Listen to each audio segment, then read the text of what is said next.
Yo, yo, good to see you. We're starting the show here in a minute.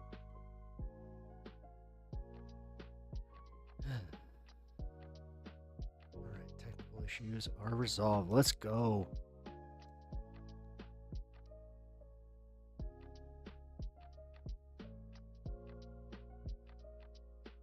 Who the heck is Pep Talks?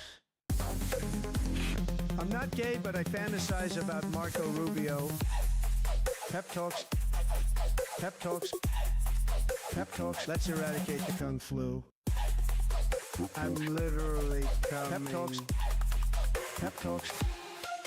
Who the heck is Pep Talk? They want our women. They want our children. Pep talks. Sometimes no means yes. Grab them by the Pep Talk. Grab them by the Marco Rubio. Obama is a racist. Pep talks. I'm literally coming. I'm Pep literally coming. Pep talks. We found weapons of mass Pep Talks. destruction. My fellow Americans, it has been confirmed today from Pep Talks that we are indeed all high on politics.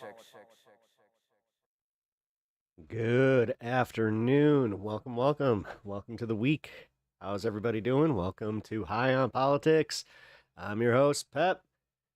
How is everybody? I am more interested in how you guys are because my weekend was, yeah, it was good. I don't know, man. I learned my lesson. I learned that I am damn near 40. And that, yeah, you know, that whole, I don't want to say it, but I went a little too hard, didn't drink enough water, didn't have enough liquid IV, even though I had both. And yeah, I learned a lesson. I had a rough day yesterday, which may be carrying into today. I don't know. We're having a really, really bad heat wave over here. We're also like trapped in this like really, really, really intense humidity dome. That it makes it just absolutely miserable to go outside. Also, why it's a little bit colder in here than usual. My AC is just like working overtime right now. Feeling fat. Oh, I'm feeling regretful. Very regretful. Like, yeah, man. Not only did I eat too much, but I drank too much. I indulged. I was definitely a glutton this weekend. Had a little shindig for a friend, and I smoked some chicken. I tried a new shredded chicken recipe that turned out really good, and just I smoked some brats. It was just lots of smoked meats, lots of charcuterie boards and such, and just man, I just talking about it's kind of making me feel sick. And then yeah, I also went a little too hard with the beers because I had some friends over and yeah, we going beer for beer with some friends that are a little bit younger. I learned a lesson. Definitely learned a lesson. So it was also hot as hell. So here we are. Gotta love it. These are the life lessons you will learn. I excuse me. I hope that Zach pops in here so I can kind of give him a talking to. Same here in PA. The humidity is oppressive. Sounds bougie. It wasn't. I mean, it wasn't bougie, but it was a good party. We had a good time. Definitely went all out for him. You know, I think he turned 28. I should know these things. It was actually once Kaz gets here, you guys should wish him a happy birthday. It was also Kaz's birthday, so we were celebrating my man Kaz. So my IRL homie that happens to watch my show, and also he said the coolest thing that any of my friends have ever said to me, where he was just like, yeah, I was watching your show and I forgot like you were you for a second. He's like, yeah, so he's like, I'm a fan. I was just like, oh shit, that's kind of cool. Damn kids and their fully functioning livers. Yeah, no kidding. Holy crap. Yeah. No, I had a reconciliation where it's just I'm getting old, guys, and also the whole I don't know, drinking's losing its luster for me. I'm going back to the whole stick to just the smoke. I've always been like leaned that way. But then I have moments where, you know, summer hits and somebody brings a cooler and I'm just like, oh boy. Oh boy. Actually, no, wait, that's Mickey Mouse. Oh boy. Huh? Not my best impression, huh? Oh, God. Speaking of impressions, I have nothing to say about it. I have nothing to say except that, yeah, don't live in regret like me. Treat your body better. And that's what I did today. I thought I treated my body better, but I actually got my lemon ginger tea here. Which, okay, so also had that moment where I did it this morning too. I pour my coffee, and usually when it's nice out, I'll go out on the deck and have my coffee on the porch. No. Unless it was iced coffee, which I was not smart enough to make that. So, yeah. It's just, yeah, it's oppressively hot here. I don't know what the hell is going on. Again, age. Maybe. I don't know. I'm a little... I hate to say this. So, I'm not sure if you guys are dealing with this in your states, but in Illinois, State Farm, who, thank God I've never trusted that company. Like a good neighbor, State Farm's not there is kind of my thing. Because every time that I hear about somebody trying to get a claim through them, I'm just like, ooh, they tend to fight you a little bit harder than your average company, don't they? They're dropping policies left and right. And they're also increasing the prices of homeowners insurance here. It's insane. Hydrate, I feel like taking lots of medicine is kind of placebo since it makes you drink more water. Yeah. I got a Gatorade. As I said, I'm not feeling it down here, thank God. That's actually when I started to feel better was when I got down here, because I was upstairs and I don't know, man. I think that humidity is getting to me because it hit me it hit me hard where I was just all of a sudden just like, whew, I don't feel good. I need to sit down. Wife made a little bit of a zinger, or she was just like, you having a hot flash? Yeah. She was proud of herself. Wasn't that funny, but it was still, I don't know. The timing was appropriate. I'll give her that, you know, especially if she's listening, you know, wanna. Oh, wait, no, she's probably not. But we're almost to 420. I just noticed that. Also got something a little different today, so I'm not sure if you guys are more into this, but I got some magic, and it's Final Fantasy magic, so this is like a twofer. So, a little bit later, we're going to be opening these. Kaz! Good seeing you this weekend, Pat. Not feeling good, or you just sitting in ball soup? I mean, I was just explaining how it's insane. It's in the weather here is like, I don't know what this the humidity bubble is. I'm not enjoying it. I will say that much. And yeah, no, it was great seeing you, bro. And yes, happy birthday. You know, I'm glad that you had a good birthday. Definitely went a little too hard. Spent all day in recovery yesterday, so much of I hope you are obliged, my friend, because you guys brought it out. You brought it out of me. Man. Yeah, like I said, we'll be opening some magic a little bit later. Yeah, it's so damn hot, I can't handle it. It's somebody set it up here. It's oppressively hot. It sucks. There's nothing you can do to escape it. Even with the AC, there's like the air is heavy, so like you can't go outside and get fresh air. That was really funny because I have like this you know, whenever I'm feeling nauseous, I have like a system where I'll go out and get some fresh air and then I'll move on to tea if that doesn't work. To get fresh air, I'm just like, what am I doing? So that didn't work. So yes, on to lemon ginger tea. Hopefully this works. Yeah. Full disclosure, guys, not feeling that great. I don't know. Came back to me pretty randomly.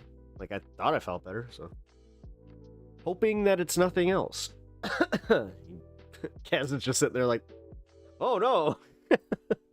Yeah, Kaz, I hope you're feeling okay. God, I hope you guys are all feeling okay. Fuck. Everybody went pretty hard, so. again, the joys of aging. And then this is the thing that sucks about being in your 30s is you're just learning these lessons. You know, I got friends in my 40s that are doing, or like in their 40s that are doing like the opposite, where they're just kind of laughing, where they're just like, oh, you should know better. Thanks, Grandpa. Asshole. Oh, God. Anyway, we have a lot to get to. Lots of news. Oh, my God. So much news. It's kind of weird because as much as we have Epstein stuff to talk about, we have some other things to cover. So, I am going to be dipping my toe into a bit of a conspiracy as well. I'm not sure how much it's a conspiracy as much as it's like, this dude just went missing after he announced that he was going to be going public with this thing, and then all of a sudden he's like, hey, if I go missing, yeah, some shady shit went down kind of shit. So we're going to be getting into that. Not sure if you guys have heard about that story, but it's interesting. We're also going to get, we're going to close out the Vosh stuff. I don't know. The more I look into it, I hate to say, like, there's not a lot going on there. Also, we might cover the Destiny stuff because, apparently, like, the main witness has just, like, gone MIA. So the entire case might have gotten tanked by that. So we'll cover that. Speaking of, another... We're dipping our toes into it. Uh-oh. Guys, Pep Talks is going full conspiracy mode. Oh, no. It's gonna take my job. I mean, I did kind of threaten that when I thought that they were going to the Onion. I was like, oh, wait a minute. I could do what he does. Totally do what he does. But yeah, we're gonna cover that. And then, we got some more stuff. But here, we got the breaking news about the gunman in Reno. Now, I don't want to sound, again, conspiratorial, or like I'm, riding a, you know what? The fact that that's like the 5th time that I've mentioned conspiracy, I'm just like, oh no, maybe I am kind of, teetering that way. Because, like, dude, when's the last time you heard about something like this? And I'm pretty sure that this was going on, right? But they're saying that there is a mass shooting in, Reno.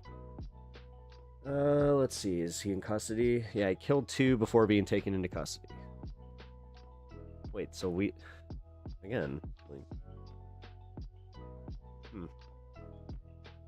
not sure how much that's, here. We got a little blurb about it. Let's bring this up. Breaking news out of Reno, Nevada. Police are investigating a mass shooting right now that took place this morning outside of a casino. Investigators will only say multiple people have been shot. It's unclear if there have been any fatalities. Police say a man opened fire outside the Grand Sierra Resort around 7:30 this morning. This was just outside the valet area. Police also say the gunman is in custody and being treated for unspecified injuries at a hospital. Huh. Interesting. I mean, this is where the conspiracy bit comes, guys, where I just say, well, okay, so usually when 2 people get shot anywhere, they don't call it a mass shooting like that, or because, hold on, here, I'm gonna prove my point. I want to bring up the latest Chicago. Let's see what the latest one is. 9 hours ago, 5 teens wounded. Oh, they do call this one a mass shooting. Oh, I guess it's... All right. Point not proven. Point, actually, I have to admit that I was wrong. All right, I guess they are just calling these mass shootings now. Now, is that diluting it? Because now, or am I just an idiot where I'm just like, okay, when I think mass shooting... God, maybe it is like that. It's like my brain is kind of warping, where it's just like, no, you think of school all like immediately. That sucks. That kind of sucks that my brain automatically goes there. All right, teen boy became upset after losing a fist fight. Hitting 15, open fire, hitting 5 teenagers in the west side. Oh. No, Chicago sometime. Dude, what's... Okay, that's the only outlet that reported on that, by the way. That's a little weird.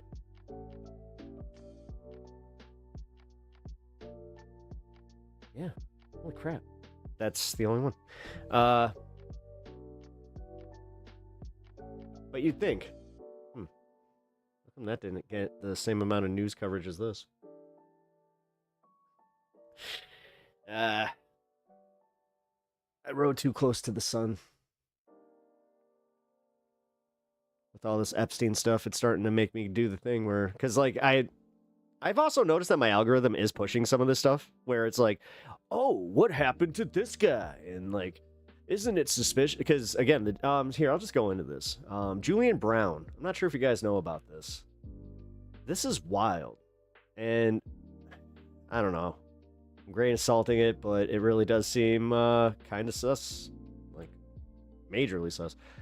What is the mystery around missing inventor Julian Brown, creator of Plastoline? Everything we know. So, every 5 to 10 years, we get a story of somebody converting, you know, some form of engine into using either hydrogen, water, whatever. It's always, you know, an alternative that would make it so everybody could essentially just fill up their cars at home, which, again, not sus at all that these, like, guys consistently go missing, but Julian Brown, a young inventor from Metro Atlanta who is known for creating a machine that turns plastic into fuel, has reportedly gone missing. Brown, who developed a device called Plastoline, has not posted since July 9th, sparking concern about among his 1.3 million TikTok followers. Jeez, it's actually got a decent little following there. Plastoline is a machine that uses microwave pyrolysis. I don't know what that is. To convert plastic into waste. I'm assuming it's like a combustion kind of thing, because you have to get combustion in order to work an engine. So, gasoline, diesel, and jet fuel,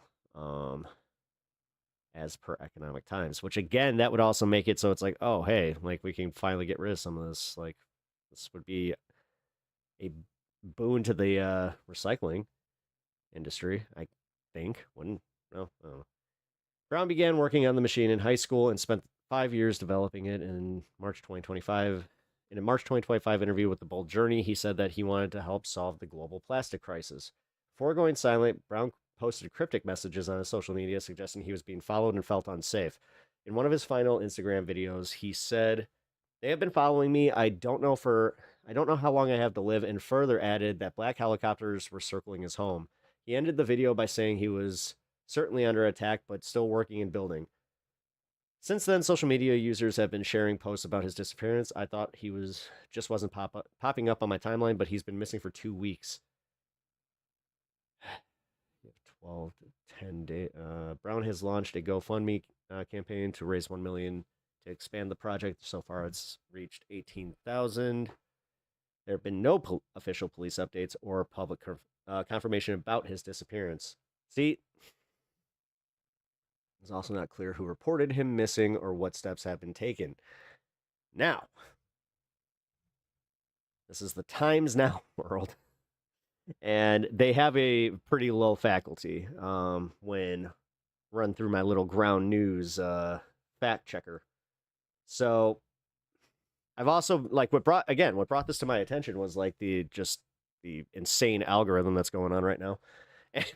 And it doesn't help that I have, for this show, brought up, like, you know, a lot of Alex Jones content recently and just alternative stuff. Oh God, I need to get into that. I'll do like a little 20-minute segment on just how, because I was watching Geeks and Gamers, just like a few clips, half of my algorithm, it was like confused. Like, YouTube all of a sudden was kind of doing the thing like, oh, is he actually doing it? Is he like, do you want this, don't you? You want this content. Here, either get mad or start promoting it. Just, you, like, come on. Like, they love when I react to right-wingers. So that was kind of funny. His mom came out and said he was okay. Oh, okay, cool. Well, That's good news.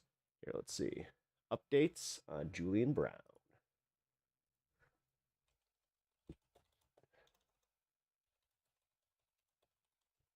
Is he just going, that's the Hindustan Times. What's up with that? They've been popping up a lot lately. For me.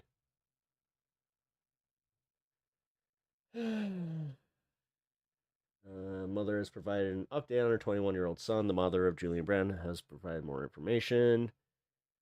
In a statement, I can confirm Julian is safe, but in the best interest of his security, I am not able to provide more information.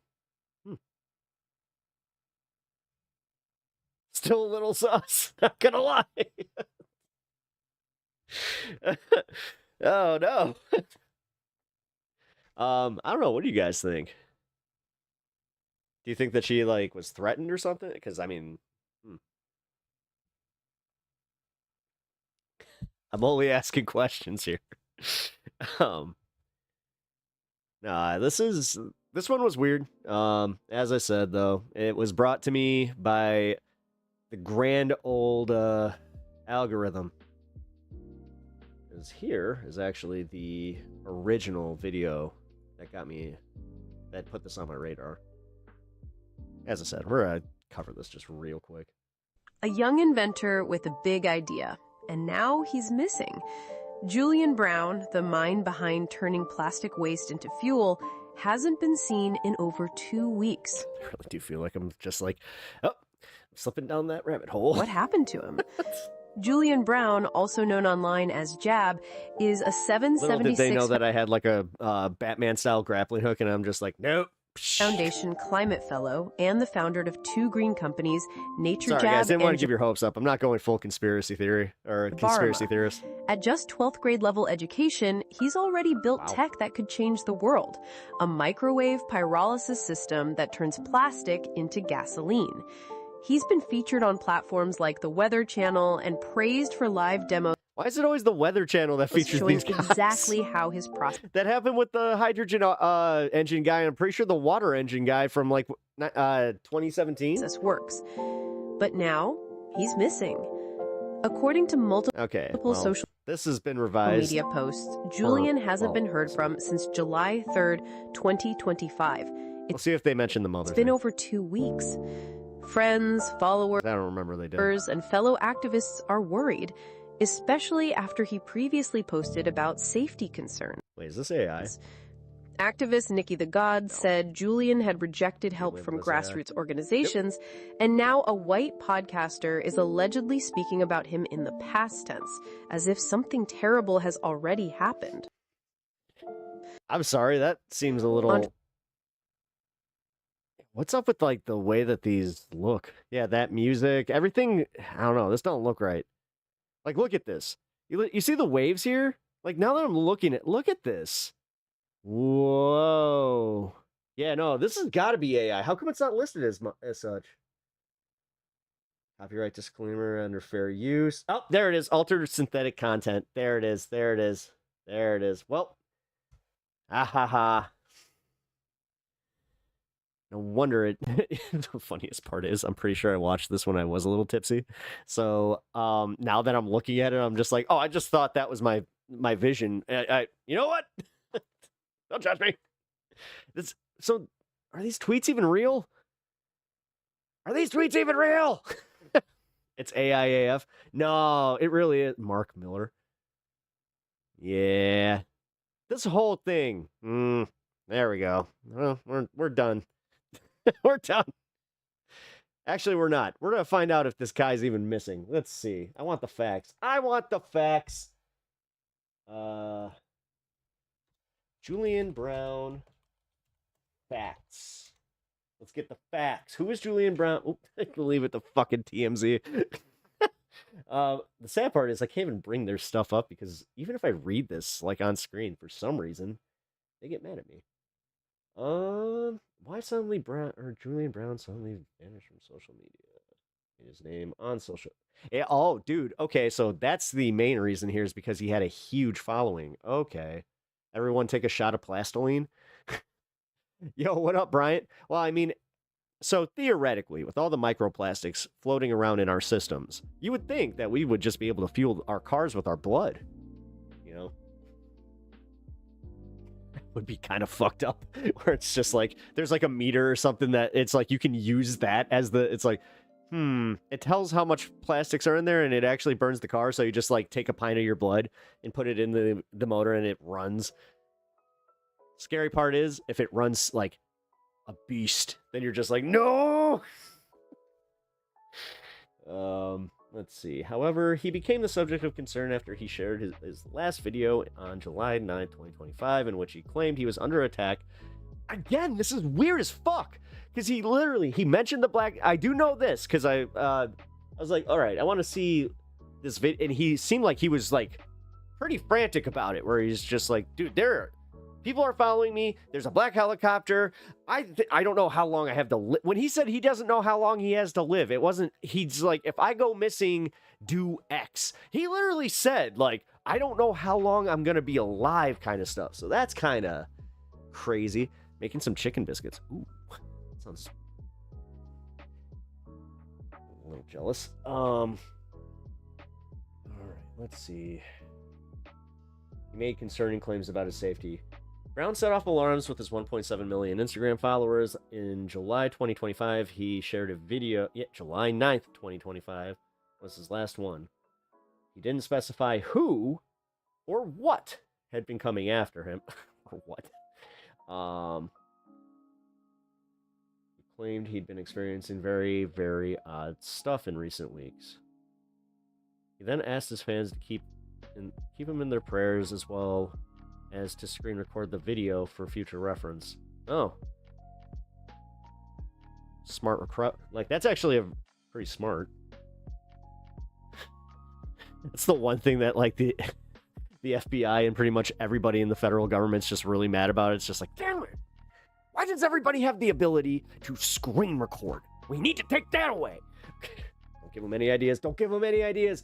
What up, Anna? I'm going towards back towards the rabbit hole. I just clawed my way out, and I'm just kind of like, ow, but it was very interesting in there. Hold on, just one more peek. Brown shared another troubling video the month prior in which he claimed that his workshop in Alabama had been circled by helicopters multiple times. Okay, so that's the thing. It was different posts.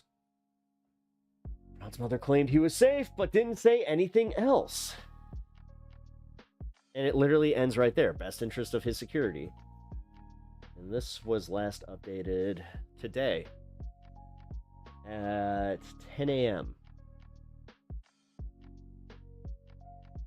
Let's see. Can I find any of like the TikToks that are bringing this up? Because I'm sure that's how it... What are y'all talking about? We're talking about this guy, Julian Brown, who is... I think I can show this. I can at least show... Yeah, I can show this. I just can't show any video from the... There we go. Why Julian Brown suddenly vanished from social media. This guy has 1.7 million followers. So, you know, he's not a schlub on TikTok there. He's kind of... This makes sense. Like, why there is a lot of, you know, intense scrutiny. Because, man, again, that whole, like, federal government being really pissed off that, like, these things can go viral before they can get a hold of it. It's not like the 90s where... You know, it's just on 2020, and then they're just like, bury it, and then you just don't hear about it for fucking years, and then you're just like, whatever happened to that water engine guy? And then you find out he went missing, and then you're just like, oh, yeah, he conveniently went missing on a hike in the Grand Canyon. Yep. And then the hydrogen guy, what happened to him? Actually, fuck it, we'll look. But yeah, just to give you a quick update. No. Damn it. Okay, hold on. I cannot use this. I have to read it off screen again. Fuck. TMZ is this. They really are the worst. You suck, TMZ. Oh. Got a little warning there. All right. So Julian Brown made a name for himself on social media by claiming that he to have come up with a process to convert plastic waste into usable fuels, and not just a few usable fuels. They were talking about like how this could essentially replace, you know, standard fuel, and it could work with combustion engines the way that they're already set up. So immediately, like I was saying, just because anytime that I hear alternative fuel source, whether it be from the Weather Channel or whoever's reporting on it, I immediately go, somebody like better protect this man. Like he like this is a big deal. And then sure as shit, we as a society have just gotten so used to this where it's just like, oh, where'd they go? Oh, well, we're still fighting for cheaper gas, and we don't actually like apparently care about this. So that's why I am a little worried about this guy, and the fact that his mom is just going, well, hey, it's all right. He's all right. But yeah, what do you guys think? What's this? I would like some of your opinions on this, because like I said, the first time that I saw this, I was already a little tipsy, and it was funny too, because I did bring it up where I was just like, guys, they're doing it again. This is why we all need to follow the rule. Do not look at your phone when you're, you know, in a big group of people. Just put the phone away. Just put the phone away. No, but I still think that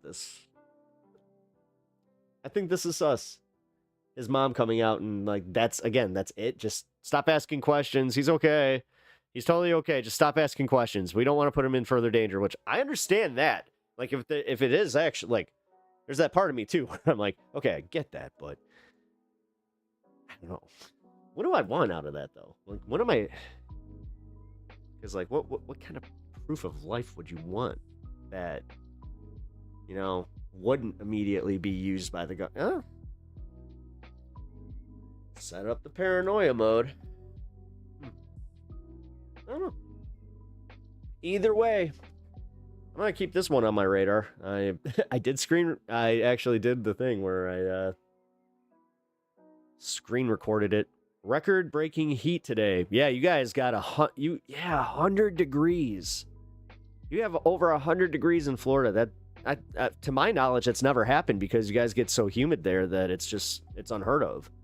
So, the fact, dude, I actually, now that I think about it, we're probably, because wow, yeah, it's actually hotter there. Well, it's Florida, but yeah, it's 90 here, but we have a huge advisory where, like, they're telling us essentially do not stay outside because there's like this humidity bubble thing that makes it so everybody, you know, just, I guess they're having heat strokes a lot faster right now. So we had a citywide warning about it. First day back to work, only did 5 jobs due to the heat. That sucks. That sucks, bro. I'm sorry to hear that.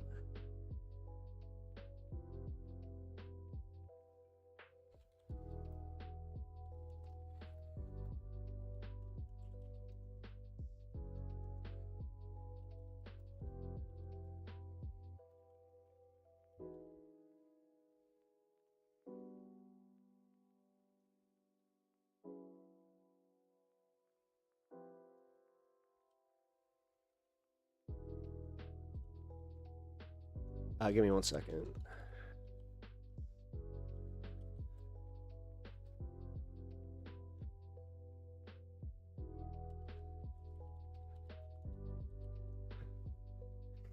I can feel the heat difference when I sleep.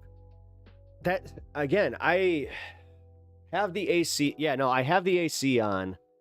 And I'm still, I'm still feeling this crap that, I've been actually slept down here last night or the night before because I couldn't take it anymore.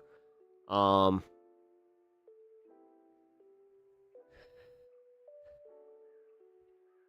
it's the same shit though. Is it the that's got to be the humidity part. Just another like just complete aside. I just almost choked on my damn hair. No, I almost I had to bring all my cards downstairs because, yeah, they are getting to that point of doing the little bendy, you know, just a little bit of the warp. It's like, oh no, no, no, no, no.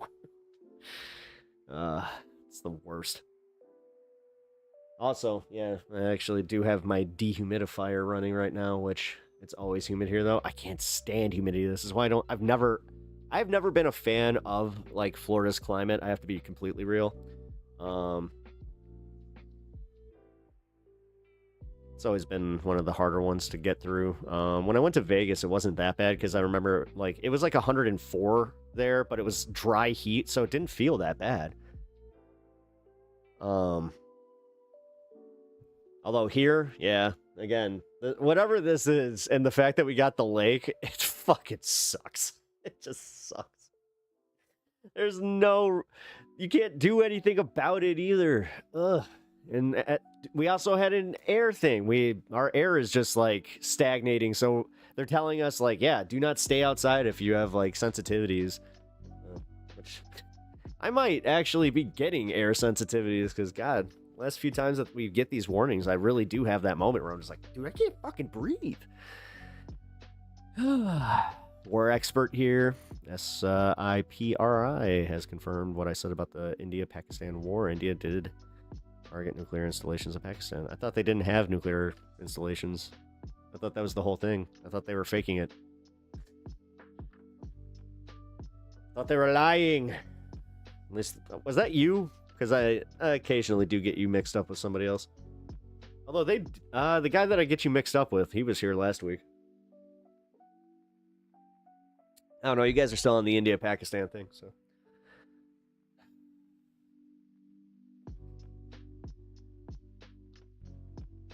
I don't know. Is this just like a quick heat wave for Florida, though? Because I thought that there was also... What happened to the hurricanes? What happened to the hurricanes? Haven't heard anything about the hurricanes. Wait, actually, here. Hurricane update. No.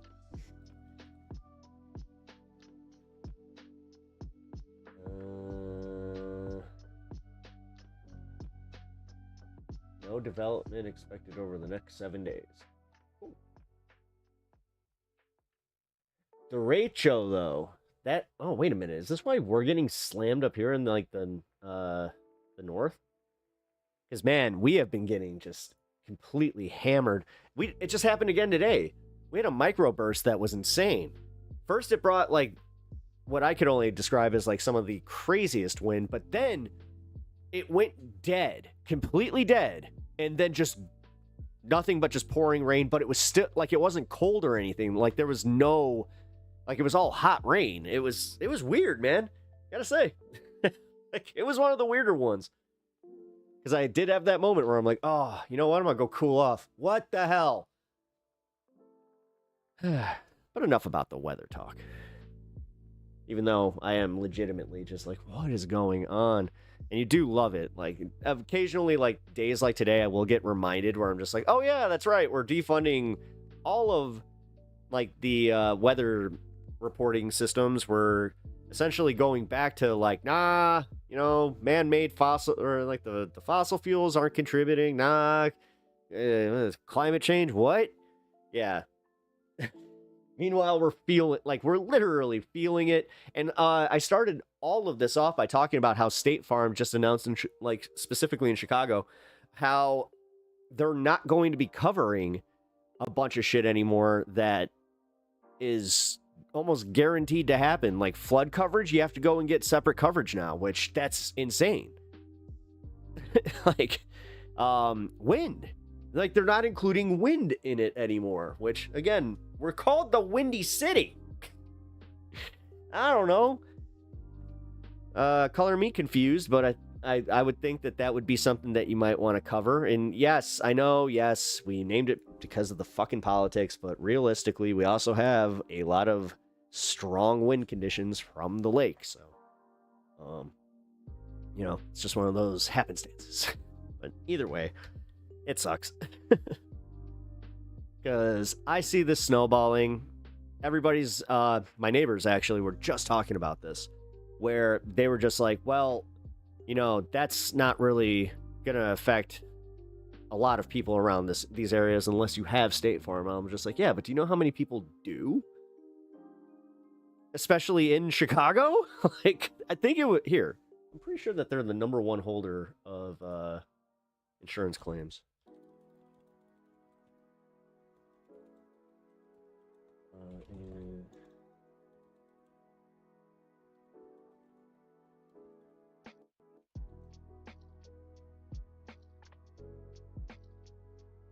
State Farm. State Farm, Geico behind it.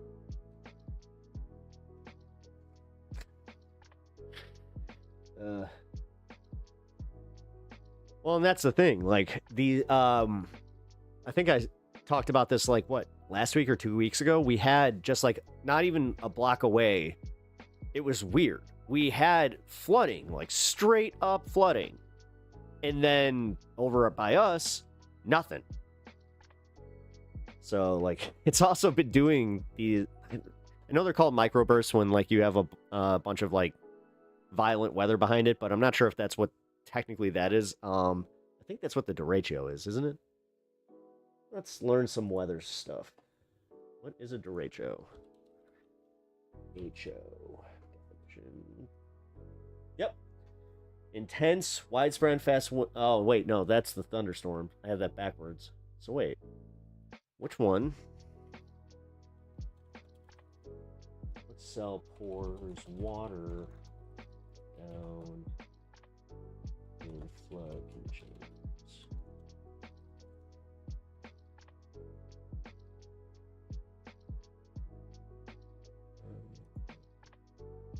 Cell activator. Wait, no. What? Storm cell. Ah, flood basics. What does it say? The heat index is be 112. Ugh. How are people still going to the theme parks?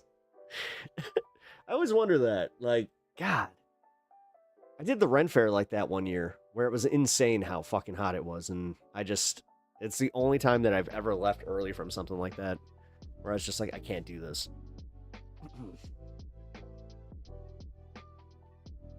Oh, shit, I just realized it's probably going to be like that for the Run Fair this year. I might have to go... Do they make Under Armour type kilts? Where it's like the, you know... Because I don't want a kilt. Fuck that. That's a big no on that one. Ugh. Might just wear my frickin' my civvies instead of going, you know, well, no, I want to do my hair. No, screw that. I'll find something. I'll find something like breathable. Like, that's the biggest thing. It has to be breathable. One of my favorite things about Ren Fair is that I love the people that dress up as royalty, but I do the peasant all day. Peasantry is way more comfortable in the terms of I'm not sweating my balls off, and my wife has even said, she's just like, and I don't have to wear a corset all day. Ugh. Again, I don't hate on the people that do. Trust me, I'm more than impressed with the people that commit. But no thanks. I have had my misery. I've done the whole thing where I wore an intricate costume that I was full of regret in, so. I like how our war correspondent just does not give a shit. Like, hey, I'm gonna come in and talk about this war stuff. And I'm like, yeah, I'm talking about this weird conspiracy thing, and somehow, you know, completely stunlocking into talking about Ren Fair. So that's what I do here. Guys, by the way, if you haven't already hit the like button over on YouTube, you know what to do. Hit that like button. Helps me out and also pushes the channel. We're getting there. I want to hit that 14 hundo by the end of the week. So if we can get some new subs, that would be awesome. hopefully tomorrow goes well, because tomorrow is the first day of the new show. Should probably cover that too. Gonna be on this space. Here, let me link that too, because nobody worry, I'm here. What's the haps? Oh, not much. We already kind of went through like a little bit of a conspiracy segment, because there's a inventor that went missing.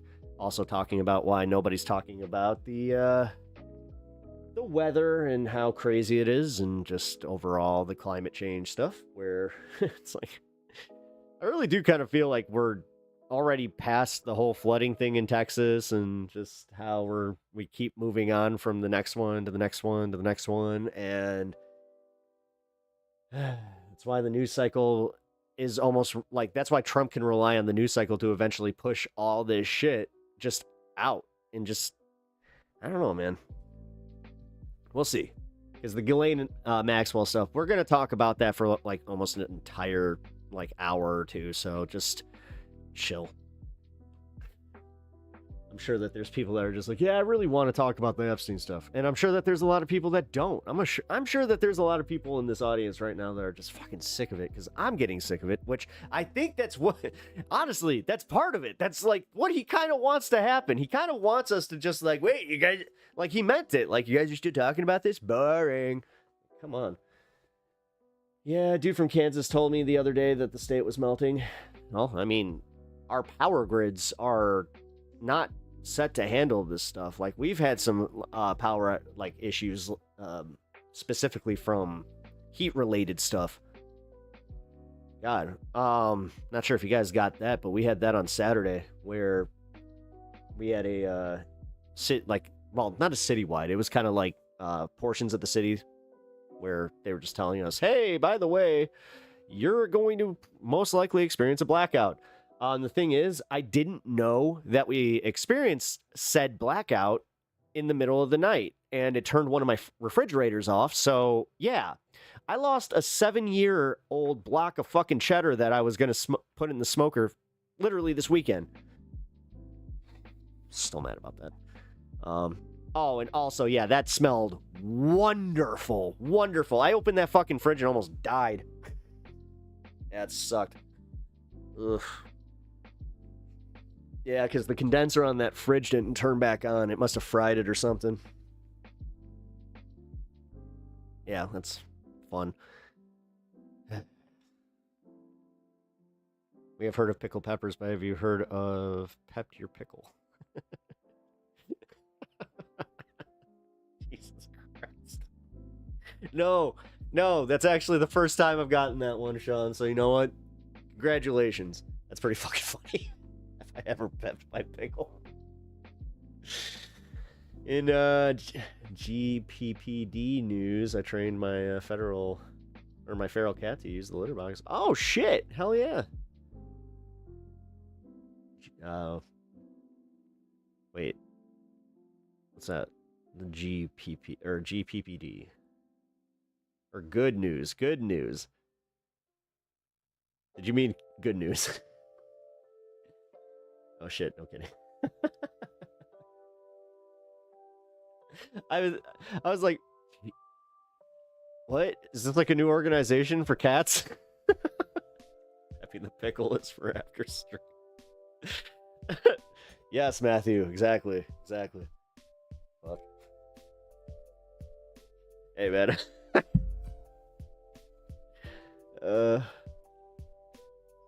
Let's not derail stream this quickly in. Gunman shoots people in Reno. Again, I'm not happy with how I reacted to that, because I'm just being honest with you guys, where immediately I was just like, why is this like all of a sudden the big news? It's like pewed with good.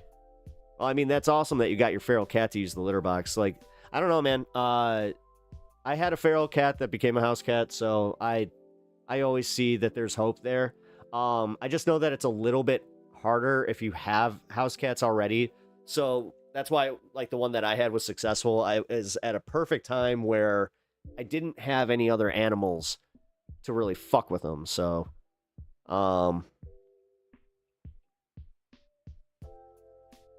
Surprised even a feral needs litter training. I guess they would be susceptible to going in piles of clothes or anything diggable. Pretty much. Well, yeah. Okay, so funny thing happened this weekend where my cat, I guess because we were like in and out of the space that he uses, like where the litter boxes are, I guess he just didn't want to use it in front of anybody because he's bashful for whatever reason.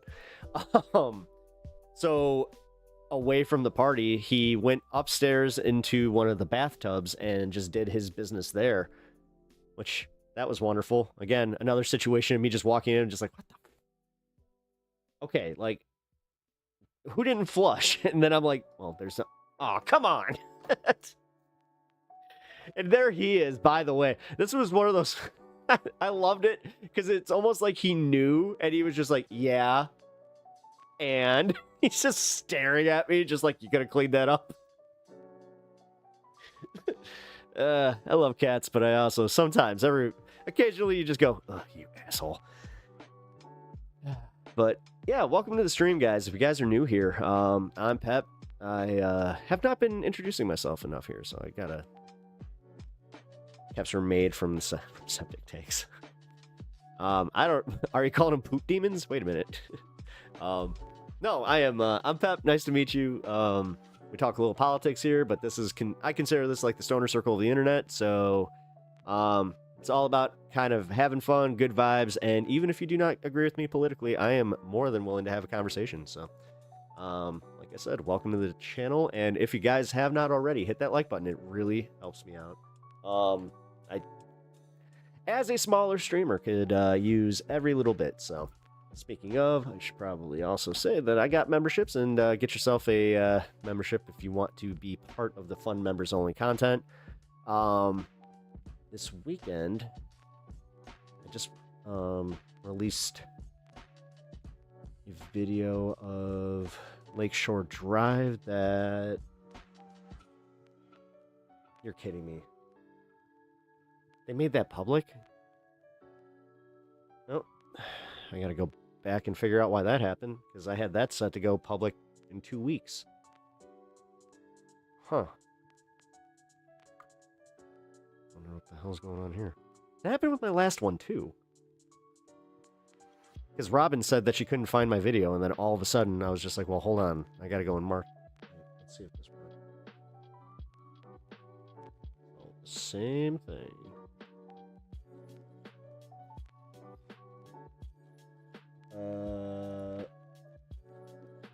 Shit.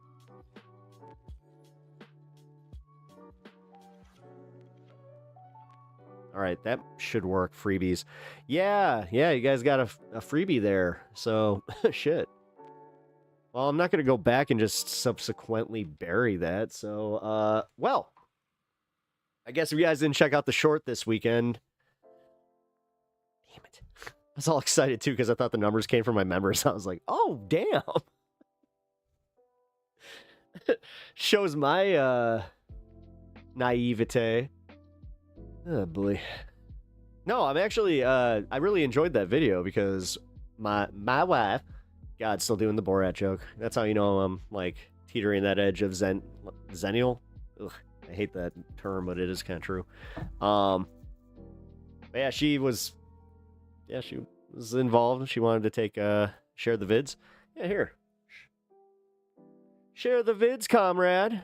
Well, I need to do some of that members only content. I know, the capitalism, but I gotta make some money on this channel if I want to do this full time. So, but you guys do help me on that. That is for sure. That's why I'm not trying to be all beggy. I'm trying to let you just be like, hey. Also, legitimately, like, what the hell? Because I did set it as a members only video. Now I'm at, because you know what? It's every time that I set it on my phone. Whenever I like do this from my phone, it does this, but when I do it from my computer, it's completely fine. I kept him in the bathroom for 3 days while he learned how to use the box. Then moved him. Thank you for the 1-bit, Matt of the Cat. I appreciate that. Moved him to the office for 3 days before I moved him into the house. I spritzed the dog beds with Peli waste spray to discourage soiling. He did still soil one of the beds, so I'm not out of the woods yet. Yeah. Yeah, that bed you almost just might want to like write off, but if you do want them to use that litter box stuff, you could theoretically put that either like in the litter box or like what I did is I cut out like the section that they used and just kind of stuck it to the back of the litter box. That worked. I don't know. Feral cats are weird because again, I had one that just within a week he went from being completely feral to just like he would not leave me alone. Like he was the sweetest cat. Unfortunately, I think he picked something up while he was out on the street because he died pretty early. He was an 8-year-old cat. And he had like a very, very aggressive form of cancer that attacked his lungs. So poor kitty. He was a good boy. But yeah, here, you know what? Now that I think about it, because I think you're just saying share the vids, but I'll share this one. Promote.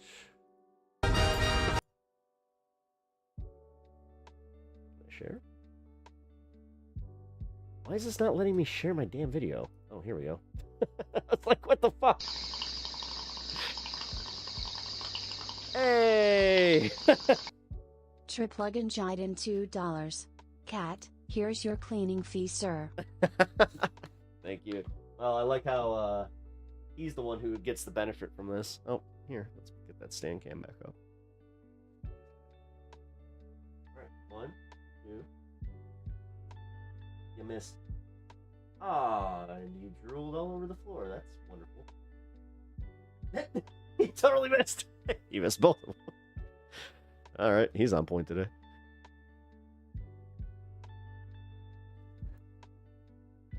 To be fair, he is also very tired. Here you go. Let's share this video. Nature's Miracle makes stuff that you can add to the laundry. Yeah, no, I use Nature's Miracle. There's also this stuff called Fresh Wave that I've been using that I swear by. And Oxy, I have to say, OxyClean Pet, it's the best carpet cleaner that I have ever used, and it does work on like soft bedding and stuff like that it won't bleach it. So I recommend that too. Trust me, I know these things. Especially the carpet cleaning ones, man.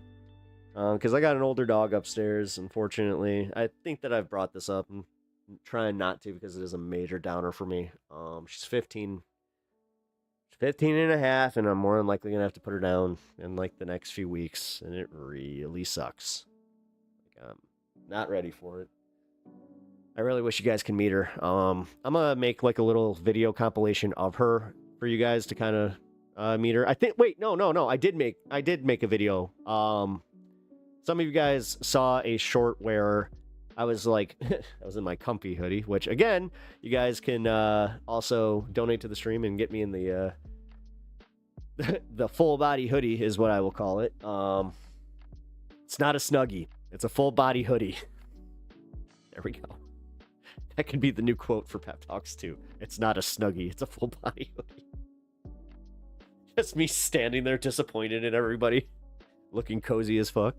But yeah, $20. I'll do $20 now. Like Ralphie from Christmas Story. Oh, I thought you were gonna say Ralphie May. Dude, Ralphie May clips have been making their way like back into my algorithm. And like some older comedy.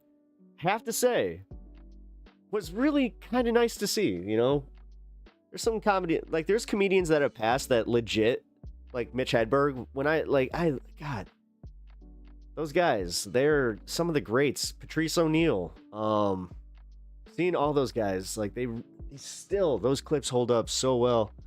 The one that went viral this weekend though, that like apparently it had millions of views on it, it was like recent, was his whole thing about strawberries, where he was just talking, he's like, you know, everybody wants to get rid of the Mexicans until you know, strawberries cost them almost $100. It's just like, Hedberg makes me smile. I saw him in St. Paul. I left the theater with a gut ache from laughing so hard. Yeah. Yeah, I saw him at Zany's. It was very cool. God, those were the days. I got to see Bill Burr before he was like really big. He was still doing his like Comedy Central Presents stuff. What else did I get? Oh yeah, I got to see Pablo Francisco. That was yuck. I was dating a girl at the time. She's like, "Can we go see Pablo Francisco?" I'm like, I guess. Ugh. Never really been a fan. Cocaine comedy is what I call him. Like that, there's a very special group of dudes that love his brand of comedy, and they all seem to have one thing in common.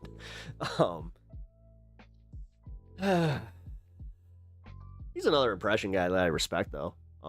He actually had one of the better Arnold ones, but one of my favorite impression comedians is actually one that you guys might not have ever heard of, Craig Gass. He used to be a regular on the Howard Stern show. Does one of the best Gene Simmons impressions. Again, very niche, but it's hilarious. It's funny.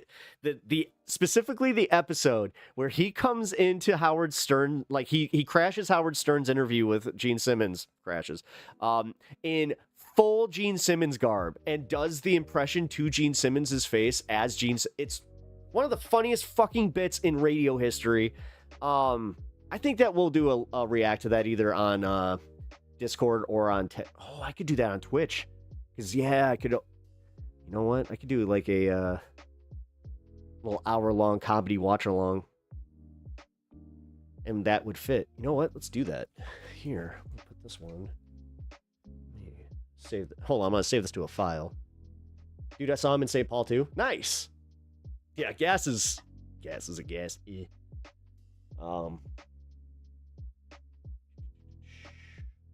Let's save you.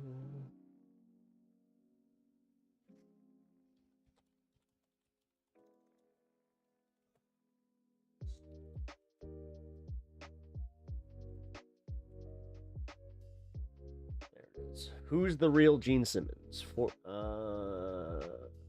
Shit, did they scrub the whole appearance? Nope. 45 minutes. There we go. This is buried down here. Fans RA. Okay, cool.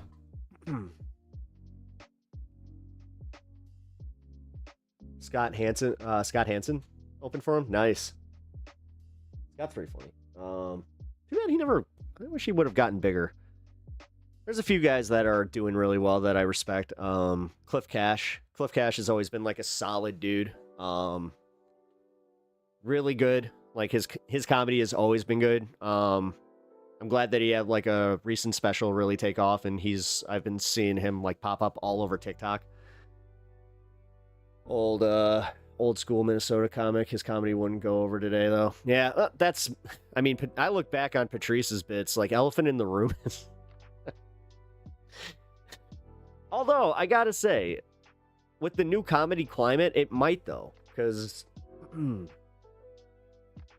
don't know. I don't want to play into this whole like, well, everything's woke now. Comedy's illegal. It's not though. It's not. You know what? Fuck that. No, his comedy would be fine.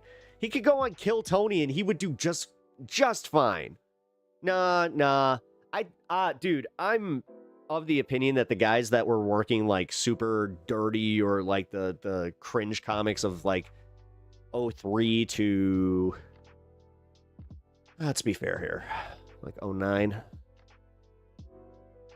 Like I called it, they were like it was pre-cancel culture. What did they call it? It was like the apology tours, where they would go on their apology tours, you know?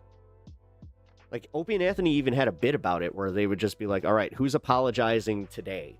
Patrice was the shit, but you got to listen to his stuff with comedy ears. I still love 90s Stern and Opie and Anthony. Oh, yeah. No, I still listen to old bits. I mean, Stern, you really, like, I pay a lot of money to SiriusXM to not have Stern be live, so I guess I'll just listen to the stuff from WNBC. Although some of it's incredible. Oh, my God. specifically, actually. That was one of the funnier ones, was with Craig Gass, that was just on. Oh, dude, they just they ran through the Billy West tapes. It's like 8 hours of every one of Billy West's appearances. It's some of the funniest shit. And I forgot that him and Jackie got into a huge fight on air. So that was also hilarious. I also just recently listened to the Opie and Jimmy blow up, which was 2 hours and 45 minutes, where it's like the famous, well, famous to anybody that listened to that stuff. It's the one that ended the show, where Esther Koo was there, and like Jimmy was just like, I want out of my contract, and then it turns out that Opie was doing some stuff that kind of made it easy for SiriusXM to just be like, okay, yeah, we don't want to spend millions of dollars on a show that's going to make it awkward for everybody in the, you know, it was literally a toxic work environment, I have to say. Like, if Opie can ever admit one thing, it was that he was creating a very toxic space to work in, because he was, I don't mind that he was open with this stuff, but man, the way that he would openly throw some of the guys under the bus, like from the show, that were still working there, were like Sam, poor Sam. Oh, poor Sam. That guy's doing better than he ever could be. Jesus. Let me update the goal here. Oh, hey, look at that. We're at a nice even number.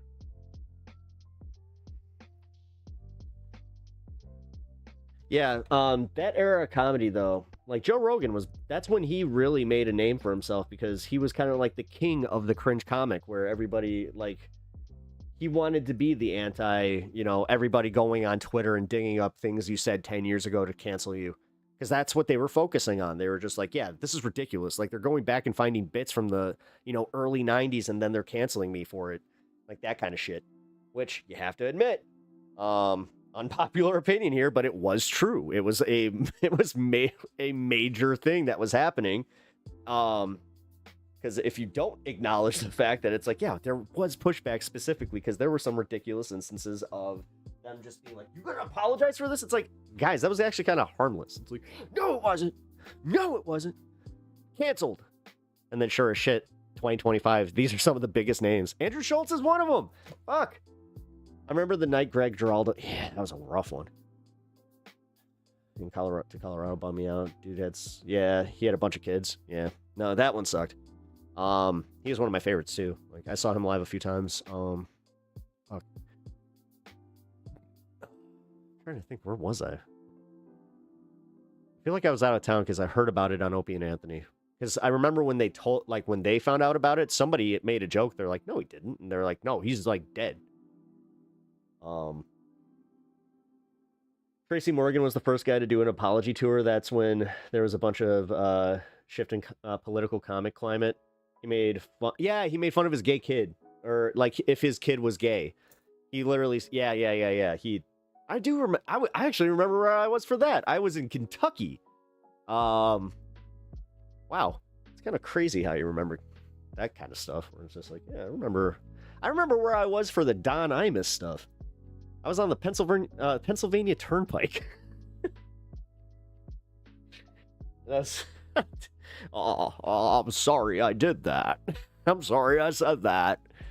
God. I wonder if, like, Opie and Anthony feel kind of stupid for standing up for him, because the way that he just threw them under the bus. Dude, he burned them pretty bad at that shit. Because, like, Don Imus, I'm not sure if you guys know about this, but he was one of the original DJs that had to go on an apology tour because he called the Rutgers basketball team a term that I'm sure if I said it, it would get me demonetized instantly. So just look up what Don Imus said, and it's pretty bad.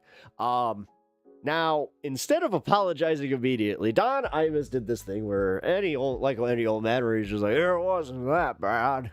Oh, yeah, I always talk like that. It's like, I don't know. But then Opie and Anthony were just like, guys, you're going a little hard on, Imus. We don't even like the guy. He was always mean to us. But, you guys got to stop. And then it was a few weeks later how he doubled down, and then the rest of the news was just like, Opie and Anthony, like, what do you think of Opie and Anthony? He just throws him under the bus. He's just like, oh, well, you know, I have to say, that brand of cringe humor, that's kind of what put me in the position that I was in. It's like, ooh, maybe not the best move, because, yeah, they turned real fast, and then, sure, yeah. He kind of got more irrelevant as that went along, because I know there was some audience crossover as much as they didn't want to admit it. But, yeah, old radio stuff, you gotta love it. I do still hold that, like, the comedy atmosphere is one of the ones where it's only shifted in... Now these guys make so much more money. Because they literally, think of it, all, like, the modern, like... what I would call star comics, they all have podcasts, they all have brand deals, they all have money, more money than they know what to do with.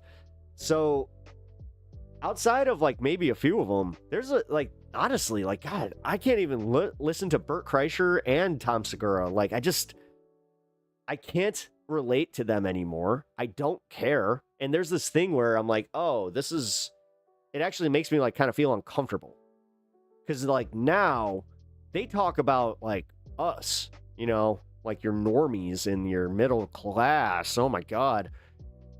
Like, again, like we're just not working hard enough to get ourselves to the position they're in. Like, dude, that out of touch fucking mindset, the second that they start pushing that, I'm out. And that's how I really felt about Joe Rogan too, where once he moved to Austin, like it was right before he moved to Austin, but when he built the new studio and he was just more brazen about having fuck you money and just like the shit he would talk about, I'm just like, dude, like, this is so unrelatable. So, you ever seen a comic who live whose material you once like, who you would not go see today? Yeah, there's a few.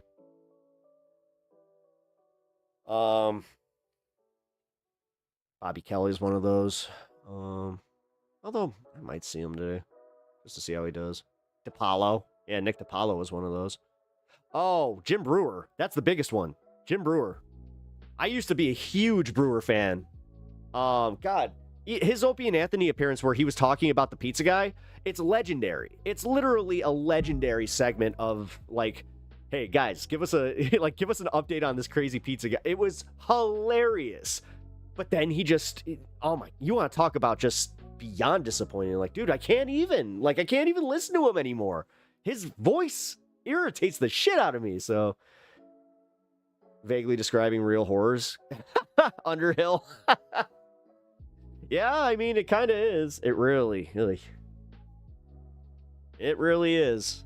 As someone that didn't shy away from doing topical humor, now is the easiest time. God, it's almost too low-hanging fruit, but I've also talked to a few comics where they said that they don't do Trump stuff specifically because of that, because too many people go to the clubs expecting that kind of material, and that's when they're kind of like, they set their barometer where they'll just walk up and leave, or walk out and leave. Like, they're just like, nah, once it gets political, we just don't want to do it. So, which is weird, because, like, again, online audience loves that shit. Loves the political commentary from a comedian, but not the people attending these clubs, I'm telling you. That really is a big difference. And, like, where you talk about, like, the real world to comedy world difference. We were talking about that in a different context. Who the fuck I was talking to about this? I feel like it was Letterhack. Yeah, it was like the touch grass thing, where it's just like, yeah, you don't want to tell everybody to just go touch grass, because... but either way. Sorry, guys, I totally stun-locked on comedy there. It's my bad. Oh, really? What the hell? Hold on, YouTube's doing its thing. Give me 1 second. Nope, go up. There you go. Let's try that.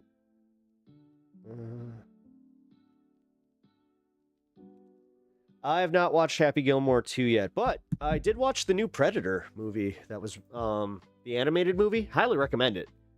It is it's kind of episodic, but it's a movie. Like, I hate to say that too, because like so my wife was watching it with me and she thought it was like, you know, oh, we'll watch the next episode later. And yeah, then I kind of did that thing where I was like, oh, it's still going. Hey.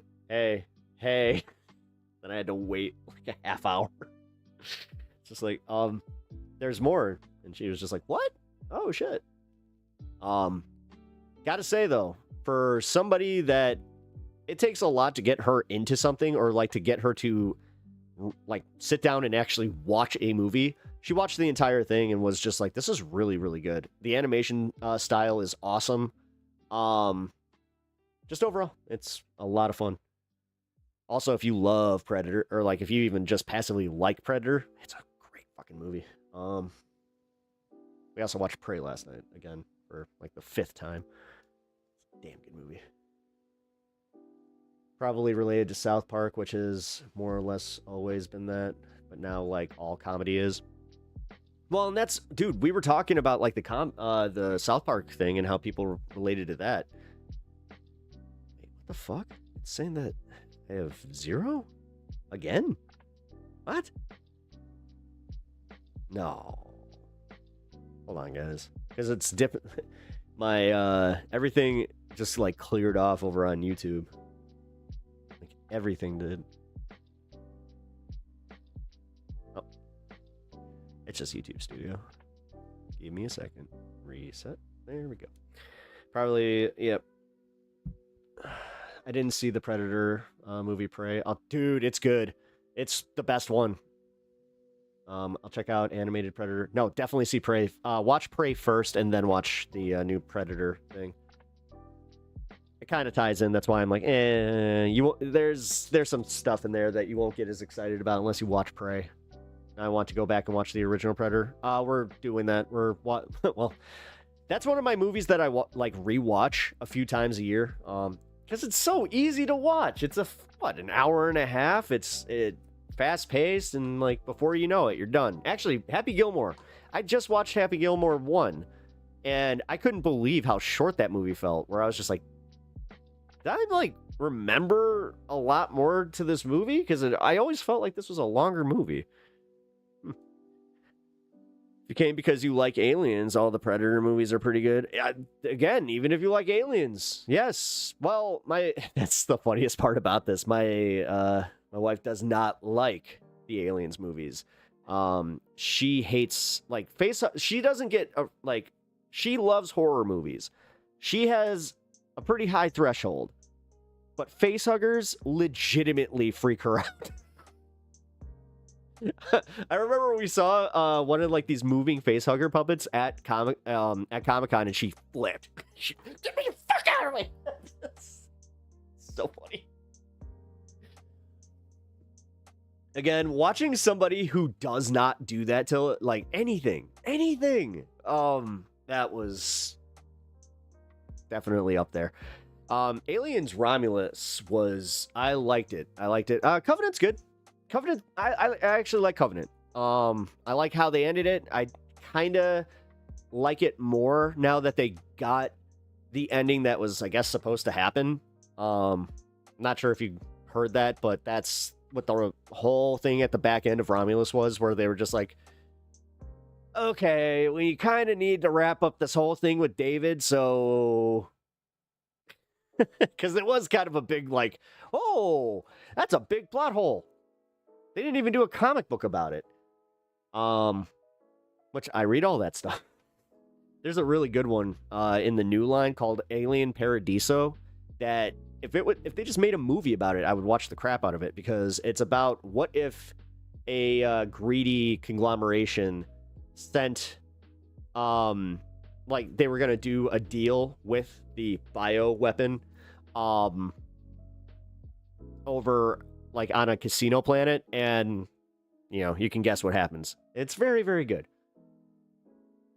Alien and Aliens are great movies. Alien 3 could have been great, but the studio after with it. Well, I mean, I I still consider like the director's cut the main one, even though he doesn't really own it, but it is still better. I don't know. It's not that bad.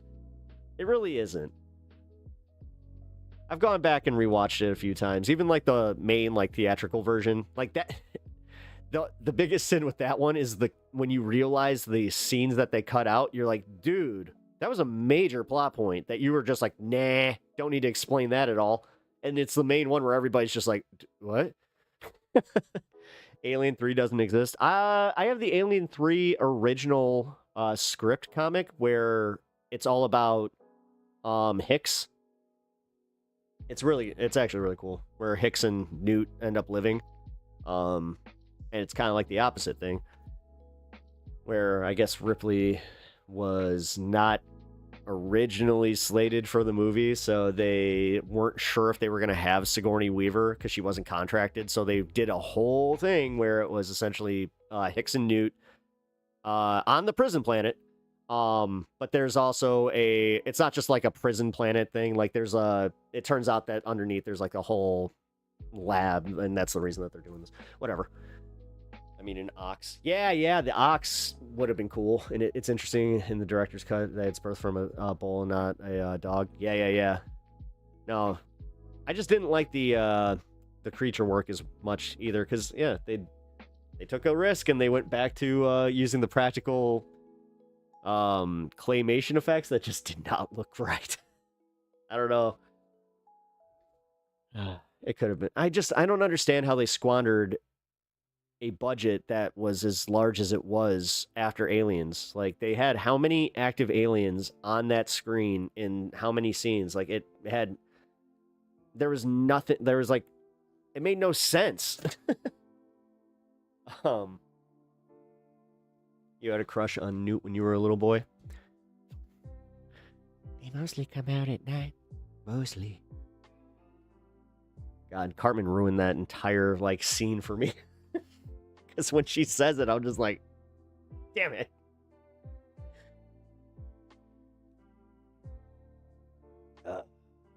Let's see. Who's my kid crush? Oh, easy. Christina Ricci. She still is. Not kid crush. She's my crush. Like, God. I remember when Black Snake Bone came out, and I was just like,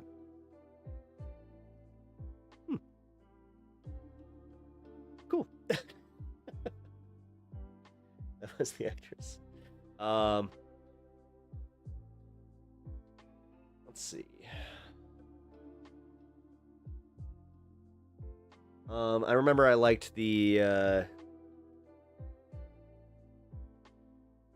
she was the best friend of oh my God, what was her name? Michelle in Full House. Melissa Joan Hart had come on. Melissa Joan Hart, though, I think I was at that age because she was just that much older than me, so I was kind of like, ooh, she'd be like a fun babysitter. Because, you don't know how any of that works. Kimmy Gibbler. No, not Kimmy. No, I said Michelle. No. I actually think that she, wait, no, she, Smollett. It's Jussie Smollett's sister. She's in she plays the Black Canary in the very forgotten Birds of Prey movie that was honestly pretty good. God, I forgot her name on the show though. Fuck, what was her name on the show? I don't know. Topanga. Topanga was a big one. The big one is that I always have to argue with is all right, so who's your Saved by the Bell crush? We all had one. Tiffany Amber Thiessen. Hands down, Tiffany Amber Thiessen. There are guys ahead of me that had the Farrah Fawcett famous poster. A lot of guys damn near my age even had that, where we didn't even know who she was and we were still like, ooh, can I have? Adolescence is gross. Um. Now, Melissa Joan Hart, though. Well, that was a good one. Oh, wait. Alex Mack. Who is the girl that was Alex Mack? I forgot her name, but she was also in 10 Things I Hate About You. Shit. Hope you guys know who I'm talking about.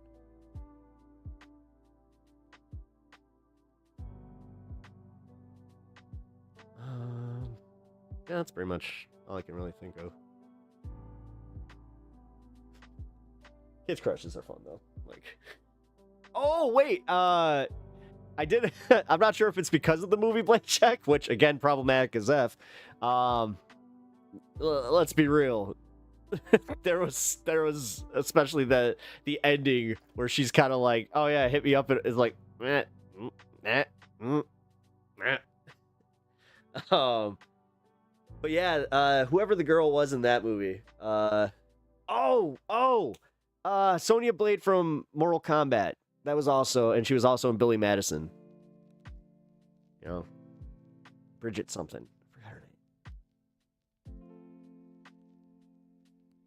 I think that's all I got. Now that we're talking about, you know, the 90s hotties. Lori Loughlin. Like, what am I doing here? Like, I think she might have been one of my. She may have been one of my first crushes, right? Like, I remember seeing Lori Loughlin and just be like, wow.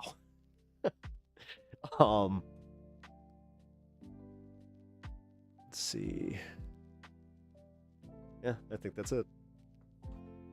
When I was a kid, I was in love with the woman who plays Tom Cruise's girlfriend in Rain Man.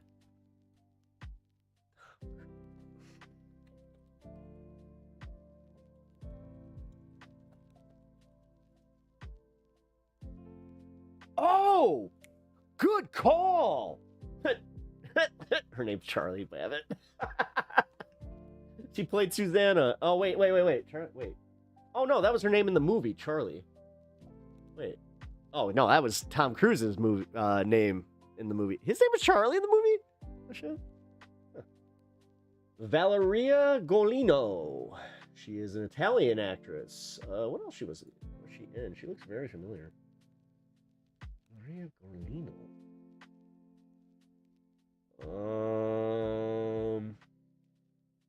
My Dearest Son, Thorn and Heat. Hot Shots Part 2. She was in Part 2. Yeah, no, that's right. Deanna Troi. Deanna Troy's Deanna Troi. Yeah, Deanna Troi might be one of like another OG. Wait a minute. Go back. My first crush was everybody else's first crush that's, you know, of the age between like 39 and 35. Kimberly from the Power Rangers. Come on. This is an easy one. Lord.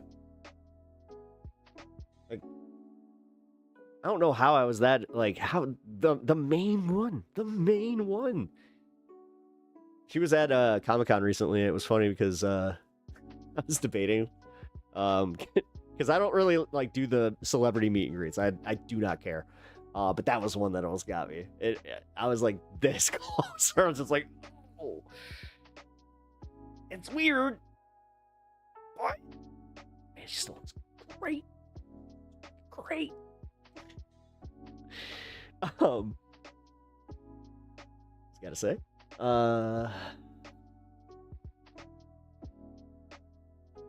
Although it's funny, the older I've gotten, the more I look at Trini and I'm almost like, what's up?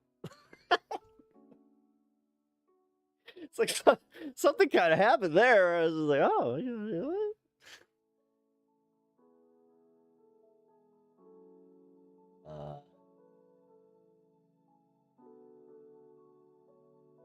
I was in love with Michelle Pfeiffer, good one. Becca De Mornay, Elizabeth Shue, and Marissa Tomei. Marissa Tomei, I have had a crush on since My Cousin Vinny.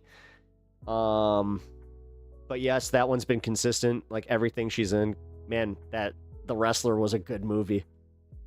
Just gonna say The Wrestler was a really good movie. Michelle Pfeiffer, of course.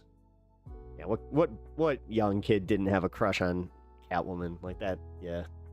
Although, wait. What, who was the girl who played Sloane in Ferris Bueller? That one. That was a big one for me. Where like I also remember like as a kid just being like, how come more people don't have a crush on Sloane? You know, nobody ever really talked about her. Thank you.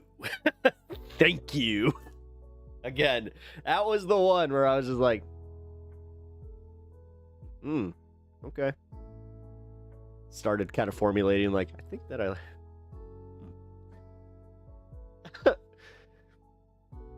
don't know what happened to that actress, Beautiful Eyes. She's still around, actually. I just saw something where she was in a movie recently, and she's been around, like, just kind of on the DL. Elleria Galino, though, that was a good poll. Because, yeah, I could never, like, that was the one. You know what? I'm glad that you brought that up, because, like, there are actresses like that where you just don't remember their names, but when you see them, you're just like, oh, yeah! Oh, yeah. Oh, Catherine Zeta-Jones and her... Mask of Zorro. Catherine Zeta-Jones, my friend? I'm sorry. Like, if you had Mephisto walk in and just say, listen, you must give your soul, but I will give you Catherine Zeta-Jones in her prime from the Mask of Zorro. It's like... Now, I might have to consider this one, Mephisto. I had a crush on the redhead in Leviathan. Oh, yeah. Okay. Monster movie, not the... Wait. No, I thought you were talking about the... Wait. Oh, wait, is that beside... I think that I might be mixing that up with something else. The movie where the ship flips over. What's that called? I thought that was called Leviathan. A sword. I don't know. Sigourney Weaver in the original Alien is an obvious. Almost too obvious. Oh,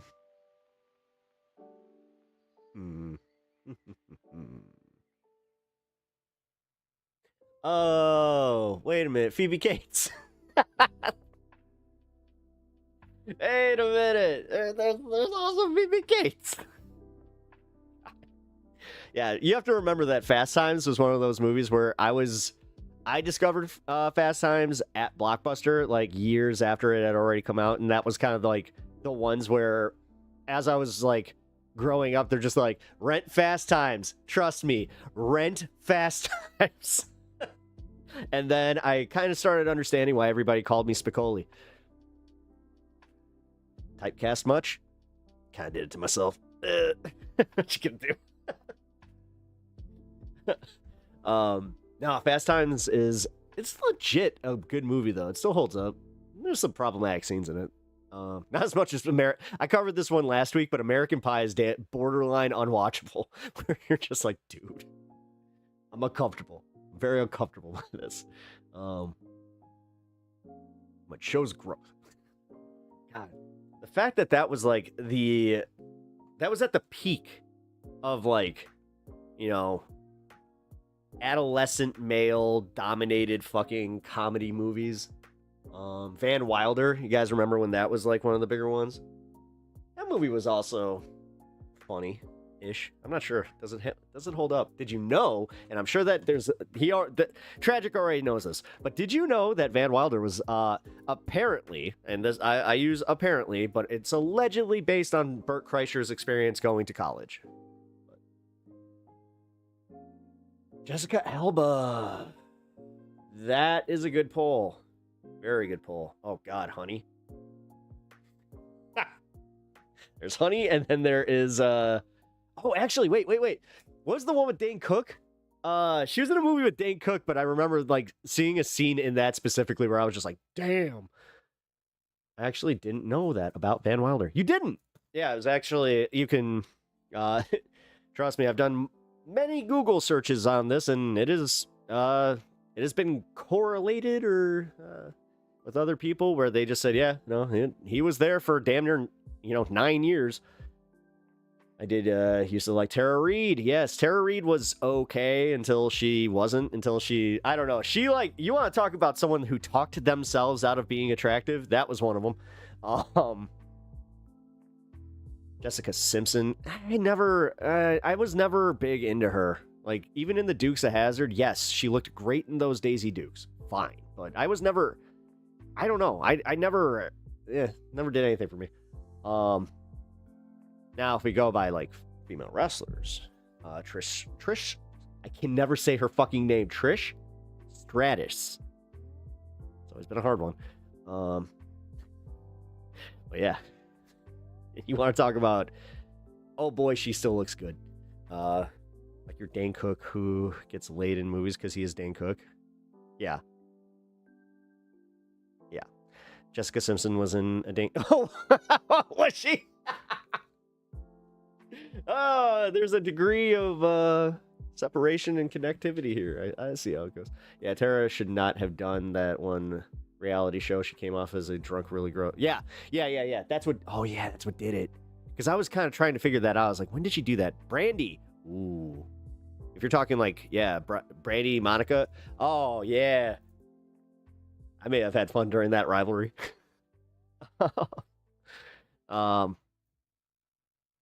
She still looks great too. Yeah, another one that's just like ageless wonder. There's a few of those out there. Marissa Tomei. Yeah, Marissa. She still looks fantastic too. The one that's WW1 but has the giant float walking tanks. Wait, floating whale airships. Wait, is that Jude Law movie? Captain Sun. Oh fuck! I kind of remember what you're talking about. Karen Allen. Yes, good one. Yeah, Karen Allen in Raiders. Yeah, there's something about her, like, I remember just recently watching Raiders and even just being like, wow, like, Crush City. No, it's a series just put out on Netflix called Leviathan. Oh, got it. Okay. Yeah, I wasn't really sure. Oh.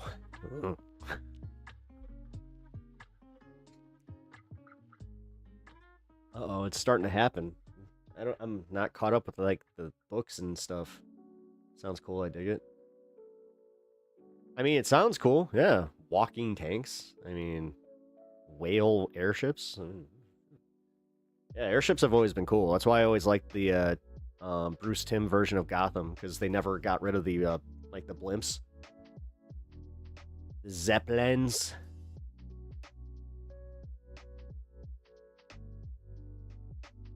Karen Allen was Bill Murray's girlfriend in Scrooge too. Yes. Yeah, where she called him Lumpy.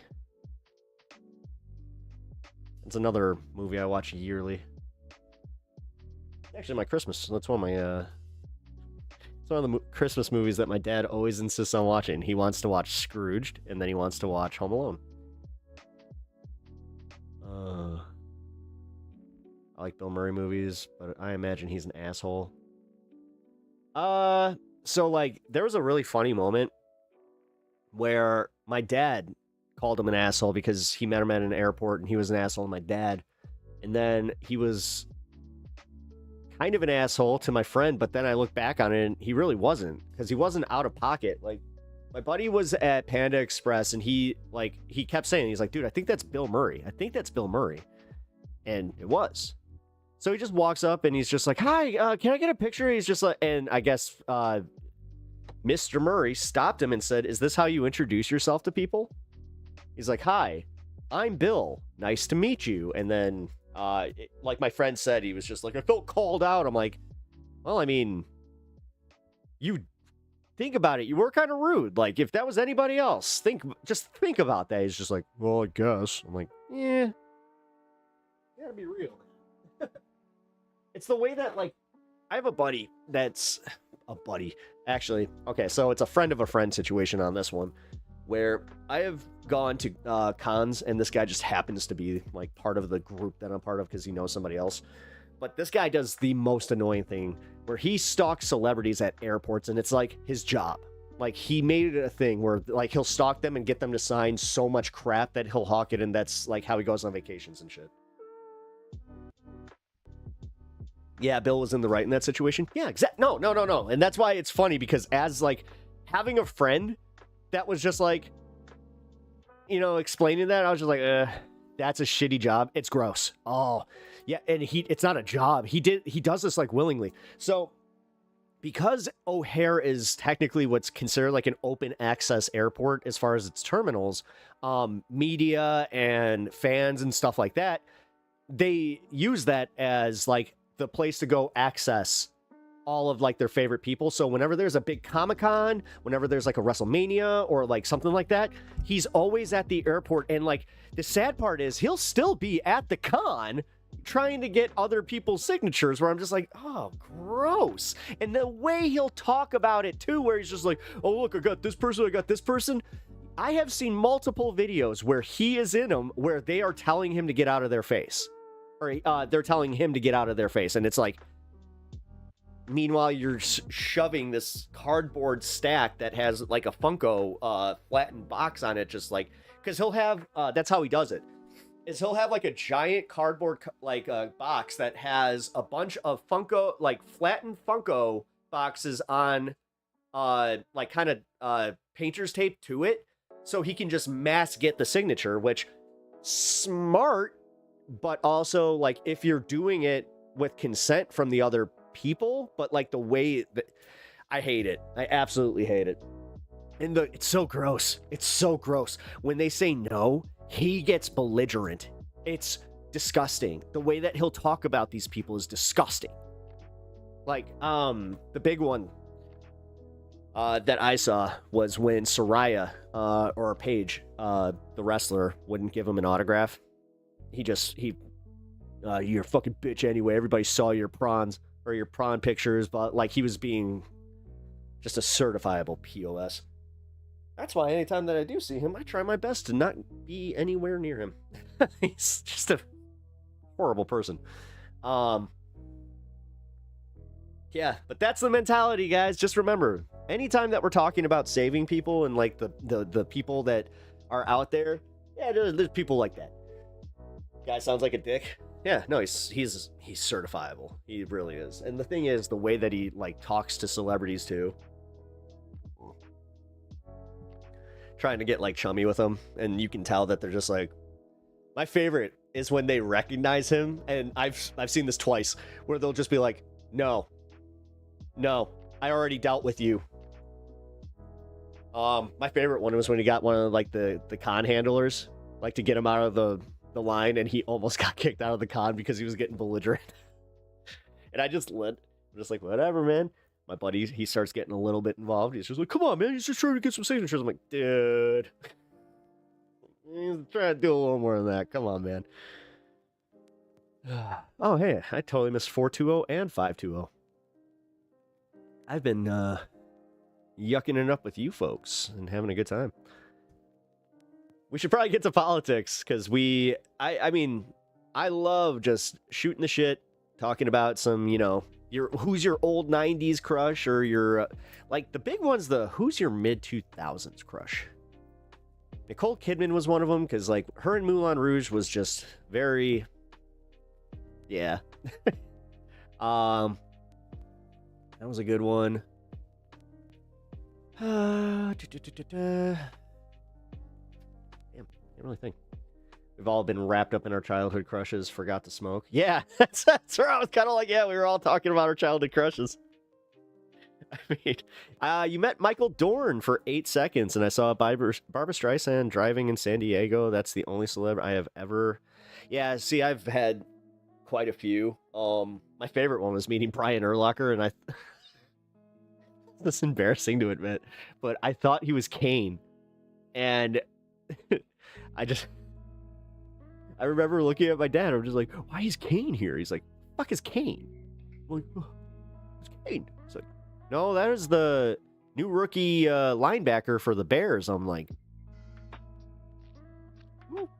and I remember I walked up to him. I'm like, are you Kane? And he's just like, huh?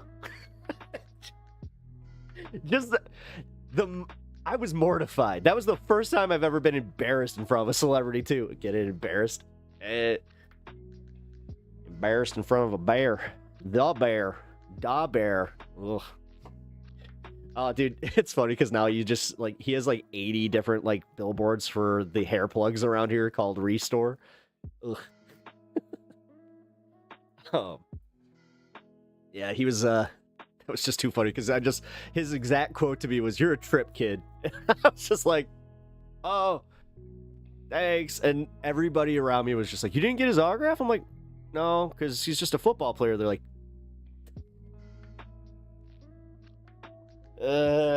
he wasn't a wrestler. Too bad. The first celebrity I ever met, though, was Gloria Estefan. I was like 5. Yeah, I was like 4 or 5.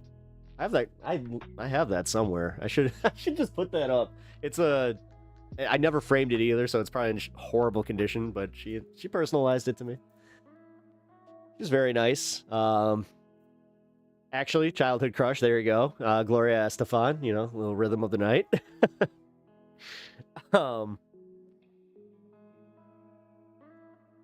Let's see. Star Trek actors that I met. I met Jerry Ryan. 7 of 9. I met her. Garrett Wang. I met Garrett Wang on while I was outside smoking. Like, he was the guy who played Harry Kim in Star Trek Voyager, and I had missed his panel, and I was like all sad because I guess he was like this is back in the days where you could line up at a panel and get some stuff signed. So I was all upset that I missed him, and just out there smoking. Hey. But I did, like, I didn't do that. Like, I didn't do the, hey, I played it cool, and it actually kind of worked out for me, because I was just like, so I know you're, like, Garrett, like, you mind, like, sign? He's like, no, dude, you're pretty cool. I'm like, cool. You called me cool. God, I also met the original, Boba Fett actor, same con. Ethan Phillips, I met him. He was the guy who played Neelix. My dad got his picture taken with Sergeant Slaughter in the 80s for me. I don't know why they were in the same place at the same time. Slaughter wasn't his hat and sunglasses. That doesn't surprise me. He pretty much is he wears the gimmick anywhere he goes. Which, hey, you know, it's smart for some of these guys. You know, the Sheik did the same thing. Iron Sheik literally never left his home without, like, out of costume, or if he wasn't in costume. It was kind of funny. Hulk Hogan was that way. Yeah, Hulk Hogan lived his gimmick. Macho Man lived the gimmick until the very end, where he just decided, where he's like, and you could argue, his heart gave out after he quit doing the macho stuff, so I don't know what that says. Let's see. I mean, I've done I've done modern ones. Like, I met CM Punk. I've met tons of hockey guys. So many hockey guys. Like Bobby Hall. Like, he actually like knew me by name, so that's a different one. Hey. Awesome. Thank you. I'm feeling better. Thank you. Appreciate it. Whew. Get some vitamins and minerals. Smoothie. Gates McFadden. I met Gates McFadden. She was super. Oh my god. That's one of the coolest celebrities that I ever met, where she sits there and she will talk to you for like an hour, and she genuinely cares about what you do. Because I talked to her a little bit about Second City, and like she just like got really, really interested. The same thing happened with Linda Hamilton. I met Linda Hamilton at the same Comic-Con that I met Rod Blagojevich at, because for some reason he was on his apology tour at Comic-Con. I interviewed him for one of the radio stations that I was interning for.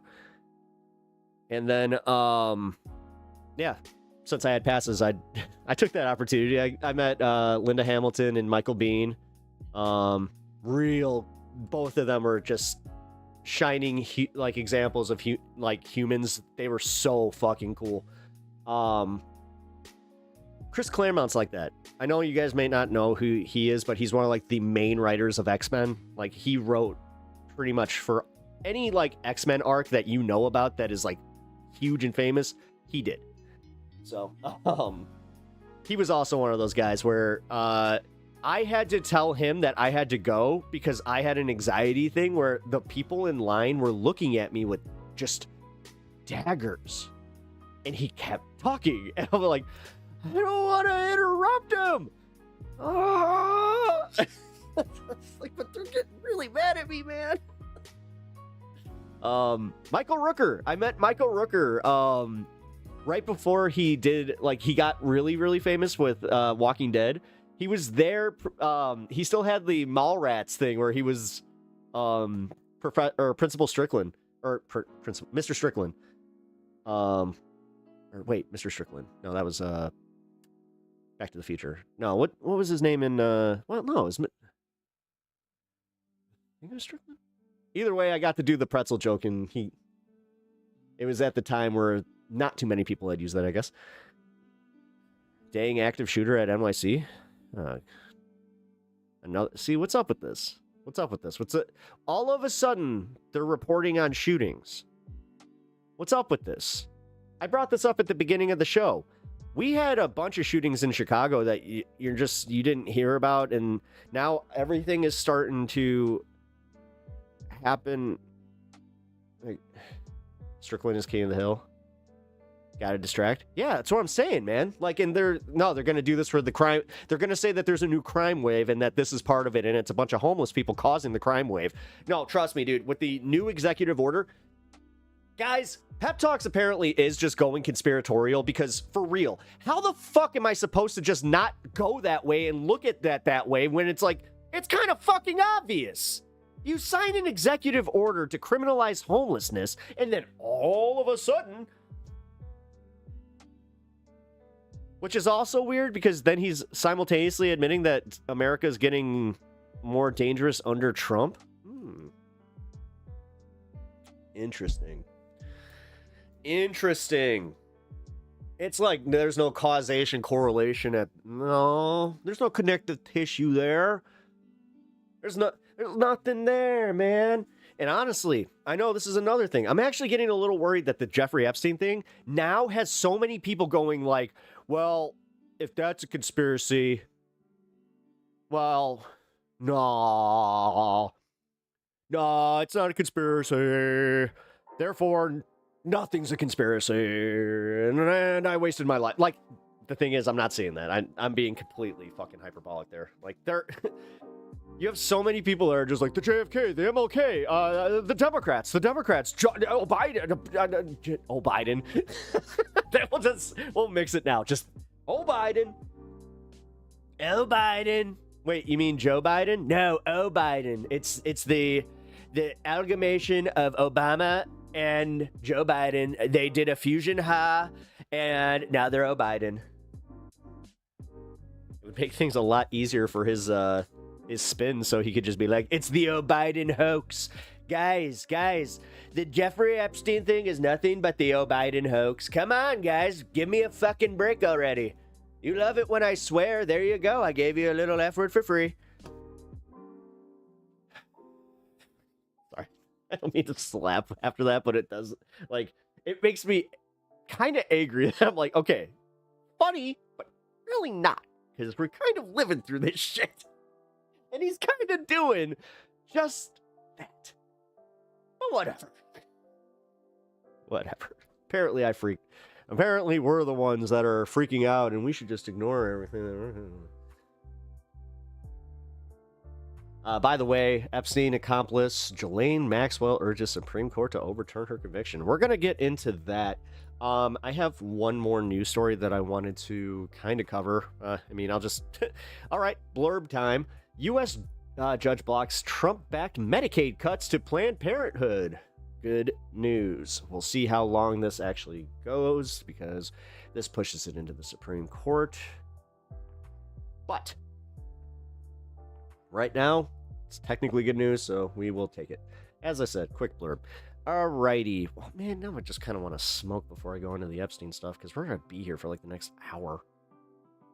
How about this?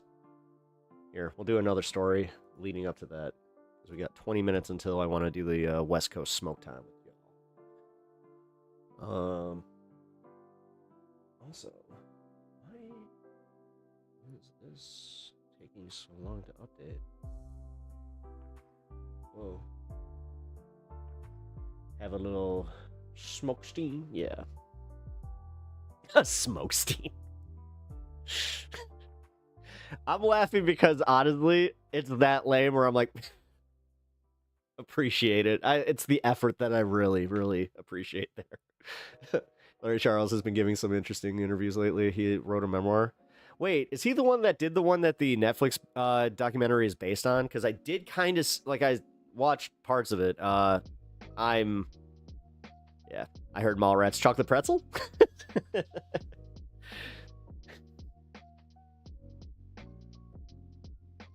what is his fucking name in that?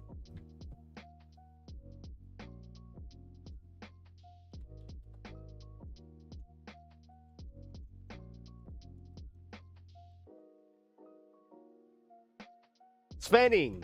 Mr. Svenning! That's it. Hey, Mr. Svenning. Would you like a chocolate-covered pretzel? Dude, his fucking face when he does it.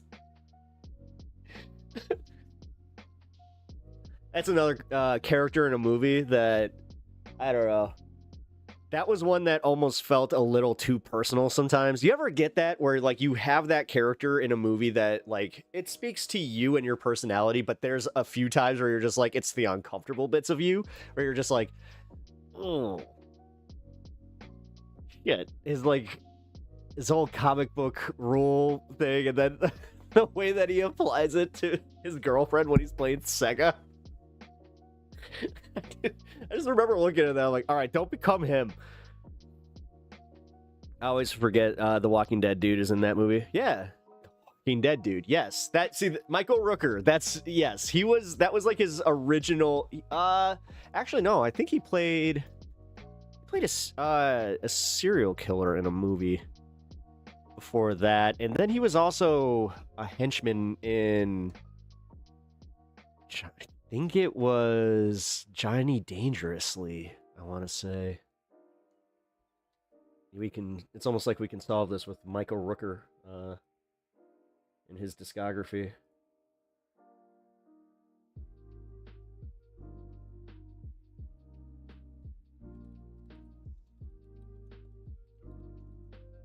Michael Rooker discography. Here we go. Henry. That was it. That was the movie he was in. He was also in... Oh, yeah, no. He was one of the henchmen in Cliffhanger, and he was also in Mississippi Burning. Because I remember, like, when I saw him, I'm like, man, this guy's in a lot of things. Yeah, he was in The Sixth Day. God, he was in Jumper? Oh, shit. What? He was in Fast X Part 2? Wait, there's a part 2 to Fast? Wait a minute. No. Wait a minute. I apparently don't know how the Fast and Furious movies are numbered, because I thought... Wait, Fast X, what? So fast to what? Faster? Fastest? I don't know anymore with this stupid movie series. I don't know about the documentary Larry Charles wrote on Friday. On Friday is Arsenio, Seinfeld, Religulous, and Borat and other things. Oh. No, I didn't know.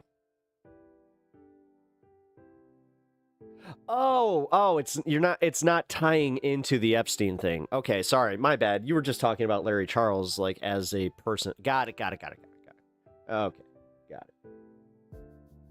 It's a gross movie. It feels gross, like dirty. Mississippi Burning is an excellent movie. Willem Dafoe and Gene Hackman. Yeah.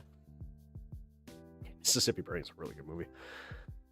Sad. Like, also really makes you think. That was one of those movies where, I remember my mom explaining the situation to me. and how like it was kind of just fresh in the news.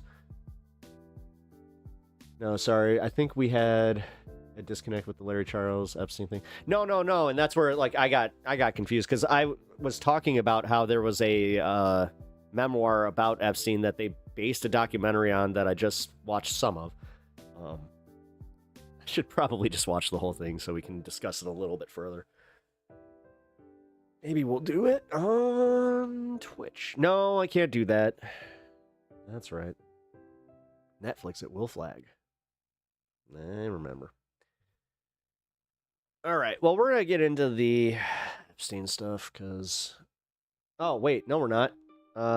We still got a few minutes. So let's do this. Let's cover this story because I kind of have a little bit of the same opinions that I'm seeing going around online about how we are focusing so hard on getting rid of criminal immigrants that somehow, some way, we're, like, missing this. Like, this story right here is being, and I hate to say it's being weaponized, but it is, in a good way, though, against Trumpers, where they kind of realize, because, again, kids locked in cages, Florida family charged with abuse of 9 children, by the way.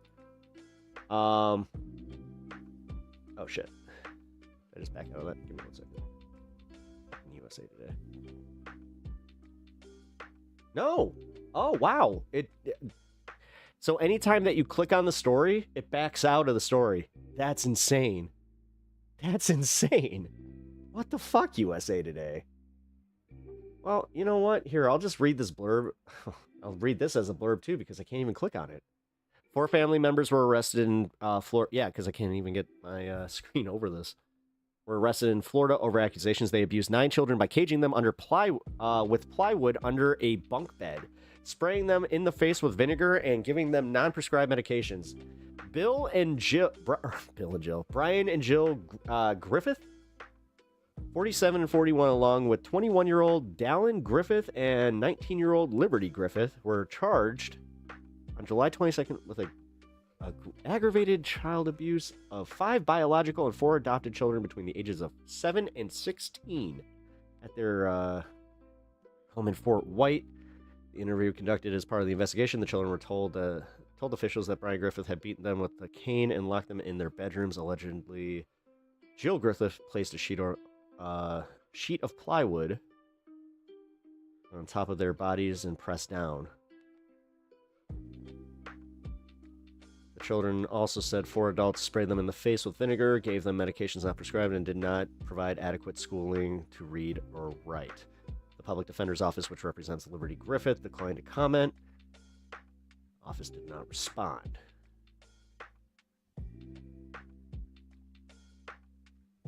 Well, we now turn to new details on a shocking case of long-term child abuse after the arrest of 4 people accused of abusing numerous children in their care. TV20's Hawa Ezel dives into what started the investigation into the Columbia County family. Wow, tanning really is making a comeback. And it's not going to be great in about 15, 20 years when, you know, the people that look fine, the ones that deem themselves like, well, it makes my skin look beautiful now. When they start freaking out, it's like, why is it all wrinkly and why does it hate me? A single child brings a taser to a... Listen, I'm going to take the one benefit that I get out of being online a lot and not going outside and wearing as much sunscreen as I have to. Church camp. Hours later, 9 children are in DCF custody. Sounds like an average YouTube family. Yeah, kind of weird how these YouTube families, especially the ones that get millions of followers, like, more than a few have come out to be fucking monsters. Like, what is going on here? Of 4 adults. Yeah, you really should have recut that. That's crazy. Here, guys, I need you guys to appreciate the fact that she had wind in the mic, and on top of it, this was kind of just an awkward cut, because look, she walks into frame here. Here. A single child brings a taser to a church camp. Hours later, 9 children are in DCF custody due to the alleged actions of 4 adults. Thank you for the visualization. I appreciate it. Yeah, that's crazy hearing the things they would do to those children. Yeah, that's ridiculous. Yeah, hopefully they're all in custody now, correct? Court records show Correct. that Jill and Brian Griffith, along with their adult biological children, Dylan and Liberty, were arrested yesterday after DCF investigators found multiple abused children at their home in Fort White. Yeah. Just in case you forgot how many four It's a very nice, calm town, peaceful. I'm laughing from the finger counting thing. I mean, the fact that she was just like this to this. To the... town, country town. Everybody keeps to themselves. And yeah, I would never. Oh, no. Sorry, I got that backwards. It was one taser led to the 9 children and 4 people being arrested. No, nothing was going on like Just that. in case I'm glad you y'all missed are it. out here reporting on it. DCF officials were alerted that something was off when one of the children showed up at a church camp held at Church of Jesus Christ of Latter-day Saints in Branford with a taser. And it's, God, it's, why? According oh to my God, dude. This is not the first time I've heard some Jehovah's Witness stuff being into this. Investigators, Like, many of the foster or adopted children were illiterate, and some didn't even know their own birthday. The children guess the staff were shocked. said they were kept in wooden cages around their beds for long All right, Meta. That was good. I'll give you the credit. periods of time. Others described instances of sexual abuse committed by Brian and Dylan. It's really uncomfortable, you know, children. That's our private She must have a hearing impaired family member. possession. That's Oh, our that future actually would and make everything. sense. For people to treat children like that, they need to be held accountable to the highest level of law. So. According to the arrest report, one child describes instances of abuse where Jill Griffith, the mother, would press plywood on their chest and spray vinegar in their face. But we have a new sheriff in Columbia County. Hopefully he antes up and does what he says he's supposed to do and take care of this crime. The children are now in the care and custody of DCF. Reporting in Columbia County, Halwa Ezel, TV 20 News. You know, I appreciate her. I appreciate what she's trying to do. I just don't think that they gave her the right technology for it, too, because, like, unfortunately, they gave her a mic that picked up every bit of wind. That kind of sucked. But... What exactly were either of those punishments supposed to teach? Yeah, exactly. The sickest part about this is how they don't do follow-ups on these cases a lot, and then you'll be shocked to find out how many of these kids end up back in the custody of people like this. It really is wild, man. And then they'll start saying, like, it's because the system is, like, you know, too burdened right now, and they're already doing that with the homeless shelters. That's why he's saying we need an executive order. The shelters can't shelter. I think they're Mormon. Oh, Mormon. Church of Latter-day Saints. Oh, I always mix those two up. Wait, what's the other one? I thought the Latter-day Saints. Yeah, no, Latter-day Saints are Mormon. You're right. Oh, you know what? The dynamic also makes a little more sense now. Okay, because I was kind of wondering, I'm like, wait a minute, you had four adults living in this home. The age, I don't know. I don't want to ask too many questions, because honestly, that one is a little... when the J-Dubs come, just start asking them if they need help getting out or escaping, or if they are, you know, bother you again.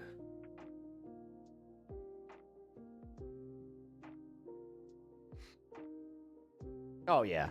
Yeah. No, I've done the funny one, where I kind of use that as an opportunity to use the the great Robin Williams bit that honestly you should try to apply it to your life if you can, where they ask you, and it's not even that rude, where it's just like, have you found Jesus? It's like, no, I haven't. You want to go help me find him? He's playing hide and seek pretty hard.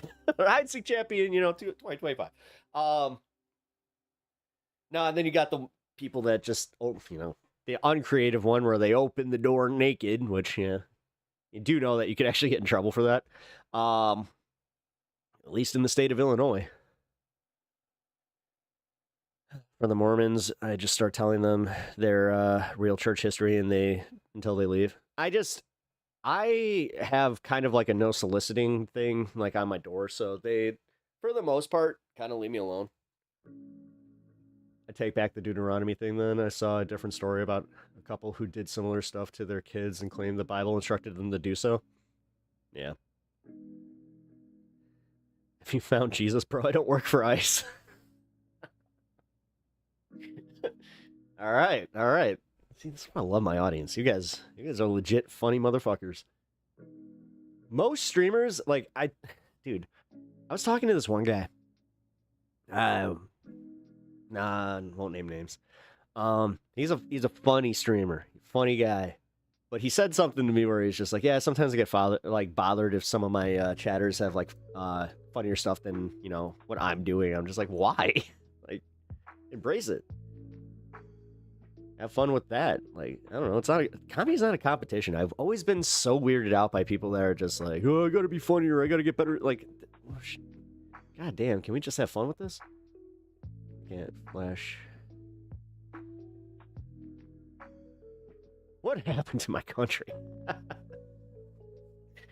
Actually, the Jehovah's Witness ones, for some reason, man, they're always like, I don't know, they're like younger, like maybe 20s, and they seem like they're just like fresh to the family, like having their own family. I don't know.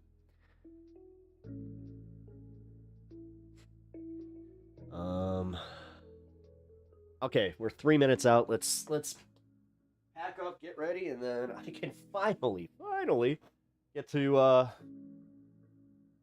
the Trump Epstein stuff. Give you a few more updates on that because it's not going anywhere. We have another Piers Morgan debate-ish about this where him and Megyn Kelly apparently, like, he says something to Megyn Kelly and then just it goes off the rails from there. For Trump though, because it's kind of like they finally had that moment where they're like, yeah, it is a little ridiculous what they're asking us to like shovel to these people. And then we will go over the Vosh stuff because I have some thoughts on this. I covered it a little bit on the last stream, but I was also on Friday recovering from being dreadfully tired. God. My sleep schedule has been completely messed up since then, by the way. I need to do an adjustment. But, you know what? Tonight might be that. I'll probably end around 9. Just so I can actually get my sleep schedule back on track.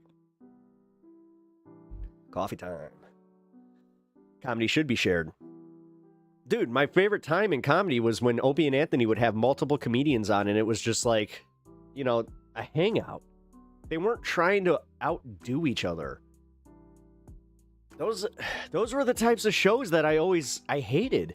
And to Opie's credit, he knew when to shut the fuck up for the most part. Like, yes, he would do his thing where he would derail a segment if it was, you know, like an Uncle Paul thing, but to be fair, Uncle Paul would take it a little too far. Oh boy, Smothered is Vosh stuff. What happened this time? God. There is a new accusation out there, but this one, I have to say, when you have Destiny, who is not by no means a Vosh fan, coming out and saying, I think that this is a calculated hit on Vosh, and he's just like, I don't give this any merit. He's like, nothing will come of this. Vosh's career will not get damaged by this, and honestly, it's not a big deal.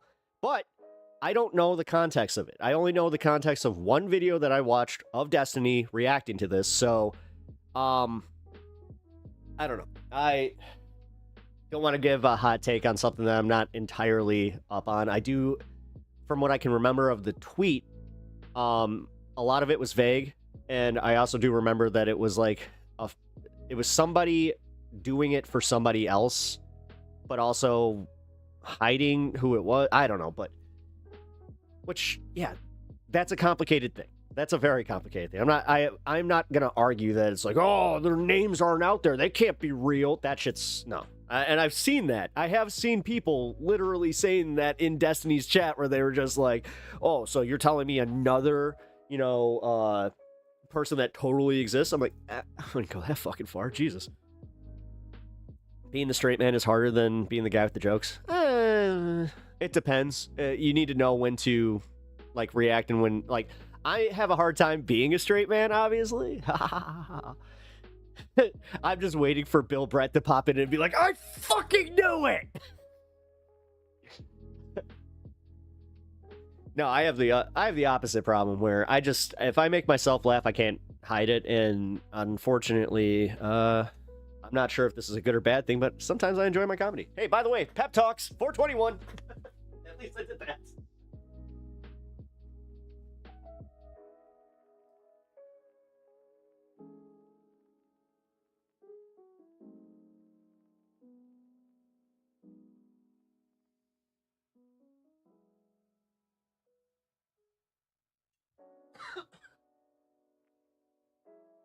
We should just call that Pep Talks 420. 421. What up, Bloodstone?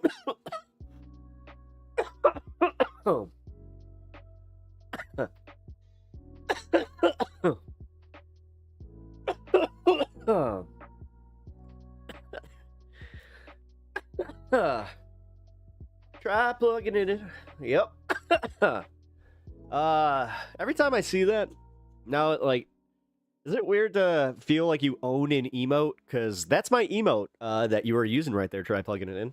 If you are ever part of the MR, the Majority Report chat, anytime I show up, that is the emote they welcome me with. So, which couldn't have been a pepper, couldn't have been the flowers or the smoke. Nah. Apparently not. I'm a little bummed out that they stopped doing the plugs in MR chat. I think they were asked by a producer. My bad. Oh, hey, no, take it. Use it. I find it, I like it. And also, yes, it's that's the reason it was mine. It's because, like, I'll pop up every morning. I'll have my coffee, and then I say, morning. And I kind of feel like my day has now officially either started or I have welcomed the internet. There you go. I mean, you can still use the other one. You should use the other one. Fuck it, use the other one. All right, the Epstein stuff, guys. Let's fucking do this. There is a lot to go. So number one, the Ghislaine Maxwell. Now, her as a person, I have seen a bunch of people in the mainstream media doing what I can only call a whitewashing of who Ghislaine is, what she was charged with, and found guilty of. We must remember that. And how serious this pardon could be. Because when you have Elon Musk and other people that are, pretty prominent in the space coming out and even saying it, like, this is how it's going to happen. He's going to pardon Ghislaine. She's going to come out with a few names that just happen to not be any of the Republicans or, but it's all going to be like the Democrats. So it's going to be just enough to give the base what they want. All of a sudden, the base is going to be like, yeah, you know what? Maybe she was a victim anyway, because you're seeing it on Newsmax. When I saw the Newsmax anchor say, you know what? She was a victim herself. I was like, holy fucking shit. They're doing it. They're literally doing it right now. That was the start of it. And I didn't know or think that they were going to do it so brazenly. I thought that they would maybe, wait a little bit and then kind of go, well, after further consideration, but it's literally been a few weeks and we're still in the throes of well, you still talking about this? What's going on? God damn it. I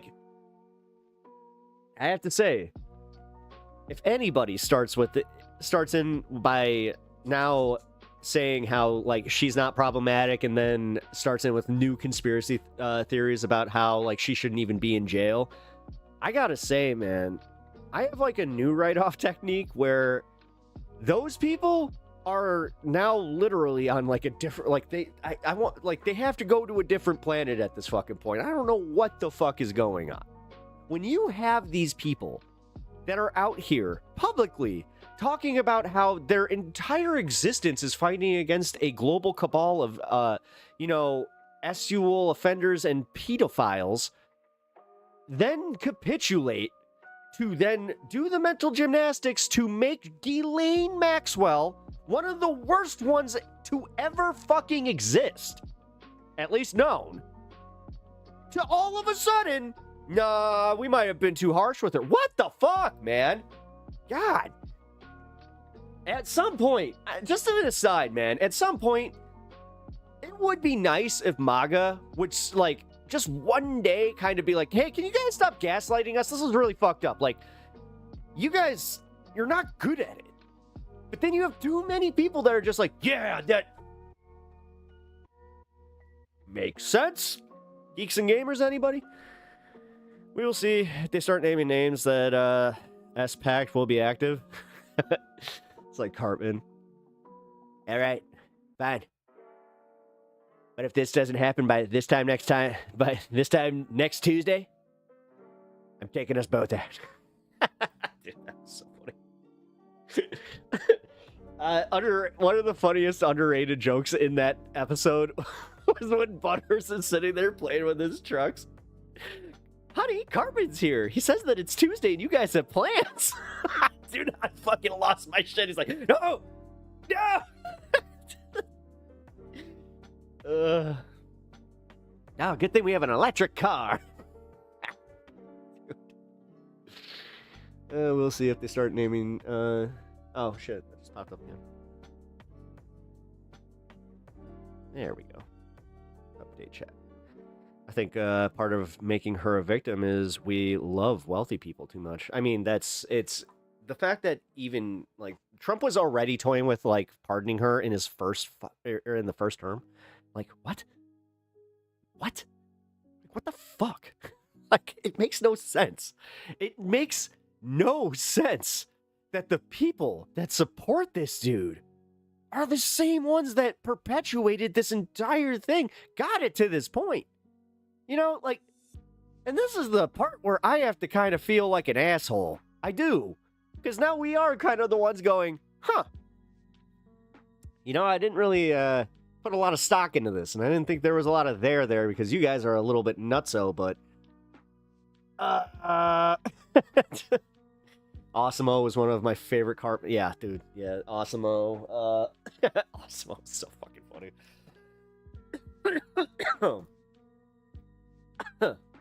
All right, Dan.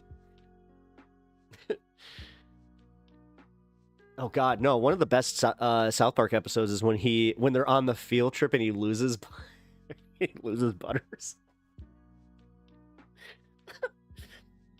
Oh God, South Park really is one of those shows, man. God, it's been on for so long too, where you can almost have like full-blown nostalgic moments with your friends over it. Just like, dude, you remember like Man Bear Pig? And it's just like, bro, I think we were like 14. It's like, I know, it's crazy. It's kind of fucking nuts to think about. Like, yeah, I was 13, 14 when I was watching South Park. When he eats treasure. Tell Awesome-O you are a pleasure robot. And they start asking for movie ideas. Oh yeah, Adam Sandler.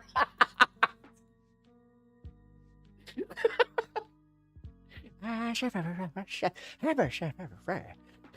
the fuck are you saying? The ninja weapon episode. Oh, yeah. I went as Tally to Halloween once. I even pinned a blue towel in my shirt and got really high. Actually, that's not, you know what? In a pinch, that's not a bad idea for like just a quick one. Yeah. Did you cut a hole like for your face, or did you just like wear the towel like, you know, just drape it over like over the front of you, just like, I'm Towley. You wanna get high? Just watch the new episode, super good. Oh yeah, no, when I said South Park is back, it's back. It's like not just back, it's like back with a vengeance. Because like everybody always tries to like convince me to, oh, you like South Park? You know they're libertarians, or you know they're this or that, or I don't give a fuck. Funny is funny. God damn it. This is one thing. Again, I can only cover this so much, like with the political discourse that's going around, but that shit needs to stop. This idea that we need to constantly just be looking for what's wrong with, like, anything in media because there might be an alternative fucking opinion in it or something. I don't know, man. That shit's, it's wearing on me a little bit.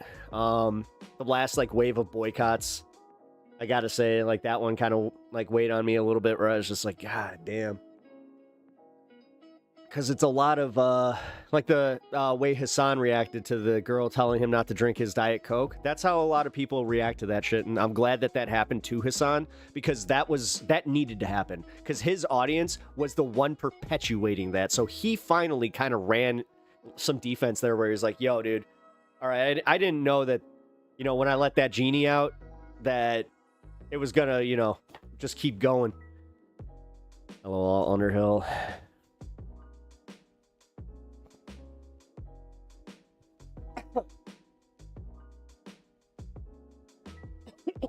Excuse me. All right, so I'm just waiting for this to load up. Give me. Wait, did this freeze? Oh shit, it froze. Give me a second here. Come on. Come on. It's not the stream, guys. It's my browser. South Park falls short when it takes the right-wing caricatures of what the left-wing thinks and what they are actually doing. Well, I mean, that's why it was kind of funny where it was just whittled. Like, one of the funniest parts about this episode was that Cartman won. Like, he's the dog who caught the car. I just kind of find it hilarious that his whole, like, they're finally going there, too, where it's like, oh, is my whole purpose not making fun of woke liberals? Like, you know the epiphany's coming. Although I have to say what they set up with the B plot about Randy in ChatGPT, I can't wait for that to finish up. That's going to be really, really funny. People who used to like South Park all of a sudden doesn't like that South Park decides to make fun of their Orange Daddy lame. Yeah, that shit too. Yeah, where, oh, I thought comedy's legal, guys. Like, come on. No, it's kind of that's where I was going with this, where it's just like, nah, man. Like, because for how much they do, like, will punch at the left, they do punch at the right. You know? It's not one of these, like, blatant ones where they're just, like, constantly making it a fucking referendum on leftism. It could have been that. And I'm sure that there have been seasons of it that I haven't watched because you know, the Macho Man Transports episode is a great example of Trey and Matt not knowing the issue. Yeah, that one. Okay. Oh, God. I forgot about that. Dude, Dan Soder. Dan Soder turned that down. To his credit, he turned that one down because he didn't like the content. Literally, PC Principle's fucking hilarious. Power Christ Principle. Power Christ Principle. Repent and your sins will be forgiven. PC Principle, Power Christ Principle. Damn, dude. Excuse me, PC Principle, Power Christ Principle. Go on. Dude.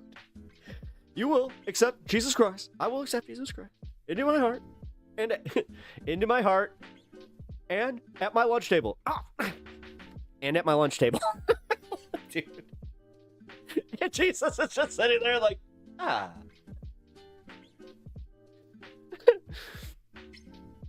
Guys, I heard that you wouldn't let Christ sit at your lunch table. What's going on there?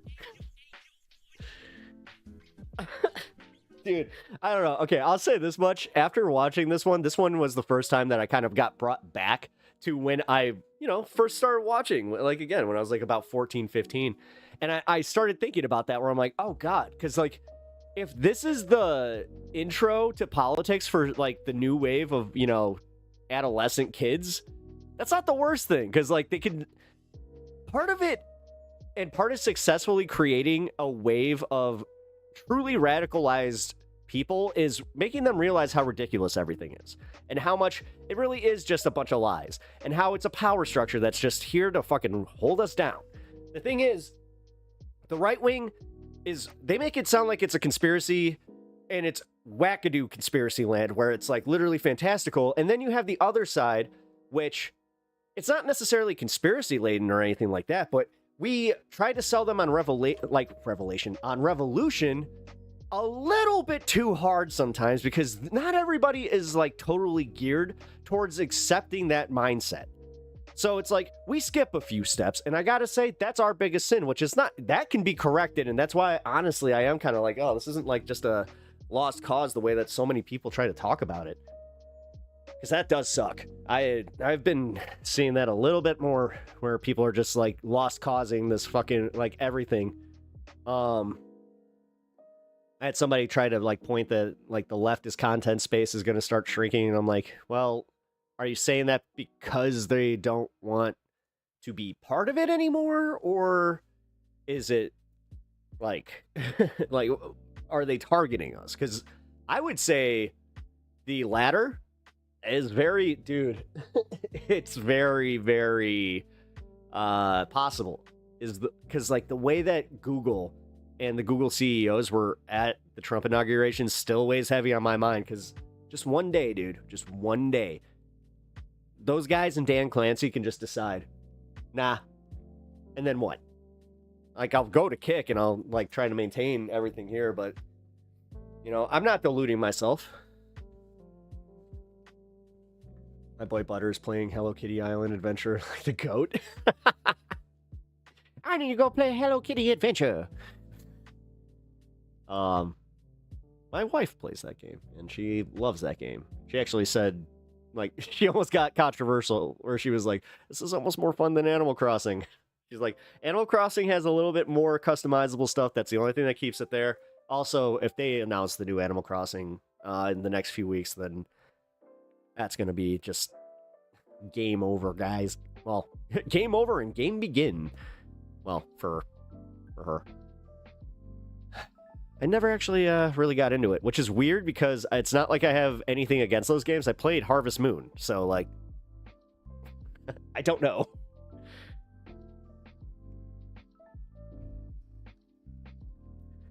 I feel like how they write their episodes at times, the right thinks they are making fun of the left.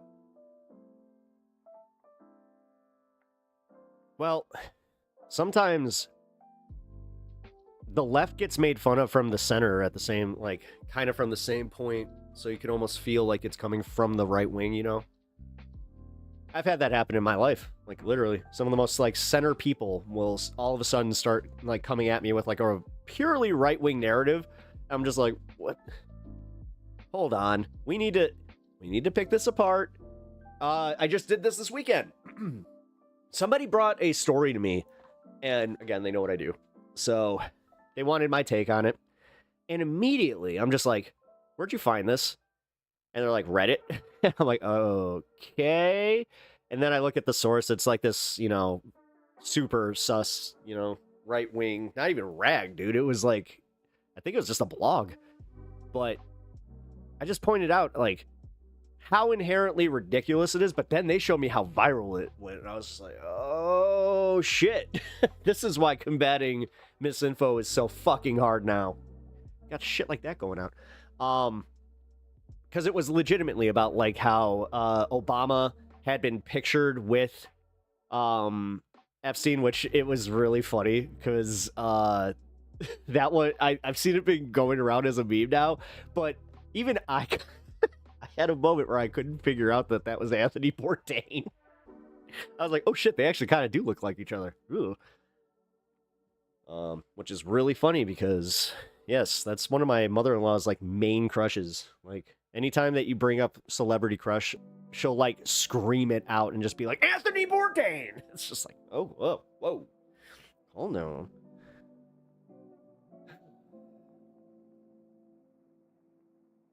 He was cool. Like, I did watch his shows, though. Like, he was always an interesting cat.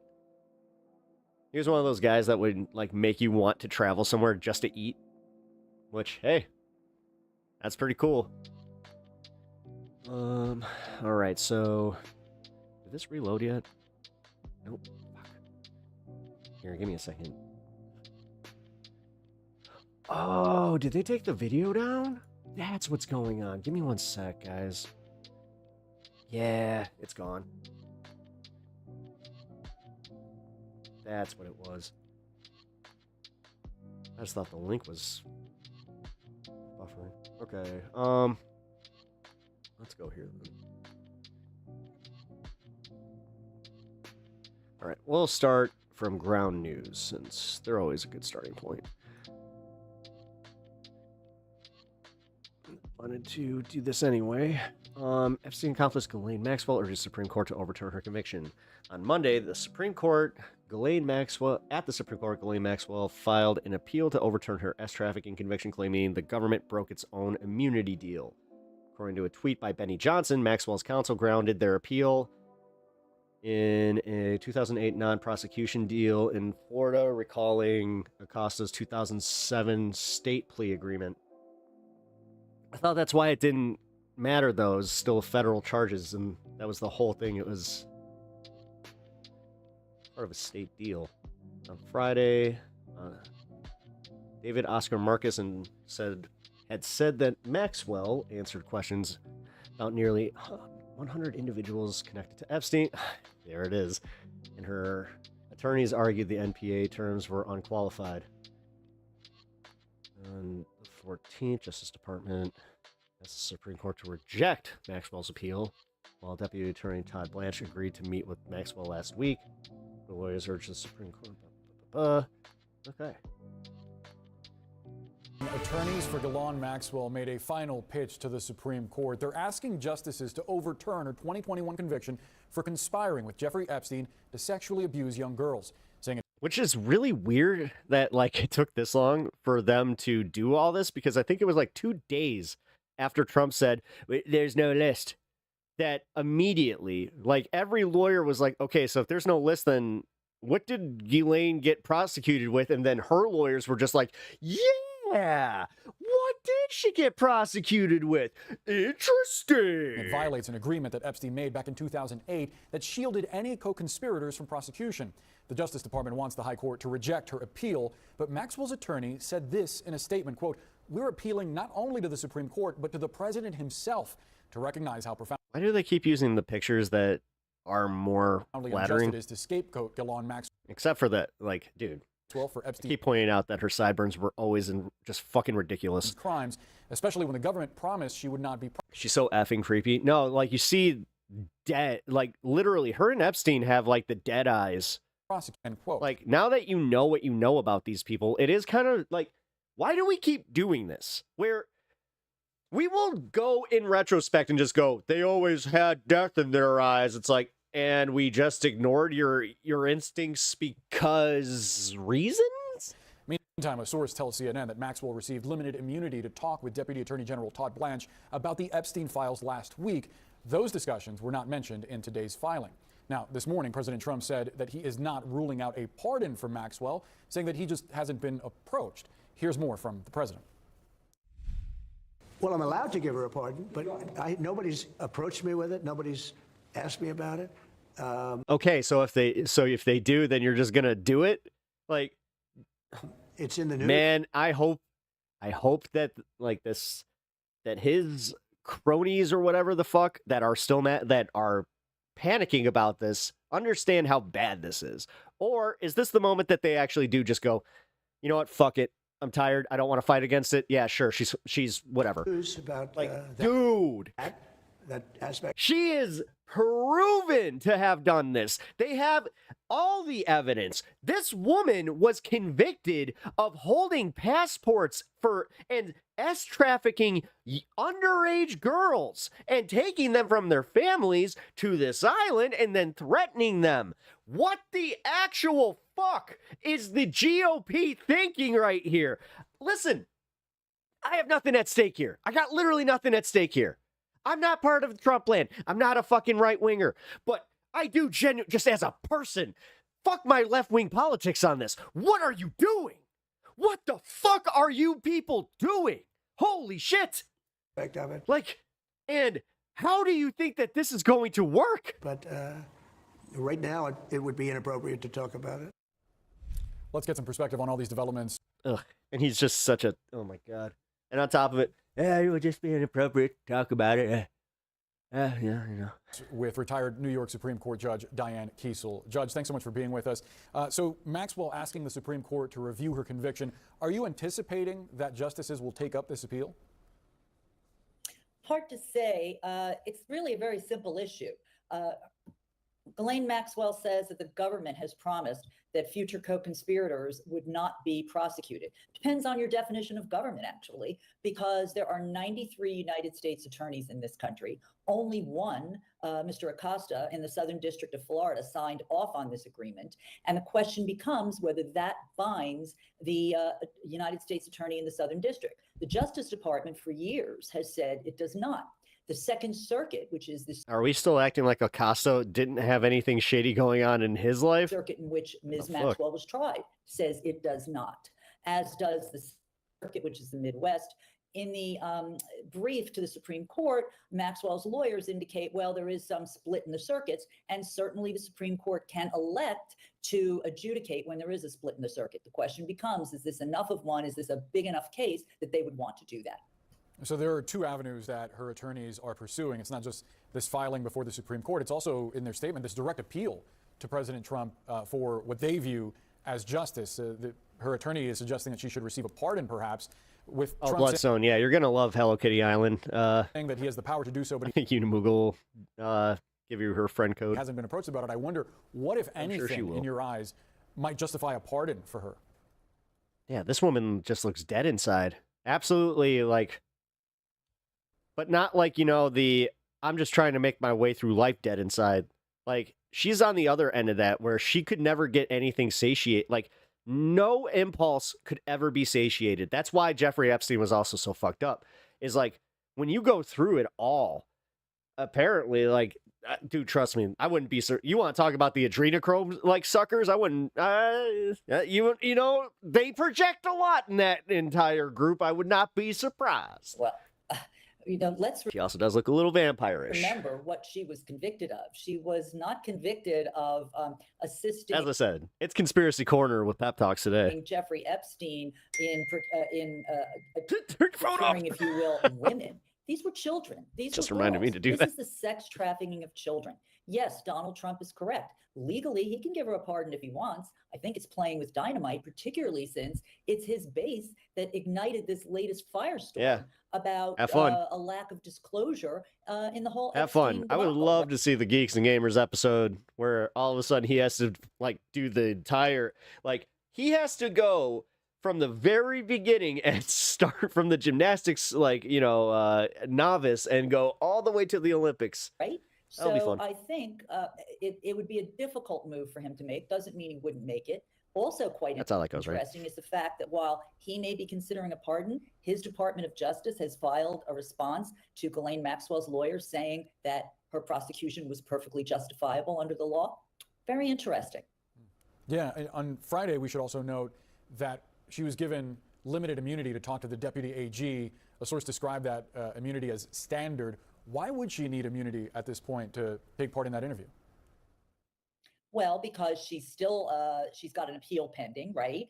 In addition, someday, if she doesn't get pardoned, she will be up for parole, and she wants to be sure that whatever she may say will not be used against her. That's pretty standard. The interesting question here, though, is, you know, Todd Blanche is the one speaking to Ms. Maxwell and her lawyers. What role is he playing right now? Is he the president's former lawyer, or is he representing the United States of America as a high-ranking official in the Department of Justice? It's all a big question mark, isn't it? You're a former judge. Why do you... Okay, it would be nice to see somebody, just anybody, with like a human like amount of alarmism to this, where it's just like, no, this seems kind of fucked up. Diane Kiesel, thank you so much. Like, for your she's perspective. almost saying that. Almost. Jeffrey Epstein's convicted accomplice and former Way too politely. girlfriend Ghislaine Maxwell may be looking for a presidential pardon. Maxwell is currently serving a 20-year prison sentence for conspiring. Can we? I don't know. I again, at some point, go. Huh? With Epstein to sexually I abuse know young you guys are girls. journalists, but Last week, she was granted wow. limited immunity to speak. Also, why do you guys keep using these pictures, like the ones that are humanizing her, like that? Have you noticed that? Have you noticed that? I've noticed that. With Deputy Attorney General Todd They're using the pictures that humanize her the most. Blanche about the Epstein files. Today, her attorneys are making their final pitch to the Supreme Court to try to And honestly, that tells me that they're preparing the American psyche to fucking just accept that this bitch is going to get pardoned. persuade the justice. And that they're just going to run with it from there. And to consider overturning her criminal I bet by conviction. year 2 Joining we're me now not even from fucking going to talk about this. Manhattan prosecutor Jeremy Sallin. Jeremy, good to see you as always. So we look at the limited immunity is fairly standard, the way I understand it, when there's a questioning that is happening, like what we saw with the Deputy AG Todd Blanche last week with Ghislaine Maxwell in Florida. Realistically, Wow, he that's said a we'll really get nice Victrola behind him. information on what they discussed, at the appropriate time were his words. What do you expect to learn from those meetings? I don't think that is going to be made public. These Whoa, he has shockingly good audio. Hold on. What microphone's he using? Oh, the fuck? agreements, which are routine and regular, and that limited immunity. So if you lie, it can be used again. You ever have that where you see like the WebEx by Cisco thing and immediately you're like, oh, this is going to be some chopped up audio. But that limited immunity is not atypical. But that's also shared internally and making prosecutorial decisions. Never mind. At the discretion of the Spoke too soon. prosecutors, what they want to share publicly. But at the same time, understanding that the public may want to know and Trump's base may want to know, that's not the principle that really should be guiding the Department of Justice. It should be, what, if anything, should we do with the information that we are given? Should we pursue other people? Is this going to lead to further investigation? Is this going to increase and add to additional prosecution? We'd like to think that opportunity would have happened a long time ago if there was something to pursue when she was originally prosecuted. But those are the types of questions that they're going to ask internally, but not necessarily share it publicly. Mm-hmm. Well, to that point, sort of two questions. In terms of information that was shared previously, to be at this point where she is now, serving 20 years, a 20-year sentence after being convicted, her attorney said she's been cooperative. Damn it! Essentially, but not saying that saying, hey, sure, she would love a pardon. Cisco, right, if that's possible. I mean, if she had something that she wanted to share, isn't that something that would have come up already? And like 4 states over, dude's like at a rib fest of some kind. Who just called my name? Yeah, you would think that at that point in time, I reached for that joke. When she was initially prosecuted, she would have offered up information, say, listen, save myself, here's what I had, and they would have assessed her credibility, understanding that there's always an agenda to an accused, meaning they could still be honest and upfront, but at the same time, they want to free themselves of incarceration or the stigma and worse of a felony conviction on the federal level. But yeah, you would expect it to come up before, and what she may have may be incredibly valuable. But remember, this is a person who is insisting on her innocence and saying, I didn't even do any of this. And to say as her... No, it's not all... Wow. That's the first thing you go to. You don't go to the fact that she didn't even testify at her own hearings. The fact that she was held liable by her own attorneys. Attorney said that they're not necessarily looking the fuck for something, and they're being like her own attorneys were like, she's gonna perjure herself, so we're not gonna let her on the fucking stand. Upfront and honest here. Like, I think that this is insanity, guys. Like, this is a way. I'm not sure. I don't want to overuse the term gaslighting, but God, we have been gaslit by this administration to a degree that really is scary, and it's gonna be studied for years in psychology. But this shit, where you have the whitewashing by the fucking mainstream media, which is... It's insane. It's insane that I have to do these things. Like, as just your normie dude who sees this shit, and I'm like, oh, you know what? You guys are kind of playing into this conspiracy thing. Oh, you use the word conspiracy. Oh, you're the weirdo. You're alternative news. We're the ones the people trust. Oh, are you? Really, that defies credibility. About to go full Kalinsky on this and just go, no, alternative media is the new fucking space. God, I'm growing faster than any of these idiots. There's certainly an agenda, and whether or not that fits the Department of Justice agenda, I don't know. But you really have to make sure what she says is accurate, because yeah, the microphone forgot it was terrible for a moment. They corrected pretty quick through. It really did, because he started strong. Gotta say, like, very clear. And on top of that, like, I thought he was using legitimately one of these. Justice are going to pursue again this picture right here. This fucking picture right here. Oh, they're just a couple that were hanging out in Colorado, or the wilderness. Look, they're just like everybody. They're like your average American. They like them a wood cabin and some flannels, and they didn't do anything wrong. 2 new charges. Fucked up part is they're not even trying to say that. We're beyond that. We're beyond even saying that these people didn't do anything. We're now at the point where it's just like, yeah, they did it. Fuck it. What the fuck is happening to this country? What the fuck? I'm having this moment in real time, guys, where like I just got there. I just got there. What the fuck is happening? Like, they're pushing me to insanity. This is nuts. Shed light on something and point any normal person. I mean, this is what sucks too. Like, the normal person does not consume as much of the media that I do from both sides, of course. But Fucking Christ, man. Better darn be really accurate. It doesn't even take you, like, to see all that I do. Just this alone, you go, oh, that seems a little off. And be credible No. and assess for that. Given the assessment from the DOJ about her credibility in the past, which is frankly, she's not credible, that you can't trust her to tell the truth. If you are Todd Blanche going into these discussions, how do you approach someone like that? Pep's reenactment of being dismissed seems like a vestige of his 9/11. You know, this is something that Todd Blanche, I'm sure, has done, and it's really basic for all prosecutors. You know what? You might not be wrong. But 100%, anyone listening to what she has to say understands and should recognize that there is an agenda. She may not be honest. She wants that pardon. She wants to be commuted. She wants something. But what's critical here is hey, when you make an observation, you make an observation. whatever she says, I want to corroborate. It comes from her mouth, but I also want to look to the files. Is it made out and borne out somewhere else? What other evidence? Dead people can't melt dark memes. What she's saying is accurate, because her saying it now, after not saying it for so long at all, really gives me pause and concern as law enforcement. Because the tools that I have to really come after someone and accuse them of a crime are very... It was thermite paint. You don't understand. They went in there. They were painting the World Trade Center for over 15 years. They went level by level and painted the girders with steel paint or with thermite paint. Before I do that, I need to make sure it's accurate. What's in the file? I remember that one. That was the last one where even I was like, what? What did the victim say? Wait, they did what? Jeremy, appreciate it. Thank you. And then I had the logistics explained to me by a buddy that was an architect. He was like, that's impossible. I was like, what? He's like, oh, trust me. What he just said there, he's an idiot. He has absolutely no idea how that would work. And also what that would do to the structural integrity of the building before anything even happened. He's like, think of it this way. Any electrical fire, anybody that, has a cigarette in the stairwell, any of that, it would just boom. So I was like, oh, he's right. You're right. You're right. And then I had the other part of it explained to me where they're like, look at how stupid the U.S. government is. Are you telling me that you really think that they'd be able to keep the lid on that one? I'm like, you start making more sense the more you ask me just the simple questions, which most people didn't know how to do because they would like engage with me on a different level where it's just like, we need to prove him wrong. We need to get him out of this.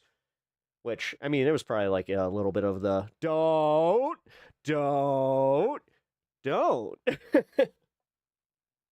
But yeah, some paint can things oxidize. But yeah, if Thump was president on 9/11, if someone asked him about the towers in December, he would have said, "Are we still talking about the towers? Come on, guys." Yeah, no, for God, I know you're making a little bit of a lol joke, or a lol observation is what I'll call it, but it's a good one because that is actually a good point. It's like South Park said, it was the only best, most closely guarded, and best kept secret in the world. Dude, they nailed his ass. They totally nailed. I'm Donald Trump and I approve this message. South Park episodes about 9/11 were good. I mean, yeah. Again, I post 9/11 kid here. Well, adult, I should say. God, like, actually, thinking back to it, I was about to turn 16. So, like, it was, like, right before, like, what I would consider my last year of, like, being a kid. It's a half joke. Hey, half jokes can be funny and also depressing. Hey, and this also has the lead-in video. Cool, perfect. We will go with this. Let's get breaking points. Take on, I'm allowed to pardon Ghislaine Maxwell. So I'm going to just say this much. I have really been enjoying the breaking points coverage of this, whether it be them or Ryan Grimm, because of the dynamic between Sagar and Crystal and Ryan and for the conservative Emma Vigeland. I really appreciate the fact that the right wingers on this show, like, they can't even answer for it, and they really try. They try to be as fair as possible, but they're like, listen, there's fair and then there's insanity. So I've been, again, really enjoying their coverage of this, so let's get their takes. Speaking of Israel, by the way, let's move on to the Jeffrey Epstein story. 11 is when I started learning that people in the, I think the government is both strong and stupid. We here with Donald Trump now strong, secretive, stupid. Floating. Yeah, there's so much of it. There's so a potential pardon for Ghislaine Maxwell. Not saying he's going to do it, but not ruling it out either. Quote, I am allowed to do it if I want to. Let's take a listen. Oh, do you think that he got a Coke from the Diet Coke button because when he interviewed Trump, because he was just like, you know what, Trump? I like me some Diet Coke. You do? Guess what I have? Would you consider a pardon or a commutation for Ghislaine Maxwell if she's It's something I haven't thought about. It's really something. I'm allowed to do it, but it's something I have not thought about. I love how even with her sunglasses on, you could see her going like, do I need to step in? Do I need to step in? Something I haven't thought about. Being his press secretary has got to be like anxiety on a whole new level. But I am allowed to do it, if I am allowed to thought about do it it. multiple This is times. after Ghislaine had this extraordinary meeting with the Deputy Attorney General, Todd Blanche. We have video of her. I'll talk over it while it is playing. You're actually watching her walk back into prison in Tallahassee, Florida, carrying the boxes of her discovery. The details of this, guys, are extremely unclear. So the circumstances that this all kind of came about, if we go to the next part, is that these meetings were initiated by the Department of Justice. Quote, she answered questions for about... Sagar's probably considered a classic Republican. 9 hours. Nah, because he still goes to bat for Trump way too much. Hours over 2 days and was, quote, granted a limited form of immunity. Now, people took a lot out of this, but let me just slightly explain. Because she's already been convicted, the limited form of immunity doesn't necessarily apply in the way people are thinking. Like, she's not getting away with anything. According to them, the Ghislaine Maxwell mentioned over 100 different names that bear investigation in relation to the Epstein story. Now, that's according at least to some leaks coming out from the government, as well as statements by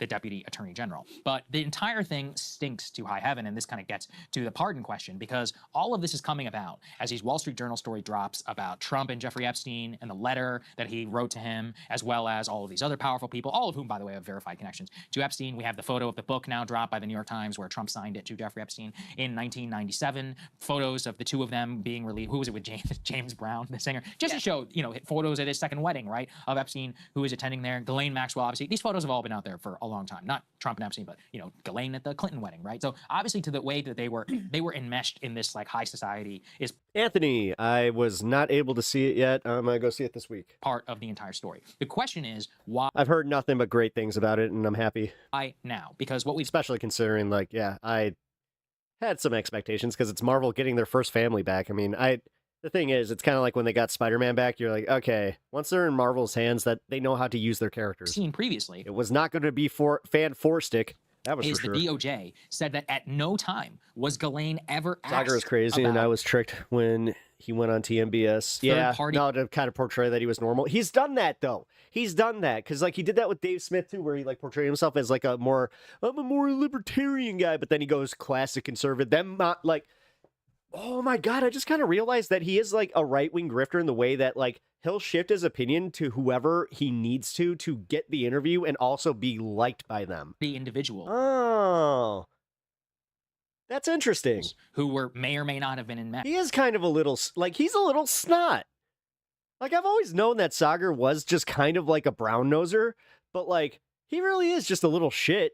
I gotta give him, all right. But the problem is that Trump has a direct political incentive right now to make sure that his own name doesn't surface in any of this. And so any form of deal cut by the government that, let's say, implicates other people, it doesn't implicate Trump, and then leads to some sort of pardon, that is not immune from the political process, is going to have a lot of open questions. This is why they should have a special prosecutor. They should have somebody who's immune from the political system, who is not, directly answerable to Donald Trump or anyone really on the matter, because any sort of deal and files or whatever that is released has to have confidence. Otherwise, this is going to be some JFK-style cover-up all over again. Yeah. So the whole thing stinks. It's just so obvious. It stinks too high. It's so obvious what's going on here. Yeah. She wants a pardon. Trump is thinking of giving it to her. And what, in exchange, you think she's going to blow the whistle on if he did anything wrong? Right. Of course not. It's going to be all about handing over like whatever Democrats or Democratic-aligned billionaires, which fine. But again, the government has, we can put the next element, D4, up on the screen. The government has like 100,000 pages of documents. They have terabytes of information, including financial records and videos and all sorts of information that they could release. We don't have to pardon a pedo, sex criminal, trafficker who should spend the rest of her life in prison and frankly wasn't prosecuted for even close to all of the crimes that she actually committed. I mean, let's not get it twisted. This woman, you want to talk about a groomer, like this woman is an absolute monster. We're talking at the least hundreds of girls, young girls that she would recruit and herself personally victimize and get into this trafficking. Was effectively like a pedo trafficking Ponzi scheme. She was the main person doing that for years and years and years. So, you know, I'm starting to cover the like MAGA reaction to this idea that she got a raw deal or, oh, this is so unfair. Like, what is unfair is that there aren't other people in prison alongside of her. Right. This is insanity that they're actually, like, again, whitewashing this to make it so their political enemies can now be attacked expeditiously. This is nuts. This is literally in real time watching somebody make a deal with the devil just because they want something a little, again, they just want this a little bit quicker. 100%. But don't get it. She Holy belongs shit. there. And so the fact that it's even being considered, and I think he's going to do it. I do think he's going to do it. He's going to do it. That he's even considering pardoning her. And we have reporting from the past, according to Michael Wolff at least, that he had considered pardoning her before. It's so grotesque. And he thinks that we're all stupid, that we can't see what's happening here. People need to acquaint. And I think that's really the biggest thing that makes me angry here. As, like I was saying before, not even a left-winger. As an American, how fucking stupid does this motherfucker think that we are? Like, when Andrew Schultz and all the comedians are calling you out on your bullshit, I think that you lost the fucking plot there, my orange man, but whatever. With the term, if you're not familiar, fucking Mango Mussolini wants to go fucking full throttle. Exactly what's going on here is like, in order to sort of like push off the pressure from this emerging scandal. And then did you see this shit where Kevin Spacey was on Piers Morgan and all of a sudden the big revelation is that the Clintons, it's the Clintons that did it, and that they're, oh yeah, you know what, I think the Clintons did it.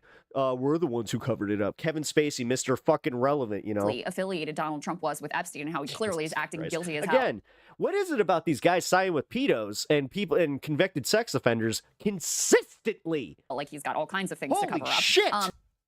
Trump, Ghislaine Maxwell, Kevin Spacey, all these guys, and immediately they're like, yeah, you seem like an excellent judge of character. In order to like diffuse that scandal, you'll selectively release a little bit. Meanwhile, simultaneously going, the Democrats are in bed with a bunch of pedophiles. It's like,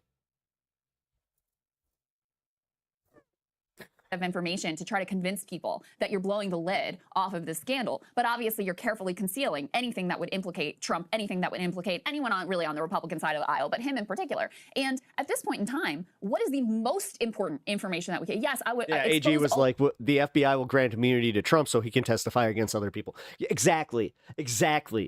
All of the pedophile criminals do that. But the most important. And it's only going to be the ones that have nothing on Trump.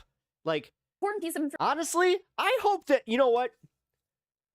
Fuck it. If they're going to play this game, then I hope that the billionaires that are also, that they're going to throw to the wolves, because you have to think that anybody that is on that fucking list has got to be shitting their fucking collective pants right now, especially with the fact that Trump is looking to scapegoat any of them. So every single one of them, if they get together and somehow, I don't know, figure out, I don't know, it's a shadow cabal thing that, I don't know, maybe just, would that finally do information we need? What the fuck right now is, does Mossad have blackmail pedo material on the president of the United States? Sorry, I wanted to say more, but then I kind of I realized I'm like, I should probably stop there. If we are not in pursuit of relentlessly in pursuit of that information. They know MAGA has been eating up anything, so in their minds, they know MAGA is just stupid. Yes. Then yes. The problem is he was losing MAGA, and he started sensing that. We are really, really missing the train. He is too deep to not be associated. I mean, the fact is, it's so obvious at this point. The fact is, we don't even need to say allegedly anymore. We just need to say, allegedly, Trump may be in the... What is going on here? It sounds like... Do we? Russiagate level stuff. And completely. But that's part of the issue is that... I don't know. I'm a media figure. I will make sure that I still use allegedly. To be clear, I didn't believe that. I'm still not really... You guys I still can don't really believe that. But the way that Trump is acting makes it so that it's pretty clear that, you got to ask something about, like, what the hell is going on with your actions around these files. Oh, Trump letting them know that Trump coin is available for purchase? From the very beginning. Jesus, allegedly. And let's put this next one up here on the screen, shall we? This is from the New York Times, D4.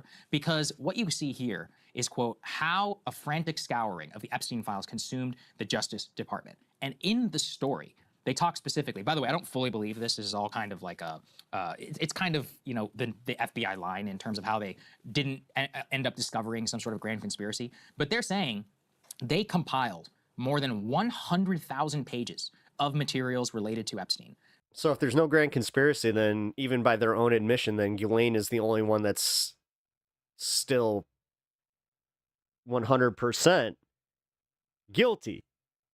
So in terms of grand jury testimony, in terms of his bank records, all of the different stuff that they've seized and all of that. I understand. So that's why I Over said the I have to say allegedly. You guys know. years, and that of those 100,000 files, none of them, absent what previously has been released, is yet going to be released here by the government. Now, they claim, the Bureau's own expert document reviewers have raised questions about whether it's being rushed or whether it would violate laws and internal protocols to protect sensitive information about witnesses, child victims, and other grand jury material from being released. But let's not pretend that they care all that much about what they care about, like the actual privacy of the people who are named in here that are not the victims. They're afraid. You know, I guess maybe I'm relatively conflicted about this. They keep saying things like, oh, well, we don't want innocent people to be smeared as a result of the release of these files.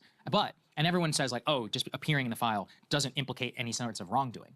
But that's not really the point as to the story, because even, let's say, if you're not in the files but not connected to the sex trafficking, which, by the way, as I've said here before, I don't even think that's like really the tip of the spear of the shady stuff that he was up against. You could still be involved in some extremely like grand intelligence money laundering bagman operation. So, you know, you might still be guilty of all of this other different stuff. And at this point, considering Allegedly Sagar sucks, well, that one you don't need to say. You know, promises and all that from the Trump administration to just come out with a memo and just cut everything off That one I'm from the pretty very safe. beginning and not release any of the info, you know, especially that points in the intelligence picture. That just screams cover up at like the highest level. So the point is there's 100,000 pages of Epstein documents. Trump may have a personal compelling interest in terms of not wanting to get his relationship with Epstein out. Right. So why are you even like, why are you giving lip service to any of this? Like, Sagar, you're trying to, like, I get it. I get you're the right wing position here, but for real, man, like, you're dangerously close to doing the thing where you're just like, well, yeah, this does kind of make sense. But again, I really still don't think that that's the full story. I think that the original intelligence impotence. Because, like, he's doing the thing where he's like, I don't think there was a grand conspiracy, but, you know, it is a little weird that they're trying to act like there was. Stems from, you know, has been there from day one. And that these 100,000 pages and all of that inside of the FBI, and even now all of this talk with Ghislaine. They do that for everything else because he was convicted. He was convicted and he was in jail. Same with her. That's the thing. Once they're convicted, you don't need to do alleged. You just get to say that these fucking people are convicted criminals. Maxwell, like you said, Ghislaine, the limited. We don't live in a post-fact society the way that Kellyanne Conway and Trump are trying to make it. Per the fucking First Amendment, I can still protectedly say that, no, Ghislaine Maxwell is a convicted fucking felon who has absolutely no business being pardoned. Hangout stuff. That's what this entire thing looks like. And a lot of it has been distracted. Sagar O'Reilly. Oh, wow. He does kind of have that mixture of Geraldo and Bill O'Reilly in his personality. That kind of makes sense. In terms of salacious media coverage. And people don't necessarily know. He really is just a fucking just... the full story. But when you do, there's so much still out there that they could easily release while still protecting victims and all that. When can I call him a pick-me and it would be okay? And actually give people some compelling Now? information I think I about can. what's inside of the, you know, the possession of the government. You don't have to go to Right. the courts. And You act like he's not doing it on purpose. them to yeah, release it. not You at don't all. have to pardon a convicted sex criminal. Right. You don't have to do any of I mean, he's at least acting pretty well about it, where he's just like, well, I don't know. That's kind of weird, right? It's kind of weird, that. right? You have in the government, in the FBI Under the vault. executive purview. Yeah, under the executive purview, you have vastly more information than you're going to get from this criminal or from the grand jury testimony, which isn't going to be released anyway. So so then okay, well, why? No, I mean like people getting protected or protecting people from innocent people getting harassed. Doesn't he just release it? And we already know, this has now been reported. Oh, my bad. He's in the files. We know that when they were scouring through this 100,000 pages of information, that they were specifically told to flag his name and identify where he appears in the files. And we also know, and this is, Ryan brought this up and really reminded people of this whole episode who weren't familiar. The Israelis are known, Netanyahu specifically, is known to have blackmailed President Clinton with Monica Lewinsky recorded sex tapes that they had collected and sort of dropped the information to him in the context of ongoing negotiations with the Palestinians. So it's not like this is so outlandish and, oh, they would never do that. And it's crazy to think that they'd be collecting like sexual blackmail material on American presidents. We know they literally have already done that. Wait, is Rising still on? So is President Trump thought that show one just, of like, those got American canceled. presidents, the next in the list of American presidents who, you know, the Israelis are holding some sort of blackmail material over his head? We need to know that, and it certainly would explain a lot of how he has behaved vis-a-vis the Israeli state. And, well, not just him, by the way. There's other cabinet officials, I'll leave it at that, who have some questionable behavior on the topic. But it is one of those where, you know, when you... I'm sorry, I got my normal latency on. You today. make it seem like that. Yeah, chat. Just so you guys, YouTube chat is going to be a little slower That today. is a possibility in terms of your behavior. The only way to quash it at this point is to actually release everything to show that you have nothing to hide. But the Republicans are not acting that way. The Republican Party right now, quite literally, has shut down the entire House of Representatives just to make sure that none of the Epstein files get released. Notice how he's sweating? Because, like, this isn't just him being under these hot lights. These are the moments where he has these, like, little, like, these moments of clarity where it's just, oh, it is really weird that, like, they are really, like, if the Democrats were doing any of this shit, I would be losing my collective fucking mind. But I have to just act like, oh, yeah, it is a little weird. They're just kind of, you know, shut down the Senate or the House of Representatives not to take a vote on this. That is a little... Because they don't want to fucking vote A, Sagar. on the floor. Any rule, nothing, no piece of legislation to be able to move through. And the Speaker, Mike Johnson, has a new line. All credible evidence must be released. Credible being the key word in terms of protecting identities and others, as if they're so concerned about that. Let's take a listen. Should all of the files related Man, this is kind of fun watching Sagar be on the back foot. to Jeffrey Epstein be released and made public? Yes, I agree with President Trump, with the Department of Justice, with the FBI, that you need all credible evidence and information out there. That word credible is important. And why? Because you have to protect innocent people's names and reputations whose names might be, as you noted at the outset of the program, intertwined into all these files. This has been a long legal process. The Massey and Khanna discharge petition would require the release. They would require the DOJ and FBI to release information that they know is false. So there you go. In terms of the new line is all about, you know, credible evidence about this grand jury stuff. Guys, you know, none of that has anything to do with all of the vast troves of information that the government can and should release immediately. By the way, guys, if you haven't already, go and follow me on Twitch as well. You guys can use the chat over there. It is almost instant. And yeah. Immediately. So we're almost 420 followers. We're at 410. Let's get those 10 followers by the end of the week. That's just everybody keep that in mind as the story continues to fold. Reminder that this man literally shut down Congress to avoid a Yeah, vote shut on down Congress. Releasing this I will stuff, say, so. I'm actually somewhat heartened at some of the congressional Republicans here. You know, they basically fold on everything, but it's pretty clear from their behavior. They actually did have the votes to vote on the bill from Tim Burchett, Thomas Massey. Yeah, so, I'm actually going to admit that this is a little sus, but you know what? I'm going to look for all the patsy-watsies on the back. They have done the subpoena now for Ghislaine Maxwell. I don't really know what it is, but they have, at the very least, are not, you know, sitting down yet right now I about think the the subpoena release of of the Ghislaine files. Maxwell is worthless because she wants a pardon from Trump. She's never going to implicate him or be fully honest. Dems protecting Epstein this much would have gotten people to storm the Capitol, but I guess the party that says they care about kids don't actually give a damn about kids in or out of the womb. About what she knows. So well said. I don't really put much credence in that whatsoever. But I mean, they clearly realize that this has a lot of heat with their base. And Yeah, feeling but under okay, pressure. but let's say, so good point. But at the end of the day, a subpoena and a compelling testimony put somebody on the record. If you lie to Congress, that is a crime. And that's actually one that a future Congress, let's say a Democratic Congress, can lead you to. So if she says, you know, something about Donald Trump. Why are you, like, all of a sudden looking for the Democrats to save your ass? Like, why? What is it, like, where you're just like, moderates, please, moderates, come and save me from myself. I voted against my self-interests again. Oopsie. Whatever. You're under oath, right? You literally can be prosecuted for that. That's the one where I told a lot of people where I lost my empathy there, like, and I still don't have it. Like, anybody that, you know, got profiled or like locked up by ICE that voted for Trump, fuck them. Possibly in the future. Fuck them.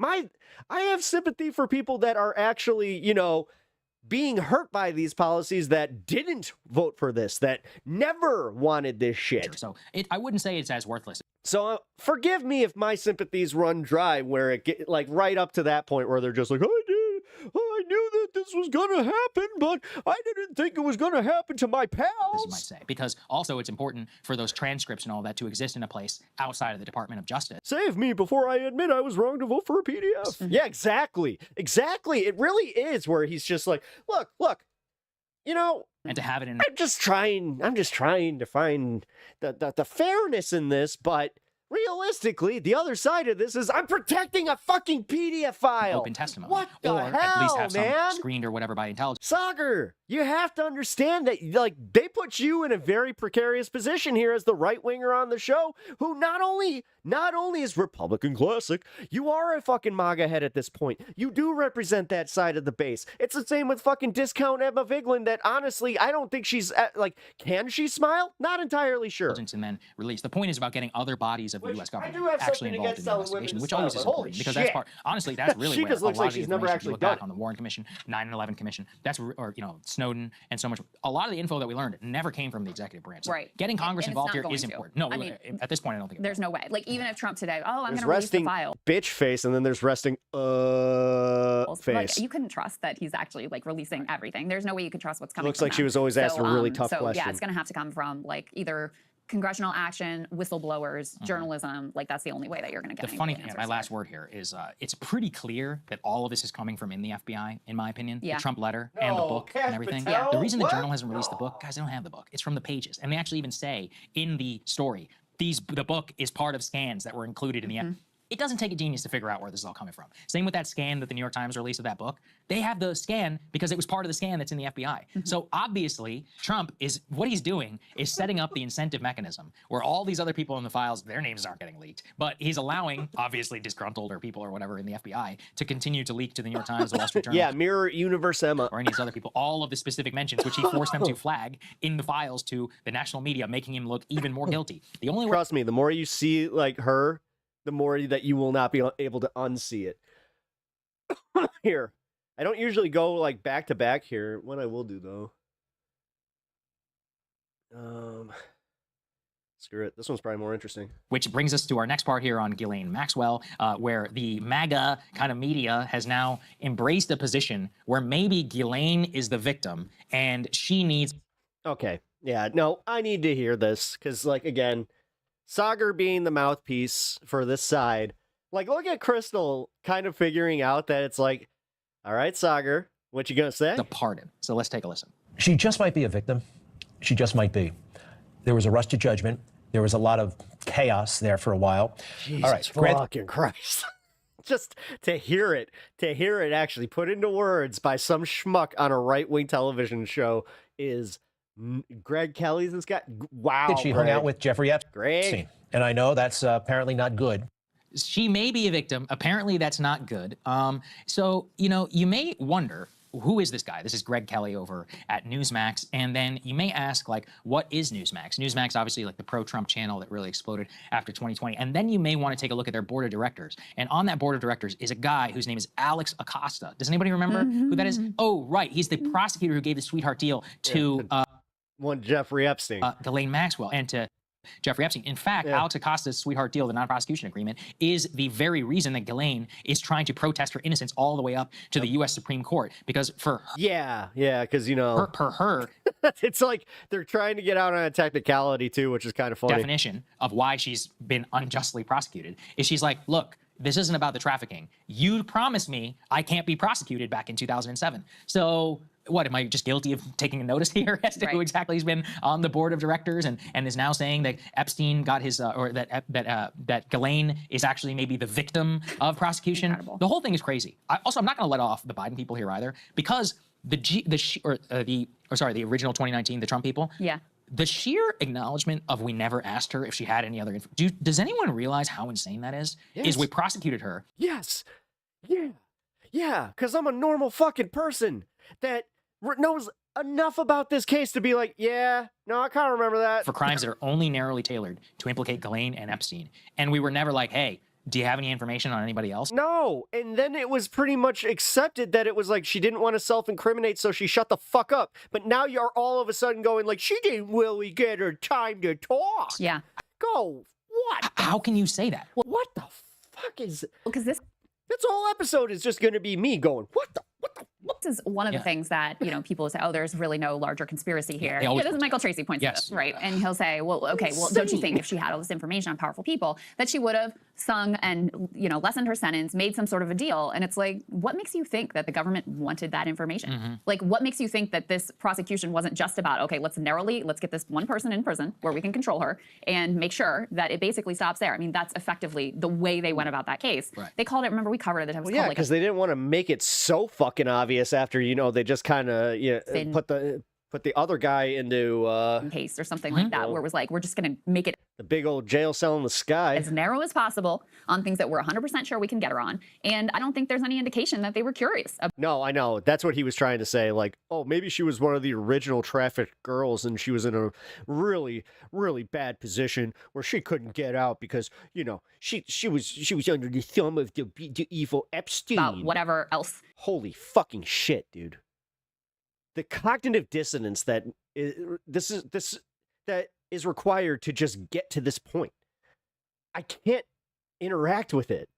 I can't tolerate this. This is insanity, guys. Like, dude, MAGA was always fucked, but this is like fucked to like the point where when they make noises out of their mouth holes, how can you even hear words anymore? She may have been able to tell them. So yeah, I mean, in addition to, you've got that idea that, oh, she's the real victim. I can't even believe that they would say these words. Like, no, literally, because now it's literally just Jeffrey Epstein was just the main guy. He had, and then Ghislaine was innocent.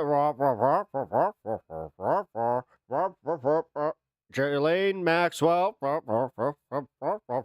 innocent. Again. Fucking A. This one was a monster. She is a monster. No. That's what I cannot articulate this. I'm at a genuine loss for words. How are we here? How am I watching this with you guys? How is this a story? How? In everything that happened in the Epstein stuff, we made jokes at the beginning of this that he would pardon her just because like she knew too much. But now we're here, and now we're getting to the point of just being like, meh, it's gonna happen. What the fuck? Hundreds of go and listen to these women whose lives were destroyed. They were never the same after whether it was one. I never want to see another trucker caravan. I never want to see another fucking Trump rally ever fucking again. If this is the shit that they could pull on you, for real, he's right. You're fucking retarded. There is no saving you. You are genuinely one of the dumbest human beings to ever exist on the face of this fucking planet. Neanderthals somehow, some way, made it better than you did as a fucking supporter of MAGA. Holy fuck. These people are insanely stupid. By Jeffrey Epstein, or whether it was, over a long period of time of control and abuse. Their lives were... I'm sorry. Destroyed. Like, she destroyed these women, and she was the one. She was constantly on the lookout for girls who were getting out of high school, and let me jump out and get their number, and let me get them into this sexual abuse, pedophilia ring. That was her. And so to try to rewrite history now and act like she, she was done dirty, and she's a victim and she deserves. Sorry, guys.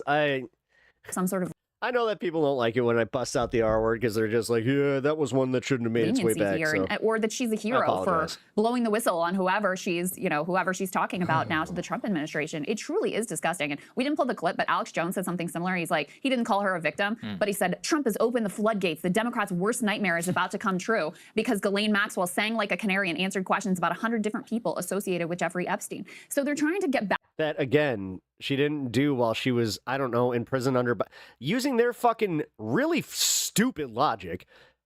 Okay, so they didn't release the Epstein files then. Okay, she didn't, sing for the birds then either to save herself. Why now, dude? Back to what is it now? This place of like, oh, this scandal has nothing to do with Republicans, certainly has nothing to do with the Republican president of the United States, who was Jeffrey Epstein's best friend for years and years. No, it has nothing to do with that. It's all about now Ghislaine is the... All that yelling is bad for your health, young lad. Thank you. Teller blowing the whistle about all of the Democrats who were implicated. And Occasionally, I need to get it out of my system, though. Listen, it's bipartisan. And this is what better place to have my little rants than, I don't know, on a stream with you fine folks. Don't get me wrong here. I'm You're right, though. That does give me a headache. sure the Democrats, donors on, wealthy people who have contributed to both political parties. But it's so incredibly dishonest to paint this woman as a brave truth teller, to paint what Trump is doing as anything other than a desperate scheme to distract and to cover his own ass from whatever the files have to say about him. Yeah, the other thing that bothers me is, having covered the Ghislaine thing, is she was not just convicted of sex trafficking. You should remember, the people who testified at her trial said that she raped them too. She did. That's right. That's part of why calling her a victim is so sick and is so crazy, because it was not just facilitate. But which, by the way, I mean, what, we're going to let off the hook of somebody who was walking up to teenage girls and giving them cash to continue to massage? She actually was physically involved in some of these encounters. Exactly right. And that's not my word. Take it from the jury of her peers that convicted her under the testimony of these charges. I guess Tracy and others would say that they're liars who only wanted money, but yeah, why? And then they do, in the same fucking conversation, will just be like, we need to think of the victims, while simultaneously just being like, while ignoring the victims. Okay. You can take it up with the legal system. You should sue him, I guess, for defamation or libel, if you want to point that out. I'm just merely going off of Yeah, because that's exactly what they need to fucking do. Not worry that this person's going to get a fucking pardon, but no, they need to be able to see if they can get her into a civil situation where you hold her liable. in the narrow conviction for which she was found guilty of. That's what they presented at trial. Honestly, guys. Yeah. And so that's who we're dealing with here, in terms of the monster. And not only that, they're just negotiating the price. Yes. And any sensible person can see this.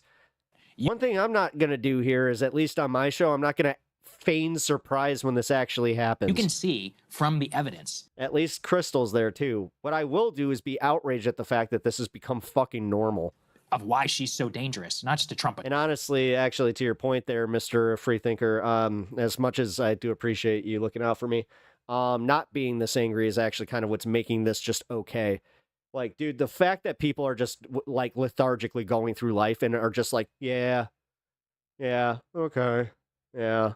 I mean, dude, we were just told that, like, they're gonna, I've been saying this too, they're already gerrymandering the next election to where Democrats essentially cannot pick up any seats. They're trying to already say in the mainstream media that, oh, look, all these Republican seats that you thought were contested, turns out they're not. Oh, it turns out they could actually pick up some. Weird. To all these other people. Weird. Fucking weird.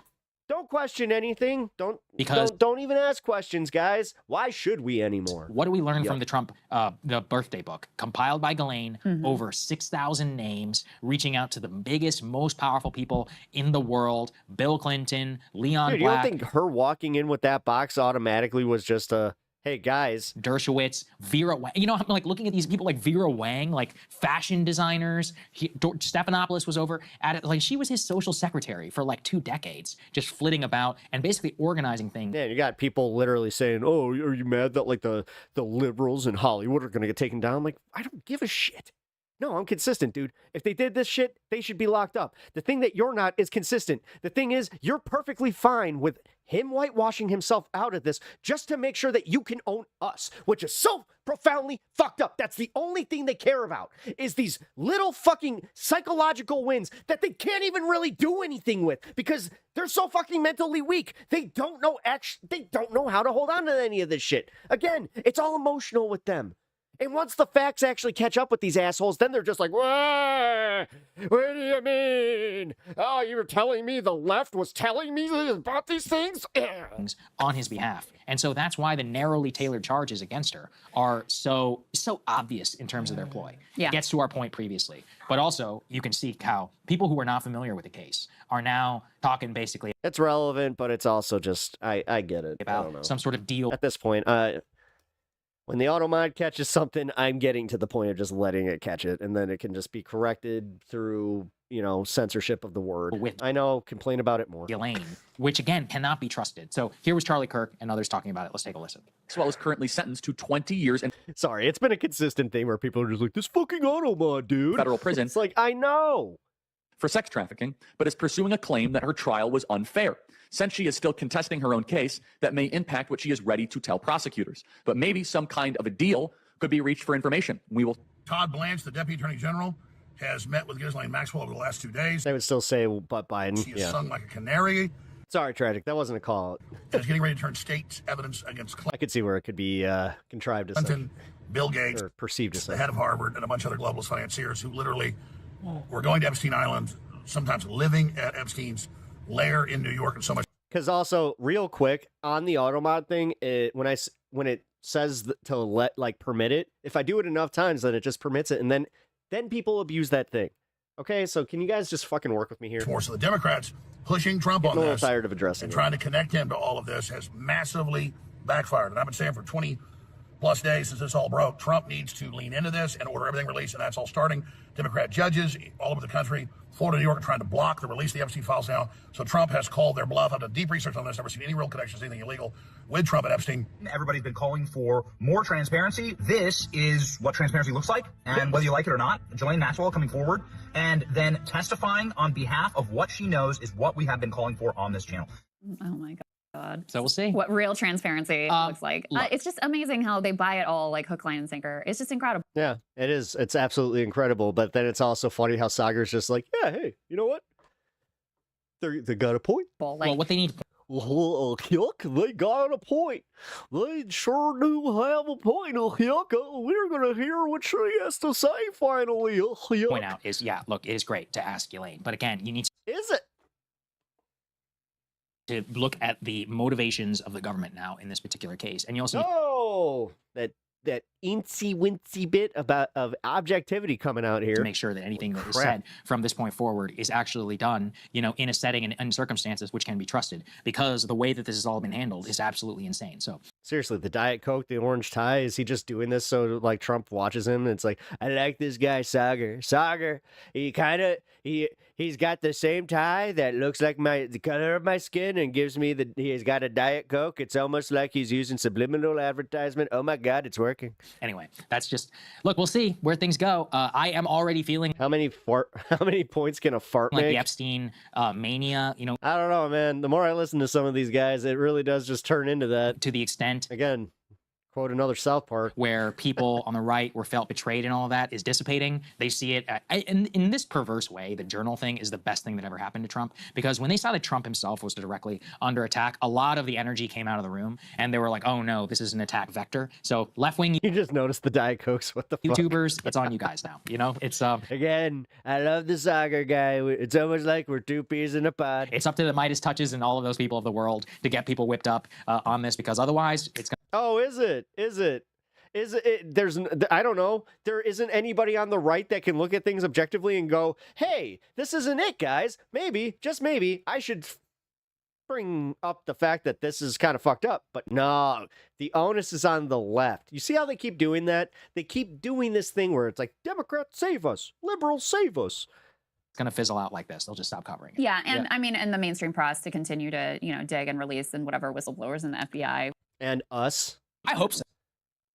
And you. Actually, no, fuck you, Sagar. I could argue the opposite point. It is way more on you as a right-wing contributor in this space to constantly hammer this as not being normal. But you just, again, put the onus on your left-wing commentators, on your partner there. Like, what are you? You coward. You fucking coward. Want to say about my God. You are just a weaselly little shit. What's really going on? The problem is, like I said, you can't really trust their motivation either, right? Like a lot of them hate it. Fine. Sweat harder. Fine. You know, hate Trump. Listen, leak against the guy all you want. I think it's great. I mean, you don't have to trust their motivation, but you can, you know, verify the information. My message to the FBI whistleblowers is give me some stuff on, you know, listen, Trump, keep it up. All right, fine. I have no issue with it ever. Let's go deeper. Like, let's see what else is in there, because something tells me that not all of it's going to look good for all of you and your buddies either. And that's. He is literally, this fence-sitting motherfucker. This is disgusting. After just watching the last segment, like, Sagar really is one of the least, he is like the least sackless, or wait, no, most sackless. That's part of my problem with this whole thing is the way that it's all, you know, kind of being massaged about. I thought it was important. You have no sack, my man. Important that the journal also published that Bill Clinton was in. Your sack has nothing. In the same birthday book and other people, because I mean, I saw JD Vance really trying to like backtrack after that. Like, I never said the book was fake, but like maybe, you know, we don't know that this was really Trump's letter. And it's like, no, you were claiming that this was all completely they said it was and total totally bullshit. made up. They literally said and so once they released like, oh, Bill Clinton was in it too, and here's his letter, then suddenly that changed things because it wasn't just about Trump. It was like, oh, they have the whole thing, and you know, they aren't just focusing on this guy. So I think it lent for anyone who's like looking at this honestly, which is frankly very few people, I think it lent more credibility to that reporting. I would hope so. And again, I just think it's, you know, evidence of why. I mean, I want to see every damn name in the book, to be honest, and every single little joke that everybody was writing like in there. all this stuff about like protecting the victims, yes. Yeah. Protecting the powerful people that were running around with this. Right. Like, What are we doing I'm here? sorry, I don't really care. Like, why should I we don't care. At this point, you know, it's disgusting the associations that he had and the number of people that we knew. Yeah, keep looking at your screen nervously because you know that you're like making no points here. And on top of it, you're exposing yourself in real time as being a feckless loser who, honestly, why should anybody listen to you? Like, I genuinely am wondering this as like somebody that's consuming his media right here. What's his point? What's the point? If he's not going to hold Trump to account on his end there, and he's only going to do the thing where he just toes the line, obviously, and then congratulate himself on being objective, which is infuriating. What was going on, including Crystal might need to push back a little bit harder on that one. Don't know what's going on there. Trump, who said he likes him young. Like, he fucking knew. What he did, I don't know. You know, how directly implicated, I don't know. I have to say, like, the fact that she just listened to all that and wasn't just like, are you proud of yourself? Do you want a special sticker? He had a modeling agency, he owned these pageants, he was running around with Jeffrey Epstein for over a decade, and he said he likes him young. Like, I'm just waiting for it all to come out so I can be on the right end just to make sure I don't lose my audience share. Your own conclusions about how implicated and how much he knew what was going on here, even if, you know, whether or not he directly was involved or not, which I don't think anyone should be surprised by at this point. And it's not just him, right? Like, you have Leon Black, like, and others, or Leslie Wexner drawing a pair of boots, right? It's like such a look. I mean, everyone should ask themselves. I'm 33. If my friend was having You're 33 and you have that much gray? My man. Birthday book, and his wife, or I guess what, a companion. My man, I thought that you were like just a generous 43. And ask me that sucks to look 10 years older than you are. Submit something like, do you know how disgusting that is? Are you drawing as a naked grown woman for that? man?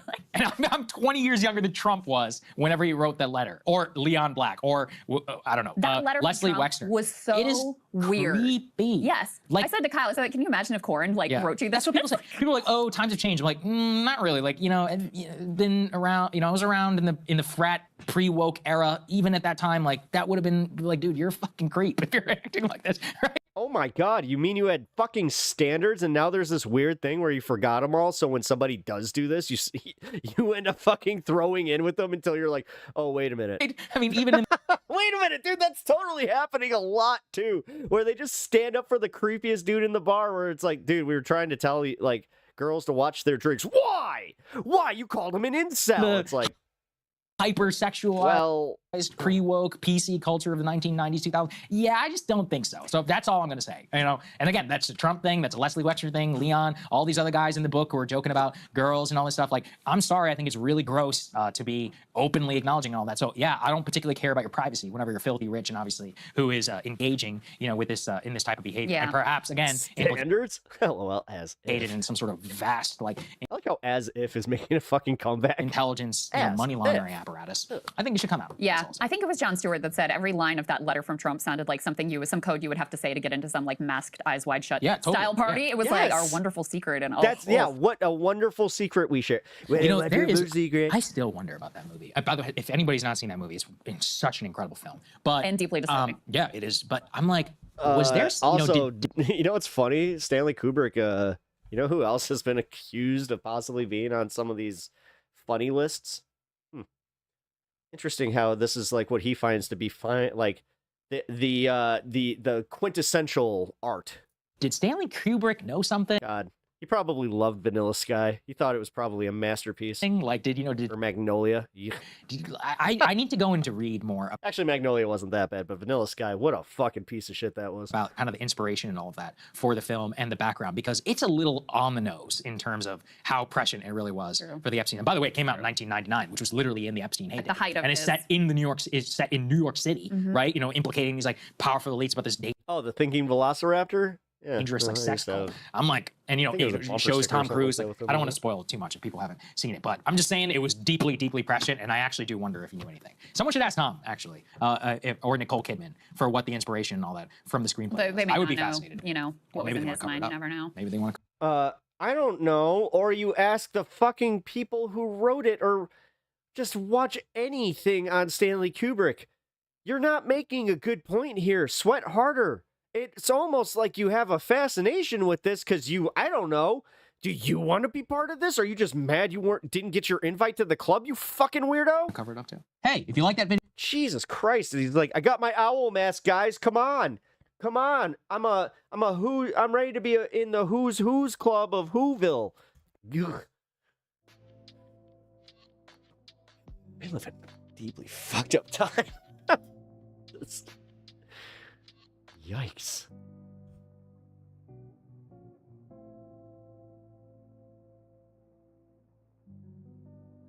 All right, let's get this. Here's Morgan. I have a headache. Dude, I legit have a headache. Thank you for looking out for my health. I think you were right. Going back to you, free thinker, I appreciate you looking out for my health because you are not wrong. I feel, if I start smelling burnt toast, I'll let you guys know. Sad part is, as much as I joke about that, I also will let you know where it's like, guys, I'm dead serious. I'm dead serious right now. I'm not sure if you guys are like me, but I'll actually do stroke checks. If I have something happen where I'm just like, okay, I can smile. Shooting in Manhattan. Oh my god, you guys! Oh my god! Multiple shot at 345 Park Avenue! The shooter's dead! Oh my god! 345 Park Avenue! Oh no! Shootings! Yep. No, for real. And now you got Steve fucking going and doing his thing. Like, oh god. Come on, guys, let's boot it up. Strokes are not fun. No, thank you.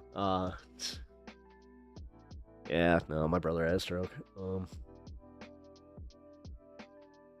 well aware. Permian Trans. Is Sagar part of the Court of Owls? Oh my god. Oh, he would love the Court of Owls. See? No, exactly. He would read that Batman arc and he would just be like, I actually I like that Talon guy. I like the idea of the Court of Owls. You know, I really do enjoy them. Guys, can I just be part of your club? Can I just be part of your club? They point to a sign, no whites only. But guys! BRB. Just checking my air fryer. Oh, is it because I did my Steve impression? Did I remind you? You're like, guys, I need to go check my air fryer. I'm pretty sure I have chicken nuggets in there from last night that I totally forgot about. I have done that. There's nothing worse than you're like, oh, that's right, I was hungry. And then I fell asleep.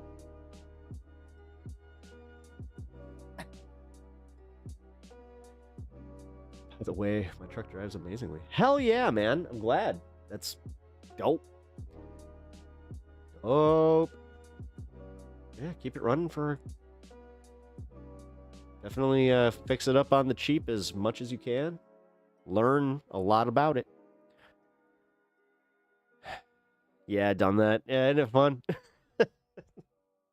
Especially when you're just like, oh, I kind of want those chicken fries. Damn it. I'm imitating Steve. I didn't even bring him up on screen, but I did bring up his feed just to check on what he's reporting on, because I saw that he's alive. And oh my god, you guys, there was a mass shooting. Sorry, I don't mean to do that, because they are technically mass shootings. It's just we live in a fucking time now where, I don't know, usually they cover this when it's a little different. They don't just usually cover, like, your,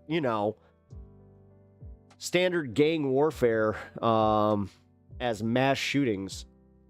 Now that makes sense because, again, it fits a certain narrative with a certain executive order where it's almost like, who can we do? All right. No, this is literally it. And then the next step is then to do the deportation tactic where they're like, oh, the jails. We have too many bad hombres of our own. We need to send them to Mexico. Send our hombres to their hombres. To their Encanto. Send our hombres to their Encanto. You just and they will be amongst the trendy agua. I always lose my cup of coffee in the microwave. Yep, me too. Actually, that's the cup I almost killed myself with. Because I was not thinking, again, yes, this is, metal. And I went to go push the button. I was like, wait! It was almost like that. You idiot. You would have. That definitely, it wouldn't, I don't think it would have. Well, it could have. I do know that it could be bad. I have watched what happens on Mythbusters. Usually morphine died on the 33rd floor. Conspiracy much? I think not.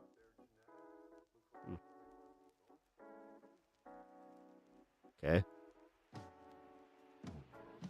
I literally think not. He died. Oh my god, he died on a numbered floor. Even if he died on the 13th floor, which again, weird numerology bullshit makes it so then they don't have that. Oh, that was the joke. Sorry, man. It's hard to... Right now, it is kind of hard to tell between the jokes and the non-jokes with the fucking MAGA crowd. Because that's how... The thing is, that should actually be kind of like an eye-opening moment where it's like, oh my god. You really can't tell. They're just that ridiculous. This Ghislaine Maxwell thing is fucked up, man. I gotta say. Are you calling me MAGA? No. No, I'm just saying in general. No, dude, I know that you just got here. I know you said you voted for Trump. I don't consider you MAGA necessarily. No, you just got here after I have spent the last 2.5 hours trying to process this, because this is a rough one. It's one more annoying thing I've heard in my life. Yeah. At least it's not Baby Shark. Yeah, dude, Baby Shark is rough. It's really funny though. My nephew, he's at that really funny age where he's like about to turn 8. So he'll just look at me and he'll just be like, "No, Unc, it's not funny." He does call me Unc too. His dad's like a big, bruh, like he uses bruh a lot to the point where it actually gets annoying. But he was called my nephew was calling me bro, and I'm like, I'm not your bro. I had to do that, and I'm like, I'm your Unc, bro. So, I accidentally taught him the term Unc, and to call me it. But it is funny. He was telling me about his computer. Oh, dude, he got this new laptop, right? Hey, Unc, so, my computer started running really slow.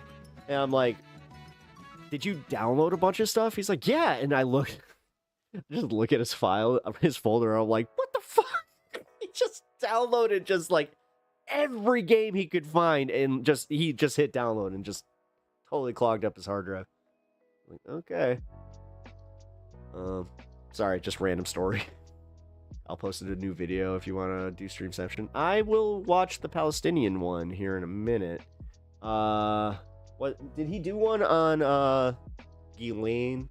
Here, because actually I was waiting for his show to do that. Give me one second. Let's see.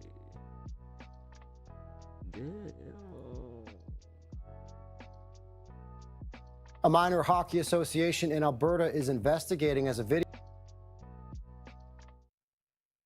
Here, I got an intermission piece. Got a little fun thing here. This is kind of funny. Video surfaces online showing Dude, one of its he coaches throws it like a who's rag also doll. a former This dude, hockey yeah, look at him walk association- up. Look at him walk up. Now, this is, I've watched the whole video. This guy is a problem, by the way. This must be the 17th or 18th green. This has got, if it's not, if this is anywhere on the back nine, then this guy has got to go to rehab. This dude is severely tanked. This guy that he's pissing off here, obviously they've been taking too long and they wanted to play through. It turns out that he decided to throw hands with an ex-NHLer. A minor hockey association in Alberta is investigating as a video Dude, surfaces and I on. love the way he grabbed him because that is the right there. That's instinct. Like I have that. Like anytime that anybody's ever come at me, that's the first thing I do is I go to grab. I even had one situation where the guy like did a little. What the fuck was that? Line showing one of its coaches, who was also a former NHL player, in a fight at a golf course. Yeah, dude, check this out. He throws him in the lake. Come on, man. Oh, there he goes in the pond. Hey. The video appears to show Double Nick hands, just Tarnasky get and another it. man arguing before the man is thrown And then I love his friend. Man, hey, man, we were just trying to play it through, man. Oh, come on, can't we all be cool? into a pond. He Tarnasky really is. And played then this guy's like, oh, more he than goes in for a handshake at the end. He goes in. That's my favorite part. 240 games in the NHL with Tampa Bay, Nashville, and Florida. There it is. Just, oh, I mean, oh my God, the fact that he was an enforcer too. Like, dude, that is a perfect fucking form. Just grab, boom. And notice how he kind of pulls him into it? A series of I love that shit when you just pull him into the punch. punches are then thrown after the man gets out of the water. It's not clear. I had a coach legit teach me how to do that, and he's exactly. You know what? How Pretty the good argument win-loss started, record on that. Red Deer Minor Hockey says, quote, "We are aware of the video circulating on social media involving a coach, and that it is conducting its own internal." Oh my God, he actually got in trouble? Investigation. Alberta RCMP say there's no active police investigation Yelling bam at this time. A minor hockey association. Oh shit. Yelling bam while punching has to be amazing. I mean, I'm not sure if I do that. I do know that it's like, come on, motherfucker. Like, I chirp pretty hard, man. Like, that's how I got into that. He's suing for battery? No. Because didn't you see? This guy, he's walking up on him. No. So we're seeing the back end of this. This guy walked up on him twice and then at one point put hands on him. That was this is after he shoved him away initially. This is him walking back. I actually wish we, here, I'm going to try and find the full video. Because, yeah, this was, I saw this a few weeks ago, actually.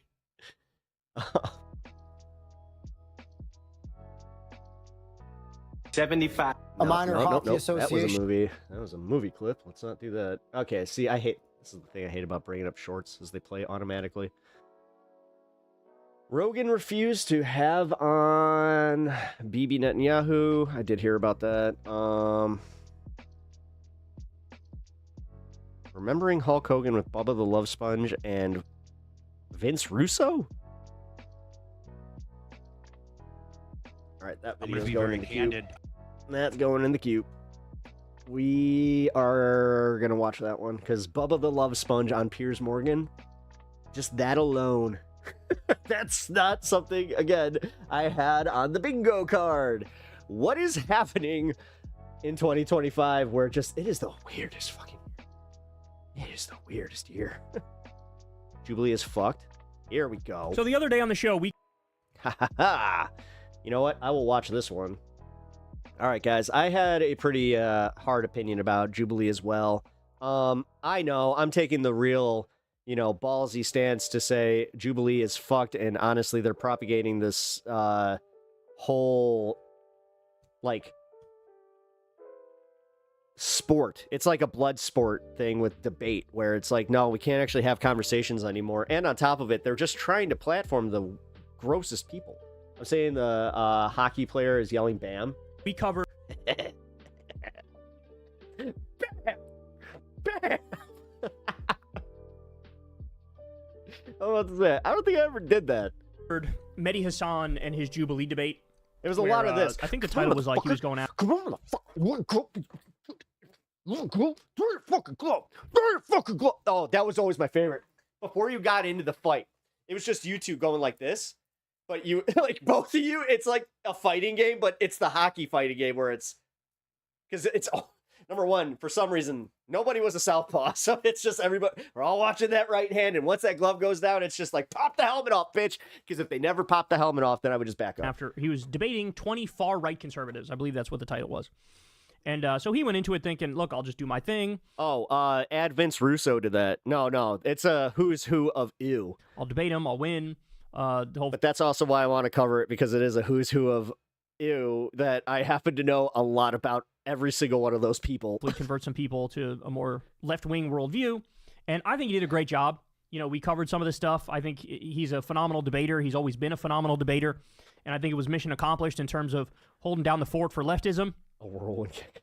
Now, having said that, I remember when we watched it, I started out by going, I don't know if this is worth it, bro.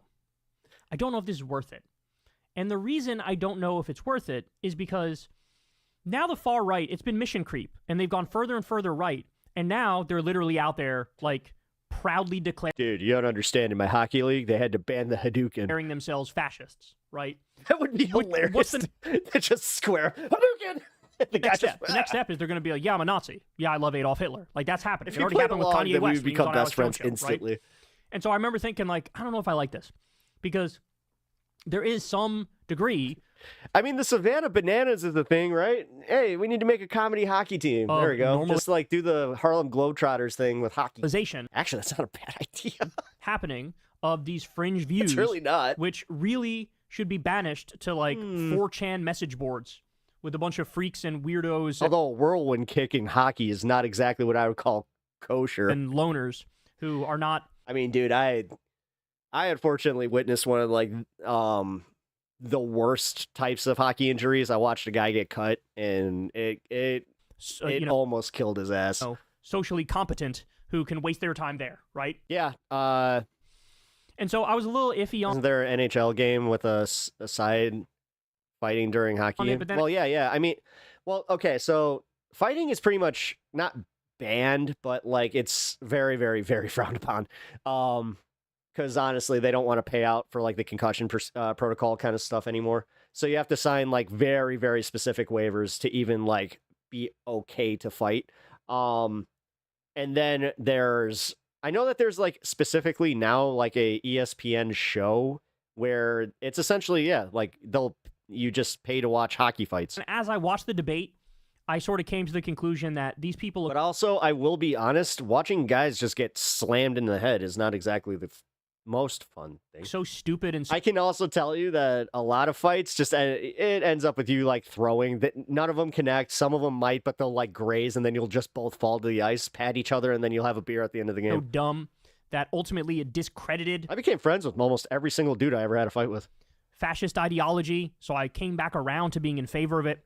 But what's interesting is it obviously wasn't just me having this dilemma watching this debate. It seems like No, but what I'm talking about is like have like the guys do like, the Michigan, like every they score on Michigans and shit like that where you can actually lift the puck, do like the knuckle puck kind of bullshit. Everybody who watched it. Do a flying V even though it makes absolutely no practical sense at all. Was sort of wrestling with the same thing, right? Like I watched Slapshot as a little kid. Oh no, it's not. If it's fun, it is. Okay with no, this? it's still Am I hilarious. not okay with this? Like, actually, it is. Even the problematic part with Hannerhan. Like what? It's not even the fact that like, because he's cool with it. Like it's actually pretty progressive. Like she tells him that she's gay, and then he's just like, huh. But then she's just like, no, and he's like, oh, okay. But then when it's Hannerhan's reaction, he's like, what am I really watching here? And so. What happened was, and if you were to read the comments on the video, you would see this very quickly, is that a lot of people basically came to the conclusion, like, you are actively we had cages. Hurting the country and hurting the discourse. I've never played, like, I never wore a visor. I always wore a cage. In the country. Always. Because But as I said, I wasn't a bitch. I'd always flip off the helmet the second that they flipped those gloves down, my helmet came off too. When you have people just flat out saying, the problem is they're not as courteous, and sometimes they wouldn't flip the helmet off. So like I would just like back up. I'm a fascist, and they're like giddy about the fact they try to be like, "What? You're a bitch?" It's like, take your helmet off, and they wouldn't, and then the ref would step in and just be like, "Take your helmet off, or end this." Fascist, and they're coming out as fascist.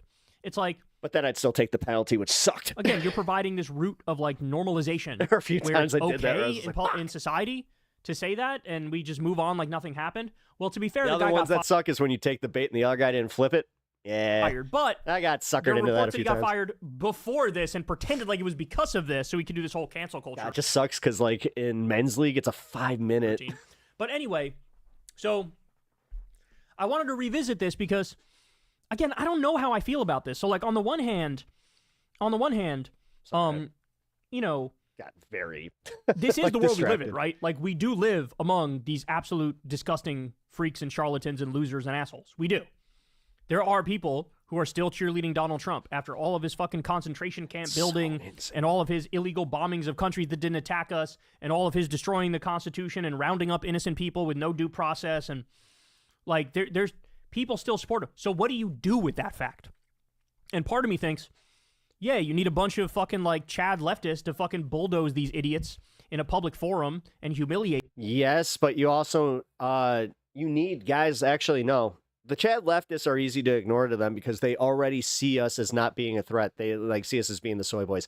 No, having the Andrew Schultz's and like the Joe Rogans turning is one of the most powerful things that we have in our at our disposal right now. The thing is, we don't want to fuck it up because not being welcoming to them and then shunning them for doing what they did, like that's the big part here. Like not continuing to sell Andrew Schultz, even though he supports Mondani on like the socialist movement would be insane right now. But I'm already seeing people that are just like, we have to write them off. We can't even trust them. I'm like, okay, man. Hate them and make people go like, okay, it's clearly fucking really soy to be right wing. And so let's not do that. Let's be left wing because right wingers are losers and paranoid weirdos and disgusting loners and whatever. Right. Oh, push yourself into a heat stroke to make money, dude. So part of me believes that still, that if this is the world we live in, then this is like we're just forced to deal with it in a direct, straightforward way.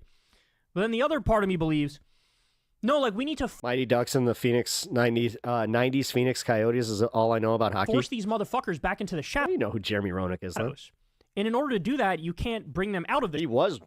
He's still one of my favorite players to ever play the game, but like God, it just sucks. He's one of the guys where it's like, yeah, he started like supporting Trump, and then it turns out that he's like a massive piece of shit. Shadows, right? It's like, oh shit. So like, yeah, we need to bring back shame. We need to bring back. One of the ones I found out was like super into like womenizing and that kind of thing. And like, what's also gross is just seeing how many people idolize that specific factor of him, where he's like, yeah, he's a ladies' man. It's like he's married with daughters. Yeah.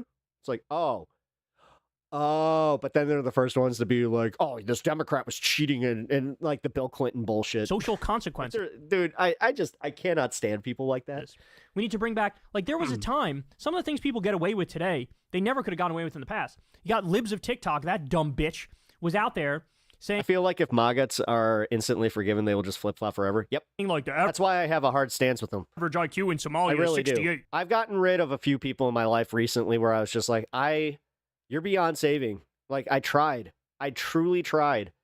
It's like I prided myself on being able to interact with you and to bring myself to a level where we could have discussions, but it's like, this is taking another turn, dude. Like, you live in a different reality, and on top of it, it's all based in smite. Like, dude, these people are so angry. Showing that's something that's not expressed a lot, and they're always coming at it like, what do you mean, bro? I'm fucking happy as hell. It's like, no, you're not. Official, who's American, by the way, trying to imply that he has a low IQ because he's black. And it's like, if you said this shit in 1997, you would have been fucking, you would have lost your job. That's not even woke culture. It was called common decency. The thing is, you went so far that you just abandoned common decency. So we're making our way back to that. And then you're going, well, that's woke too. Your family would have fucking disowned you. They would have been disgusted by you. Like, We rolled the clock back to... We didn't punish it enough, or the people... Wait, we didn't punish the people enough after World War II. That's one reason why all this is happening. 1930s style fucking... Well, I wish I could agree, but it's our people. German racism. This would be a lot easier to say if it was just a repeat of within the German populace. This is a lot harder to understand. It's even more difficult to understand when you look at what's going on in Israel, and then the fact that they're just like, yeah, you know, like when they started using the gene coding thing, and then it's just like, you don't see you're doing the same shit, and everybody's just cool with it, right? And so, the point that a lot of people are making in the I feel like a lot of MAGA just want friends and or validation. Yeah, it's why they go to church. Delete comments. That's why people go to church. Community and validation section. And then they use it as a social platform to just make it like, notice this. People who love to go to church and always genuinely seem happy are the ones with the nicer houses. It's like, and they're always the ones to be the first ones to be like, let's have Bible study there. No, like, you are normalizing this shit. And the other thing is, I think Jubilee does themselves no favor. My favorite part is when I get people within the Christian community to admit that, because it's like, I know the game. Trust me. I was part of this community like for so long, especially the rich white fucking community of fucking churchgoers. Because trust me, they would always point out how much nicer their house was than our. One of the worst things that ever happened was when my mom, she led a Bible study. And she had to like physically throw this lady out of our house because she kept insulting our house. Pretend like the and saying like, I thought you guys had like real money. What's going on here? CEO of Jubilee is out there like, and that's the thing. These are the people that I've seen where like when people stand up for rich people, it really does make me like not sad for them, and also it's gross because like they don't understand that these people think that you're just insects. They do not look at you as people. They literally look at you as a failure if you do not have the ability to keep your house. If you were to, I don't know, get cancer, they're fucked in the head. Oh, they are profoundly fucked in the head. We're trying to make people more empathetic, and we're trying to come together at a divisive time, and that's our goal, is to bridge divides.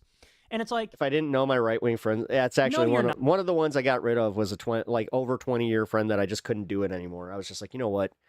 You are too far gone, man. That's not your fucking goal. It literally, like, I'm kind of mourning it. Like, your goal is cheap clicks and ad revenue. Actually, I'll be completely real. One of the things that we shared together was the love of Predator, like the Arnold Schwarzenegger, movie. Because now with everything being what it is, like how I just went hamada. No, but for real. And when I watched the new Predator animated movie, I wanted to text them so bad and just be like, dude. And by the way, I covered some of this. I played like maybe 2 or 3 shortish clips. They are all the same, but don't want to admit it. So now use the same talking points to get what they want, because it all boils down to, I'm better than you. That's why I'm okay with you suffering. Yes. They jacked all the revenue. Yes. That's all it comes down to. I actually had somebody tell me that they would have to consider whether they'd be okay with me getting locked up, because they were like, well, you are a propagandist. You for it, of course. And he said it without any irony in his voice. That made me have to go like, oh, I have a different opinion about you now. Because that's what they are. They're fucking copyright sharks. They're patent sharks. They're in this for the profit. They know that their content goes viral. You'll have viral moments that spread on TikTok. They probably steal all the monetization for that, right? They care about, oh, look, we got 4 million views on the video or whatever. Homeless. Yeah. Fuck.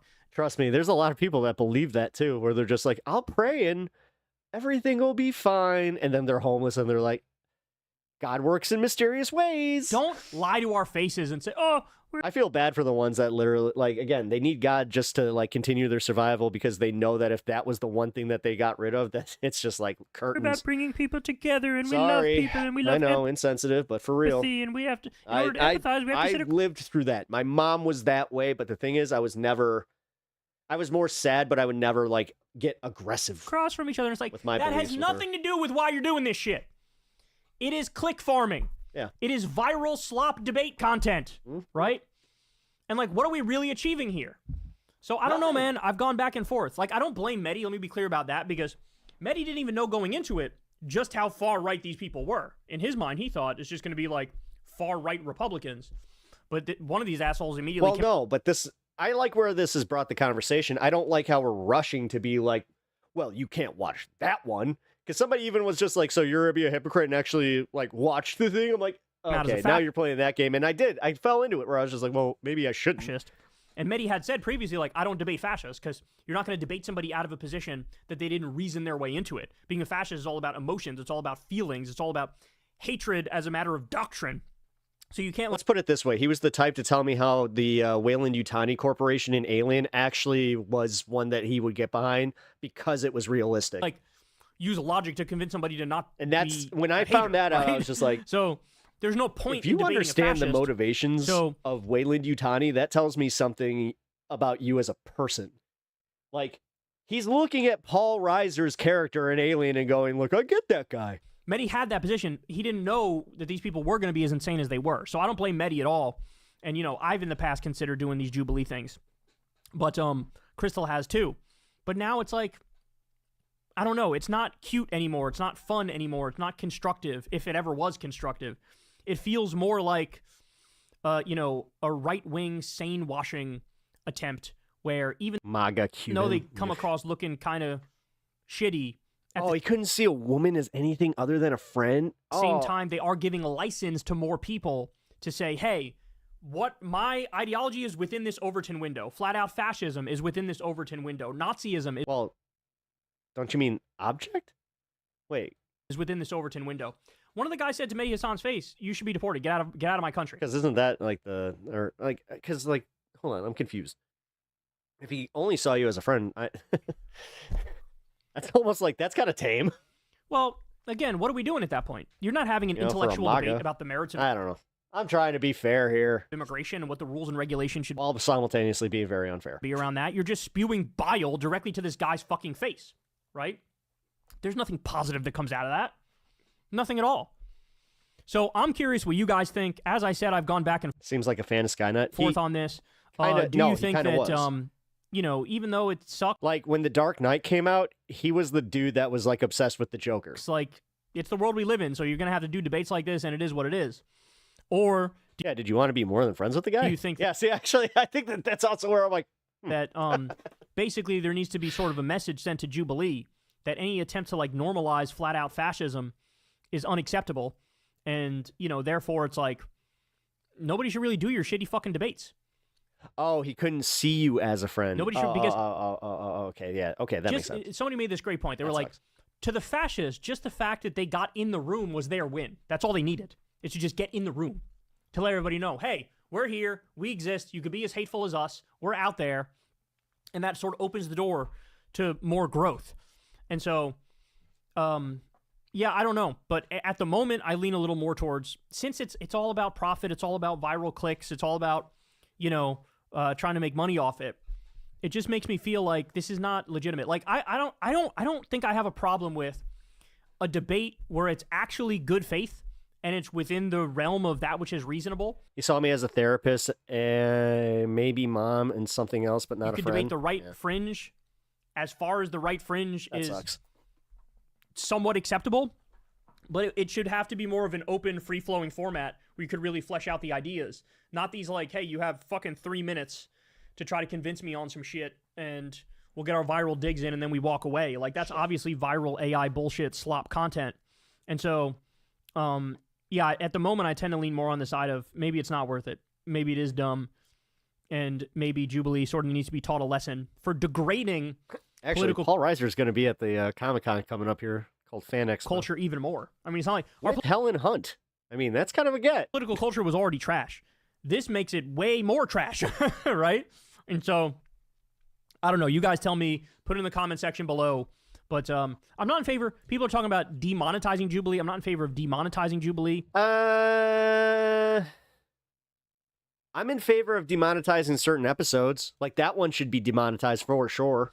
You know, we had our own experience with Adpocalypse, and that was fucking horrific. And usually... Well, okay. So if he's coming from... Usually you can't do these things where... All right. This is a level of fairness that I actually do have to abide by. Shit. It's like, just Jubilee gets demonetized. No. Shit. any All right. package where God damn it, Kyle. You made a good point. Jubilee gets demonetized would mean like political YouTube more. Yeah, then political YouTube is next. It's a slipper. All right, all Gets right, demonetized, all right, and that all means right. I get Backing off. demonetized too, and all the other Here's people the in this walk space that we back. like get demonetized. I don't want that, but I do think we sort of Jubilee need to becoming like Jerry Springer. I mean, once that happens, if we get like Steve, force the dialogue. If that happens, then I am so in. Back to a place which is less insane. I grew up with that shit. Loved me some Jerry Springer, and that would include telling you don't love professional wrestling and don't love you some Jerry Springer. Fascists, get back in the fucking closet, you dumb bitch. You're not welcome here. There should be I got to see a taping of Jerry Springer in 1999. I was 13. Social consequences. You should lose your job. Your family That should was a fun fucking time, disown man. you. That was what. Oh my Right? god. Families shouldn't It disown was like people a 6-hour if you're- taping too. If That you're was a gay, if you're great trans or time. whatever, no, your family should love you. By the way, yeah, back in the day, that's how they used to do it. They would record all their episodes at one time. Without a doubt. But if you're a fucking fascist, yo, what and up, your Kens? whole How you political doing? project is like mass extermination or mass deportation or mass ruining of innocent people's lives, then I think your family should fucking disown you. And so we got to bring back shame. We got to bring back forcing these fascists into the closet. And I think and the thing is, you simultaneously have so many that are on the other side where they're like, no, we need to come back together. We need to be like, we don't want to be seen as just being like, we don't hear your opinions because we don't want to be a meme of what we like, what they perceive us to be. It's like, I don't care. I genuinely don't give a fuck what these people think anymore. Project Jubilee is engaged in is quite the opposite. I've never seen Aliens, so I only know about Mad About You when I hear Paul Reiser. That if anything, it Oh, that's normalizes it interesting. more. It makes it seem He plays one of the shittiest characters in the entire franchise. like it's within the realm of debate and discussion. But he's one of the most realistic ones. I hate to say it, where it's like, oh, yeah, that's what a corporate overlord would do. All right. And that has negative consequences. So I don't know. You guys tell me. Put it in the comment section below. Oh, all 420. right, guys. I love y'all very much. Oh, wait. You know the Not technically. Okay, so shit. Here, I'll do drill. this. Everybody, please subscribe to the channel. Please click like. That helps a lot. Please support the show on Patreon. That helps out big time. It costs you nothing. This is real independent media. And yeah, that's all I got for you. All right, we got 5 minutes, and then I'm 420 in my program. Go. I forgot. I sub to had to Corn's start World, the 5 YouTube minutes channel if you want to late see because Kyle I had to Corn. reset a bunch of We stuff. post live ones over there all the time. And sign up for Substack below, Crystal Kyle and Friends. Also, I had to prepare for tomorrow because don't forget, my new show is going to be at noon Central Standard Time. You don't want to miss our episodes over on this space. coming I'll up link of this that space as now. well. All right, I love you guys. I'll talk to you soon. Peace. Hey, y'all, do me a favor. Hey, y'all. Yeah, no, definitely do that. Okay, let me pull this back up, figure out where the Piers Morgan thing is that we're going to watch.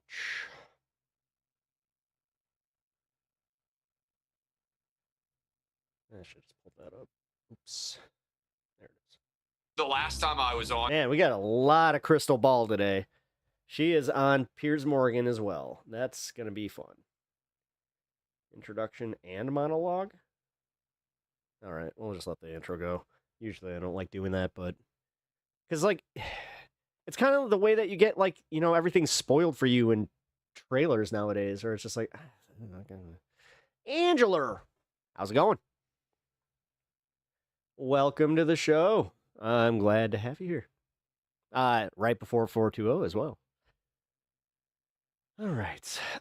Speaking of the fact that we are only 2 minutes away, I'm going to turn this music on, and we're just going to wait this one out and then go into it. You know what? I will take this opportunity, since we got just that amount of time.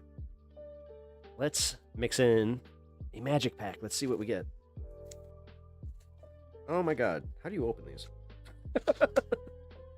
Not like that, apparently. Okay.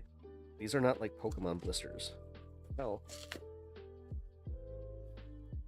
Wow. I'm a monster. The way that I just opened that. Alright. Man, these are so nice. Magic pack. Let's see. Because these are just Final Fantasy edition cards of classic Magic. So I'm getting too high and playing American Truck Simulator. Hell yeah, dude. Actually, I respect that. Oh, nice. That's the art card. Nice. Collecting those, so. Alright, let's see what we get. We got Thunder Magic. Resentful Revelation. Ooh, Sephiroth reading a book. Blitzball Shot. Combat Tutorial. Paladin's Arms. Adventurer's Airship. Ooh, here we go. Vane's Treachery. Needed that. Thief's Knife. Legendary Creature.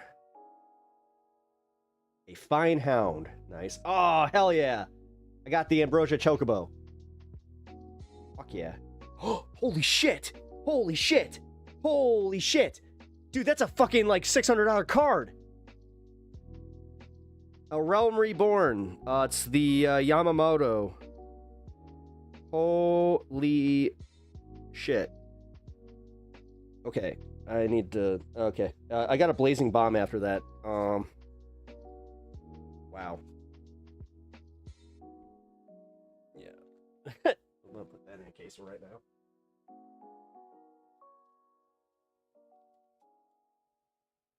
Now, when I say a $600 card, they say that's what it's going for.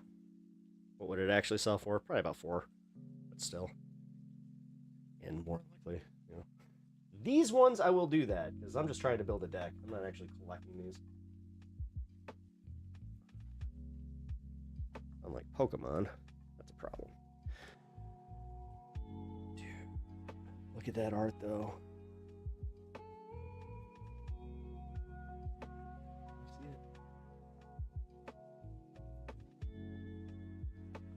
Wow. Yeah, like my friend and I would go to bars or try to eat and stuff, and there was like no difference between which friend other than a different fun activity. People are absolutely repressed and effing weird. It's true, though. It's true. But that's also where, I don't know. Give me 1 second. I do want to touch on that. 420. Thank you.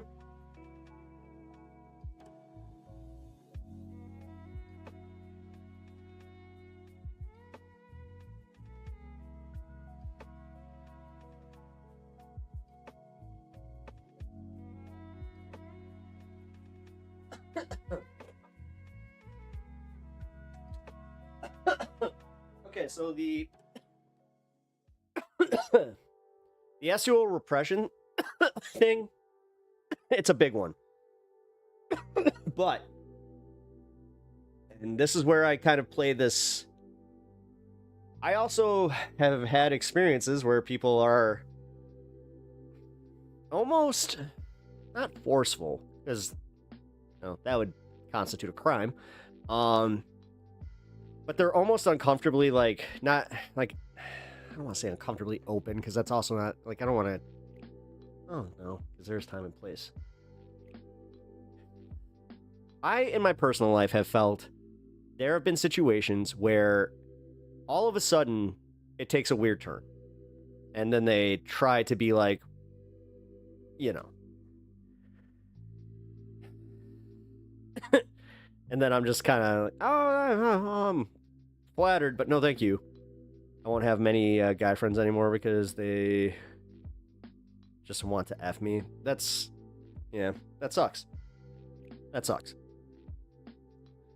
You know, especially like if you can't just tell them like, hey, I'm not attracted to you, and then you just kind of like go, oh, okay. But then they're just like, yeah, but you're a genuinely like cool person. Just want to kind of hang out, you know, not be creepy. Like, yeah, that sucks. That sucks. Like, I don't know. I've had relationships and like friendships, where it was a little bit more difficult to be friends because there was definitely like an attraction there, but it was like a mutual thing. Like the one-sided ones, that was always the easiest one where I'm just like, oh, okay, so like that's easy, you know. And on top of that, like I've genuinely also just been like, oh, we're into the same shit, and yeah, you know, oh, you got boobs, cool. Like, I don't know, man. I'm also not like,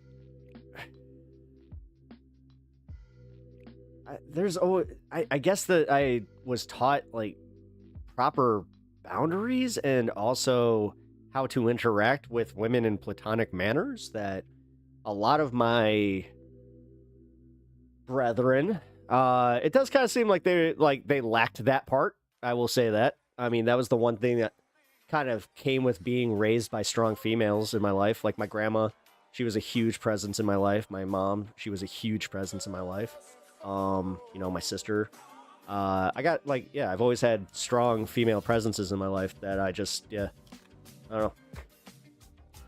Kind of easy to see women as more than just objects when you're also having it beaten in your head that it's just like, we are people! You will respect us as such.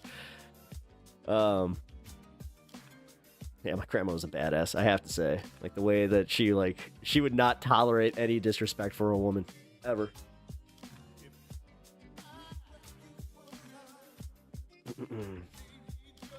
At Bloodstone, I just don't date a lot, so my buddy thinks I'm playing the long game with women I hang out with. I guess I've been playing the 10-year con with my lady friend. Again, the bro, you're friend-zoned bullshit. Like, dude, what the fuck, dude? I just had a friend, actually. She decided to, because she was friends with this guy, and they were best friends, she was like, yeah, he's like my closest friend. I'm like, is it really a good idea to try and date him? And she was like, yeah, I mean, at this point, why not? And then it didn't even last like a full 2 months because she realized, she was like, oh, now I realize why I was just his best friend. And I was like, oh, that's kind of where I was going with that. But okay, I'm glad that you can live and learn, obviously. Hope there's no weirdness there, but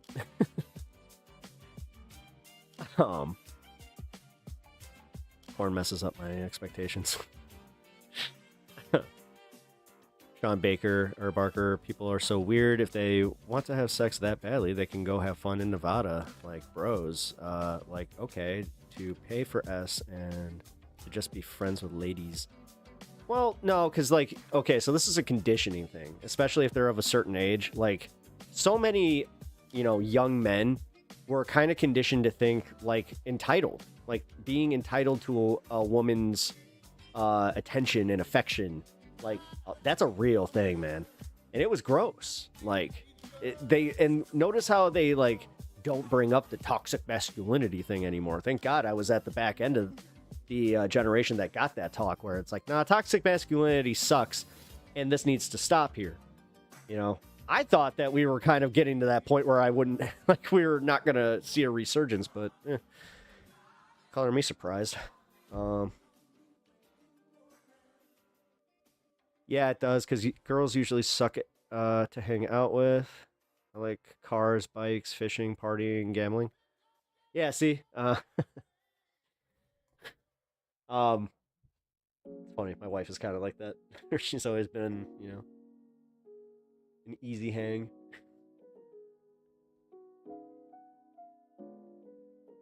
Because I don't want to generalize like that. Okay, so sometimes, yes. Okay, for instance, there are if they're a super churchy, a certain contingent of blonde, specifically with red hats, if you know what I'm saying. You know what I'm saying? My friends and I love to go to the casinos and bars. I also have friends who go to herb cons with me. My ex-guy friend was so boring and never wanted to do fun things. See, that sucks. Herb cons. Yeah, herb cons. They actually have things like that where they they have them here too, where a bunch of brands will have a convention and you get to go try stuff. It's really cool. I'm actually going to a festival that's like that coming up. I'm really excited. Yeah, there was one in NYC for the 420 weekend. I think there are a few. Yeah, no, there are. Yeah, there was one here. I don't care about the friend zone thing. That's just a phrase to nicely turn dudes down. It's guys that take it, it's guys that take in, it's weird. Dudes hurt dude. Oh, yeah. My ex-husband sucked. He never wanted to go do anything. I wasted 23 years. Ooh. That was... Wow, that came from the heart. Yikes. I wasted 23 fucking years. Why do they never want to try anything new or fun? Not even a new restaurant most times. That is weird. I don't know. Sounds like picking. You guys got the real winners there. Holy shit. And I like, again, I don't like doing this thing where it's just like, okay, like comparing what I like to do is a little different. That's weird. What the fuck? I like,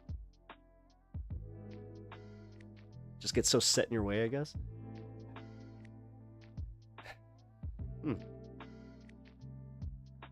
That is odd.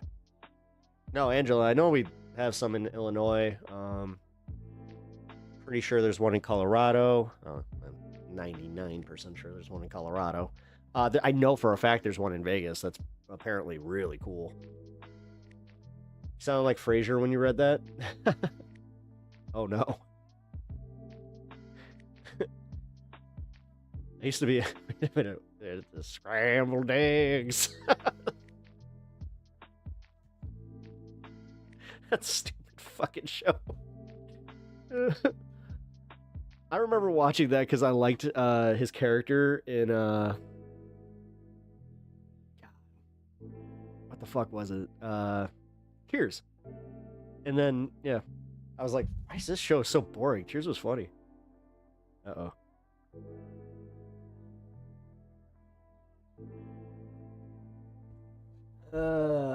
Cheers.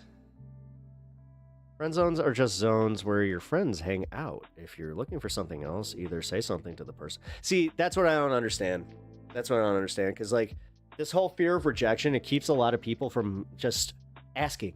And then, like, they want to live in the fantasy of it instead of just accepting that you don't want them. Or, I mean, there could be the fucking if they just took the fucking shot. Because that's another thing. Do you know how many just blown chances there have been? Where it's like, yeah, I would have dated him if he just asked. I've heard that so many fucking times. Where I'm just like, and I don't want to be the one to go like, bro. I remember having this conversation with my wife where we were talking about our friends that were dating. And I'm like, could you imagine? And she did just say, she's like, yeah, at this age, it's just like, you just tell them, hey, I want this. I want to do this. And it's like,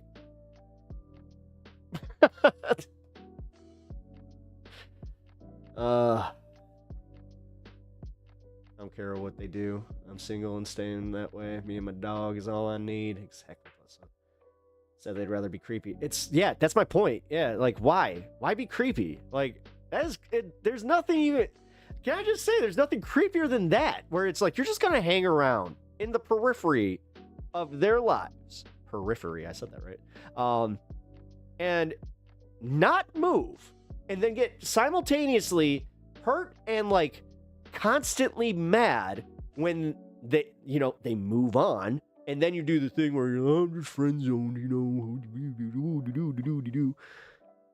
Oh, fuck, man. Schrodinger's friend zone. Exactly. No, like, yeah. That's weird. But, hey, whatever. Like, if guys want to just... No, fuck that. No, I'm a 38-year-old man who, who dates his wife. Needs two more, actually. I'll admit that. Like, we need to go on more dates. We do the same thing where we're like, I'm tired. You want to go anywhere? No. Been a few, planned date nights that turned into just, having pizza delivered. But those nights are awesome, too. Nothing wrong with that. But no, I think that I can at least offer, like, the counter to that toxic bullshit. And I'm not, like... That's what always pissed me off about, like, the way that they would, just degrade us and be like, oh, you soy boys. It's like, what? For treating women like human beings and like, really? That's, oh, okay. And then the conservative movement's literally doing that, and they're trying, I hate to say, you got women that suck just as bad, because they're saying the same shit where they're just like, I want to be objectified. You know, sometimes it's not, and it's like, that kind, like, I get what they're saying, but also, do they understand the fucking, like, the predators that there's, like, the lions that, and the tigers and the bears that they just said that to, and they're just, then they're shit shocked when they're just like, I just got bit. The fuck? Humans are so dramatic and weird. Oh, yeah. How do you get friend zoned if you don't take the shot? Only time I've been told that. That's a, well, yeah, actually, no. Great point. Because, it's the self-fulfilling prophecy or the self-inflicted crime. Like, you literally do it all to yourself just because you're in your head. You're in the fear of rejection, which dudes are just really bad with. Obviously, there's a whole reason that there's, like, this whole culture of fear around rejecting dudes, which that's also disgusting. You know, like, I keep looking, and that's why I am taking this a little bit more seriously, because I can't just yuck this, because that's true. Like, too many people have just backed away because we've gotten essentially bullied into, you know, not saying our positions and just not being like, or just being like, hey man, that's not fucking cool. You know, enough of that has to happen. So yeah, you know what? I'm revising my position on this. Sean, you never have to take the shot and just pretend to be friends. Well, that's what they do.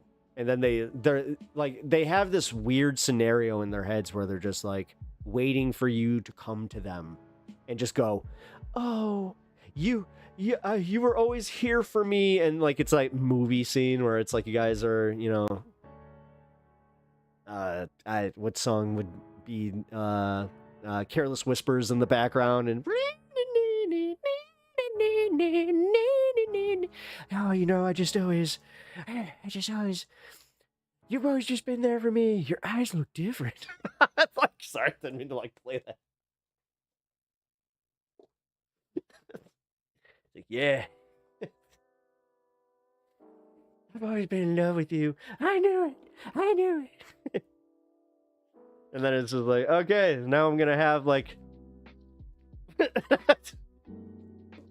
that'd be so funny if it all culminates and it is like one of those situations where like the fantasy's real up until the sex, and then it just turns out that it's like, it sucks really bad. I got 99 problems and a D ain't one. Wow, that's a flex. Yeah.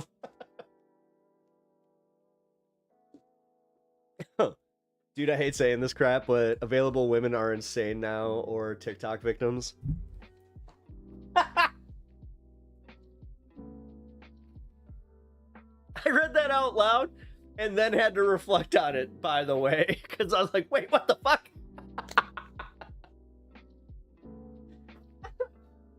Oh God.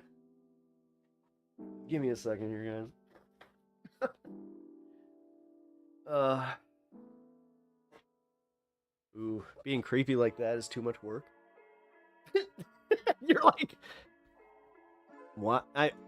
Wait a minute, is that it? Like, I'm just too stoned and lazy to even think like that? I mean, I'll be completely real. Like I said, when I was talking about this with the missus, and we were just like, yeah, you know, like, you just say what you want.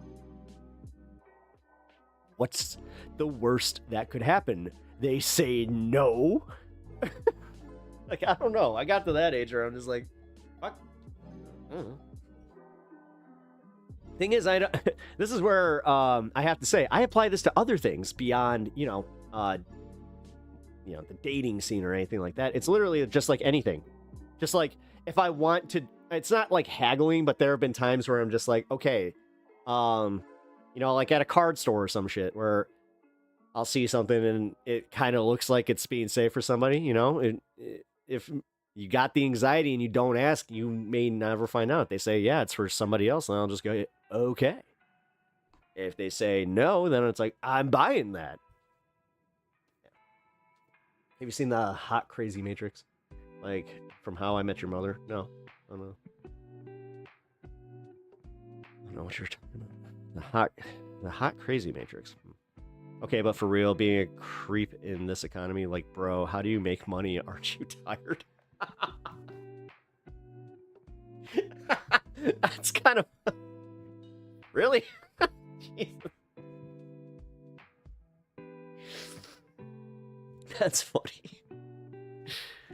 I'm just too tired to be a creep.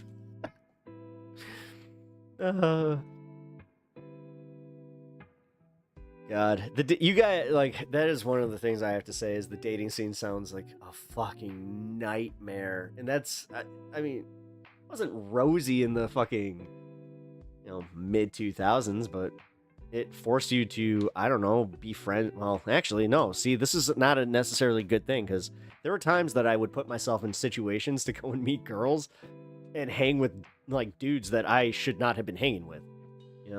Like, they also do not treat women very nice.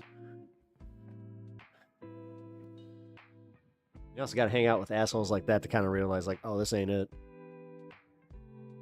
Sean, that's what I think. I never would have... I could never be a stalker. I have too much... You couldn't be a stalker because you'd be like, ooh, I'm going to go to the park.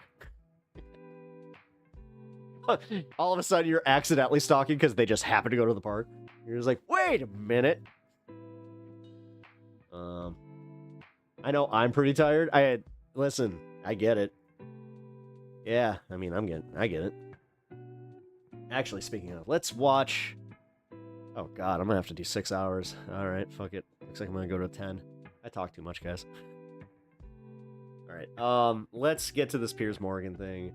As much as I was having fun with the conversation, I was actually. Yeah, cheers. It's one of my faves. Did you see that? Wait, the fuck? Aw, dude. I turned off multi-stream again. Give me 1 sec. There we go. When I went upstairs. Alright, movie idea. Person with split personality stalks themselves. I can see myself being an accidental stalker. When I'm an accidental Buddhist. Yeah, I kind of have that a little bit too. I meditate. I do, some mindfulness stuff that comes directly from Buddhism, but mostly Michael Brooks, rest in peace. He was a big influence on me, and he made me see how valuable that stuff is, and just, like, even giving yourself a little bit of time, because he explained it one time where he's like, even if you're not into the spiritual element of this is something that you could benefit from just practicing every day, and he was not wrong. So my mom might not be the best mom, but the advice she gave me as a kid, as she pointed to the hot male leads on Telenova, strong to this day, Mary Rich.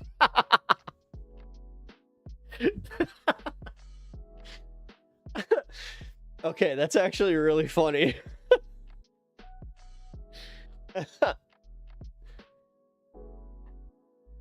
Oh my god. I could only imagine how she, like, broke that down to you too.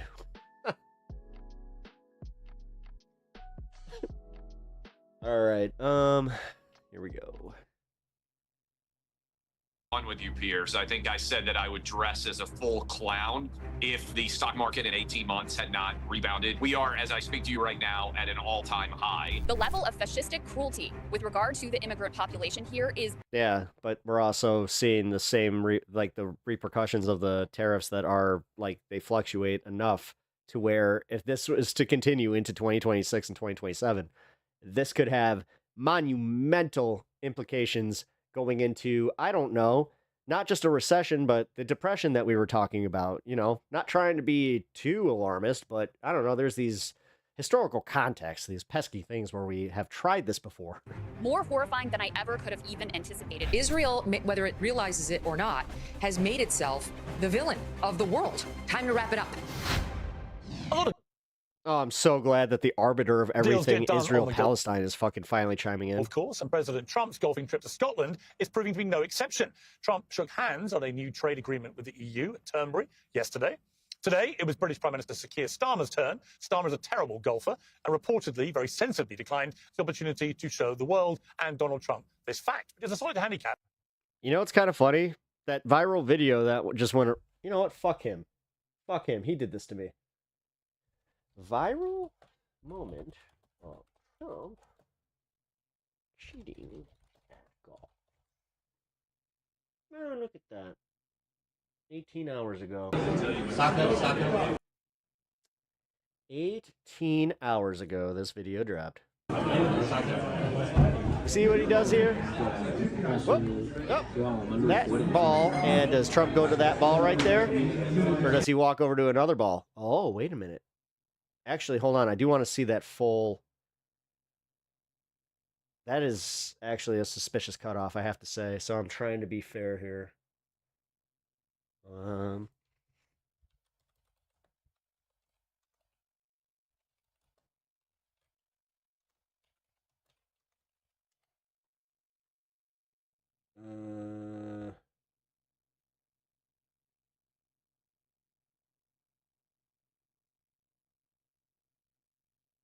Is there anything he doesn't cheat in this new clip?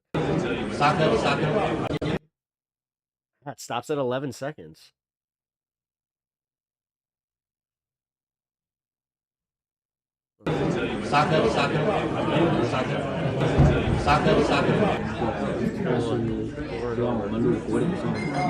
Oh, wait. Okay, no, that one is different and he walks right up to it. Here, Patriot takes. Okay, Patriot takes, I guess, gets the W here. Oh, shit, I can't play this one. It's got Yahoo on it. Fuck. Hold on. Yeah, look up Patriot Takes. It's on Patriot Takes X feed. There's like enough there that you can definitely find it. Yeah, sorry guys, that was a... When it comes to avoiding Trump's wrath, both leaders agreed to work together on the escalating starvation crisis in Gaza, and Trump said that Putin's deadline for ending the war in Ukraine is to be dramatically cut to just 10 or 12 days. Save a lot of people. I mean, some of those kids that's real starvation stuff. I see it. And you can't fake that. So we're going to be even more involved. We did some airlifts before, some airdrops, and the people are running for it. And the Prime Minister is going to help us. They're very effective with that. I'm going to make a new deadline of about 10 or 12 days from today. There's no reason in waiting. There's no reason in waiting. It's 50 days. I want to be generous, but we just don't see any progress being made.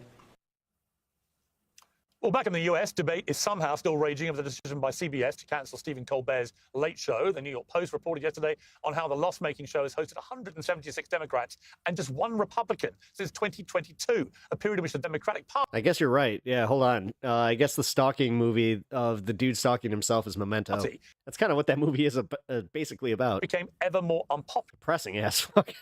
Gotta say, one of the ending was like, pandering to the president so that he'll sign off its $8 billion sale, starting a dictatorial chilling effect on press freedom. This is the same Paramount. Why cry in an apartment when you can cry in a mansion? Which just paid $1.5 billion for South Park, whose creators were cowed into airing shameless pro-Trump propaganda in their latest episode. I mean, I'll tell you this. There's one piece of, there's one little thing that gives me a little bit of peace of mind, is seeing that these people are no happier than your average fucking person. The only difference is it's not financially motivated that's keeping them miserable. They're just miserable assholes anyway. Can't play this.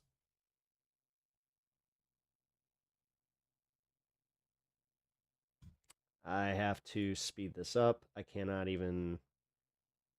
Oh yeah, that is way more... Most prominent critics off air, that only one or two now remain. He didn't Kimmel, Seth Meyers, John Oliver, Jon Stewart, Bill Maher, Anderson Cooper, Laura Coates, Jake Tapper, Joe Scarborough, Mika Brzezinski, Rachel Maddow, Ari Melba, Stephanie Rule, Ali Velshi, Chris Hayes, everybody on The View. I could go on and on and on. It really is beginning to feel like North Korea, isn't it? Well, joining me to discuss... Did he really just say that the left-wing media sphere is the reason that we're getting to be like North Korea? Did he just say that with a fucking straight face? How in the fuck? Every once in a while. Discuss all this is the host of the Megyn Kelly Show, Megyn Kelly. Megyn, how are you? Hi, I'm great. How you doing, Piers? I'm good. I was just watching Donald Trump back in my homeland of the United Kingdom, up in Scotland. And I was thinking as I watched him just riffing for about an hour, there has never been a world leader ever that does this the way Trump does it, who can just field questions for hour after. Excuse me, Megan. I have to actually. That's implying that he actually has a gluck gluck or the hold on. Per hour. Hold on, Megan. I'm almost done. Range of issues and makes so much news at the same time. He's an extraordinary performer as a politician. Dude, you got a little like, just it's a little circle just right here in your teeth. Your just two front teeth. They got some orange dust on it, isn't it? Damn, dude. It's completely refreshing, and it is unlike anything we've ever seen before. And you can almost see foreign leaders admiring him, like watching Trump really does look like he sheds like a Cheeto, where it's just like him do this. Like this the isn't head of coming NATO off. seemed Damn it. completely enamored with Trump and his strength and his comfort level in communicating. As you literally compare the left to North Korea, you are blowing this motherfucker. Like, do you not understand that truth to power actually requires some form of criticism? You're not critiquing the power structure, and you're trying to, like, doing that cute little thing that you just did, implying that the left are somehow the power structure, that you guys, you're the little victims that just need to make it white. You're the ones that will rise up from the ashes like a phoenix. And talking about his plans, he has almost nothing to hide. I mean, I guess on the downside for Trump, it does stand out. You know what they have in common with a phoenix? The fact that when a phoenix comes back, it's still a fucking phoenix. When he comments on something that he clearly doesn't really want to go there on, like Epstein, then it's like blaring, because it sounds so much different than the way he normally sounds. But on 99% of the subjects that he gets asked about or even brings up himself, he doesn't care. He'll tell you whatever he can Okay, so you're also simultaneously admitting that tell you. He also knows, in my experience, the lines. Like, I can see him go right up to the line on the classified information and yet not cross it. I can see him in legal debates with snarky reporters who think they know better than Trump does what the law is, and I know what the law is. Try to push him, and Trump will say what he can say, and then he'll put just the right legal qualifier on it. He's very clever. He doesn't get enough credit for it because he communicates more like the common man. What legal qualifier? The dumb motherfucker just sued for fucking billions without recognizing that he's a public figure and that Rupert Murdoch was counting on him to do that. Which is his gift, right? So everyone can understand and relate to him. But he has definitely a high level of intelligence and knows what he's doing. Sit with that one for a second. All right. Just remember, when people talk about the elites, both these motherfuckers live in compounds that are gated. So, voice of the people here, guys. The voice of the people. Megyn Kelly, voice of the people. Voice of the voiceless. Doing such a good job. You know, I been on Bill Maher's show just after he'd been to see Trump at the White House, and right around the time the global tariff war. Yeah, you know what he's been saying lately? The last two shows have not exactly been friendly towards your man there, but okay. War was commenced by Trump, and Bill Maher was very scathing about that. As I defend, man, it is kind of funny to watch peers occasionally forget that it's like, oh yeah, I claimed to be objective about this. him over the trip to see He's Trump. at the White literally House. smoking for a Been pedophile. scathing Yeah. about the tariffs. He never thought it was going to be anything other than financial chaos. Yeah, she's And I literally she's okay with this. And then she used the term victims too in the bumper there. Or today, there are quotes coming out from Bill Maher, you know, that he was so wrong about the tariffs. What really bothers me is that these these are the ones that go to church, that they truly feel this weird sense of superiority. They think that the left really is this fucking, problematic entity. The stock markets have never been higher. We've seen the deal announced with the EU. Things are moving with China. You know, and it just said to me again with Trump, the thing that people need to exercise more with That's Trump funny. The Dow's down 14 points, but cool. is patience. That sometimes amid the apparent chaos, there's a real plan. And if you give him enough time, it can actually. This was just released a little bit ago, so I mean, when he wants to talk about the stock market never being higher, it's also it also, you're negating the fact that it hit its record low too under him. Hey, look, Look, he's making the face, guys. He's making the face. This is, I know, I'm not trying to give you guys a disgusting visual of how Piers looks sucking Trump's dick, but he's giving us, he's literally doing it for us right here. Trump, like, Piers, how does that tiny little, his penis is small, but his work. And it looks to me like this his love for America is large. tariff war, as people phrased it, is working. If you're an American, this I'm sorry, guys. Like, there ain't nothing hack about that shit. What they did to Trump with that AI ad was fucking brilliant. seems to be working very well for America. Yes. Oh, but guys, context, because we couldn't watch it. They played the clip from South Park, so these guys are all butthurt that everybody's making fun of them. They're not cool. Oh, that's what it is. They're not. They just realized that they're not cool anymore, and they're just like, guys. But Trump is like, he's not that bad, guys. God, guys. He's like doing all this winning shit, guys. I guess I mean, he does. He's still in this. Ignore that, guys. All the wins, guys. Patience and an open mind. And unfortunately, when it comes to Trump, almost no one has the latter. At least no one who's not already a fan. You know, on tariffs, it's a good example. Praise the dear leader. Because I'll tell you, how do you not add that to every fucking phrase? This is not my like, holy shit. You want to talk about, again, propaganda, like literal propagandist new like mouthpieces for the regime. area. Like, holy shit. Do you understand that's what you need? Again, bringing it back to the whole power structure where they like to conflate that it's like, oh, these leftists, they're keeping us down. The man is keeping us down, man. Expertise. I'm not an econ kind of gal. This is not the kind of analysis I'm known for. So when it came to the tariffs, my own takeaway was, let's just watch. Let's do watchful waiting, as they say, and see how it plays out, because I have no idea. And I had the distinct impression that no one else really had any idea either. The reason Donald Trump was hired is because he does things differently. He is an outside of the box thinker. He is known for his negotiations, and he's very tough in negotiations. And so I thought there actually is a chance he knows better. There actually is a chance he could come up with some good deals here, because his transactional nature of approaching everything, especially when it comes to anything involving money, could be really useful to the United States. People said, oh, but these are our friends. And Trump's response was, well, our friends are taking advantage of us. And as it turns out, he was very right. You know, you take Japan as one example, where you can't go past a street corner in any American city without seeing Toyotas for sale. And yet we could not sell cars in Japan, not because of tariffs, but because of all the other restrictions they put on the sale of American vehicles. Well, why did we put up with that? What kind of friendship is that? And so now we've renegotiated with Japan, and things look a lot different. In fact, never mind. That is not the $600 car. Our deal with them looks very much like the deal he just announced that we struck. It is one in a series that leads up to with it. The EU, Damn it, which notwithstanding all these predictions of store shelves are going to be empty, it's going to be economic Armageddon, we've won. The Europeans wanted reciprocal zero tariffs. Trump said no. He said, I want 15. Then they said, okay, how about 10? He said, no, 15 and zero tariffs by you guys on our goods. And that's the deal we just cut. And the reason that the Europeans cut it is because our market is so huge, it's worth it. They want access to it. But on top of that, they're going to be doing billions of dollars of investment into the United States. Like, it's a multi-layer deal, which is extremely lucrative for the United States. And it's not just... We still pay that tariff when we buy the products from fucking Europe. What are you talking about? No, this is only good for the companies that are going into their markets, which I'm not sure if you understand this, you backwards bitch. Japan, and it's like, what the fuck? No, not just Europe.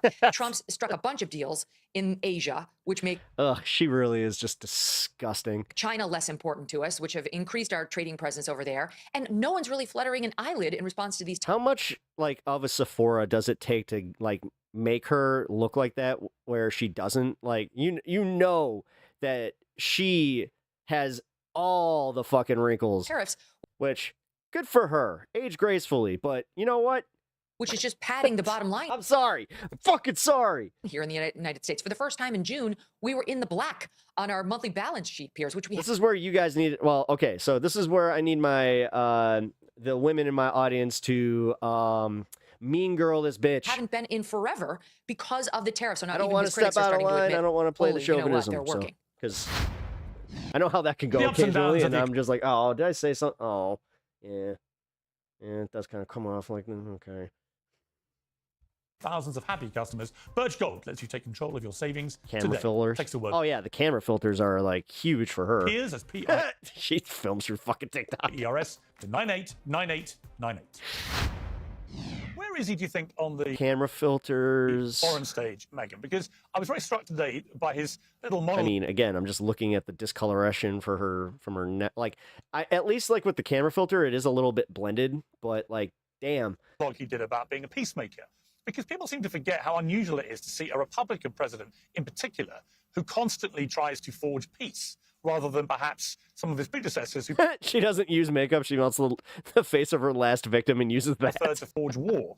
Allegedly. And you see it almost everywhere. This is a president who does not believe that warfare is anything other than a bad thing. Yes, sometimes you have to be strong and defend yourself, but ultimately it is not a good thing for America to engage in endless foreign wars. They're expensive, both in human life cost, both in financial cost. And I look at what he's doing now with Putin. You know, I've said to people for a while, just watch him with Putin, because if Putin keeps pushing him and he keeps openly mocking him by having cordial conversations on the phone and then bombing the hell out of Kyiv that night, if he keeps doing that, he will tip Trump into a place where I think Trump now is, where forget the 50 days we were going to wait, you've got 10 to 12, and then I'm going to do something. I think this is a significant moment for Putin. I think so too. And it's funny because I think Democrats couldn't take Trump at his word on I'm not for forever wars or wars at all because they can't get it through their heads that Trump is really secretly a Democrat. I mean, like, he grew up a Democrat. He was a Democrat for most of his adult voting life. He wound up being more conservative in his older years and ran as a Republican. But let's face it, he's been a Democrat far more of his life. Yeah. You know what he also did when he did that? He went on the record and said how stupid the voting base is, and that's why he wanted to use them. You gonna bring that one up, Megan? Because he's on the public record saying that. I mean, Then he's been a Republican. This is the bitch about going on Howard Stern and just saying things. It kind of just, I don't know, stays there. And notwithstanding the fact that he shares a lot of Democratic ideals, they loathed him because he's not woke and the way he spoke about immigrants. There's no reason to attack her physical. She's an ugly, hateful pedo supporter. And women and you name it, right? That they just couldn't get it through their heads that he might actually. It's just the fact that, like, the physical attacks on someone like her, they do work. Aligned with them on some of their own ideals. And the war footing is the perfect example. But you're right. I don't want to be the meanie bo beanie left where, right? Because it's like I guess I'll they, go up high. until recently, styled themselves as more of the peacenik as between the Democrat and the Republican parties. And that's what Trump is, notwithstanding his, lack of. Why does she always look like she's either on the verge of crying or realize she took too much laxative? It's not an anti-acid. Humidity when it comes to pinpoint strikes. Oh, shit. Her interns have been secretly put just like lacing laxatives in her tum bottle or showing military strength in the right circumstance, like the Iranian nuclear fuck, that just got me. sites like Soleimani, like Baghdadi. He's not afraid Yeah, fuck this. You want a coffee? I'll give you a fucking coffee. to unleash American power, but he gets in and he gets out. He has no desire to linger. And I've jokingly called Trump like the Rodney Piers, I gotta go. King president when it comes to foreign policy. She just all of a sudden gets like who's this man who was brutally beaten out in LA riots, and he came out and said, "Can't we all just get along?" That's kind of Trump. Oh, That's God. his approach to everybody. Can we get along? Like that intern would be the greatest oh my God, they'd be my favorite person on the planet if there's someone that ever has done that to one of these shitheads. Oh, more power to him. he goes into the Middle East, into Gaza, the middle of Gaza and Israel, and says, "Let's just get along. We'll build Gaziera, the Mara Gaza of the sea. I'll take it over. Everyone can prosper." He goes to Saudi Arabia. I mean, most of the 9/11 hijackers were trained in Saudi Arabia and were Saudi. And what does he say? It's only 25 years later. It's not that much. And he also got a plane from them. But you're focused on AOC's dress. Like, this is the danger of them trying to be taken seriously as moderates too. Like she's trying to placate to moderates here because like that's the reason she's coming on Piers is because she knows Democrats watch Piers. So she's trying to come off as sensible. Later that he goes God, moderates really do fucking just need to over there and says, "Let's make each other super rich. We can get along." The Democrats just can't see it clearly because they have TDS. It's very hard to get past the She'd be more offended on being mocked on her looks than being called a pedophile or a PDF supporter. Calling people what they are does nothing because it's just a hateful truth. Yes. TDS, but but acknowledging the fact that her neck does not look like she is still even in her 30s, but because she's trying so hard, it makes me think that it looks like she's in her 70s. To me, this is exactly how American power should be wielded. He's not afraid to drop it. And one other point. I'm going to notice every goddamn jowl. I'm going to notice every... No. On Putin. Fuck her. I completely agree with every word you just said. Same with Piers. I'll notice that my man Piers ain't looking good. And I have been saying this. He looks more and more like the pigeon lady from Home Alone 2 every single appearance. And the thing with Trump is, to his credit, he Less needed hair, time to though. get there on his own. All these other swaggering so-called experts walked in there and tried to demand that he take a much more bellicose stance against Putin from the beginning. That's not how Trump operates. He's more of a negotiator. He was kind of approaching it with like kind of nasty. God damn it. I did it again. Okay, so my Chicago video totally got a subscriber like while we were on air. And that guy must have tuned into my live because he was just like, fuck you. To our friends and kind to our enemies as a tactic to try to get the enemies That with their guard happens down and occasionally. strike deals and so on. Can I just like preface every video that I make, even if it is just like a random, cat video or city video, that it's like, this was made by a leftist.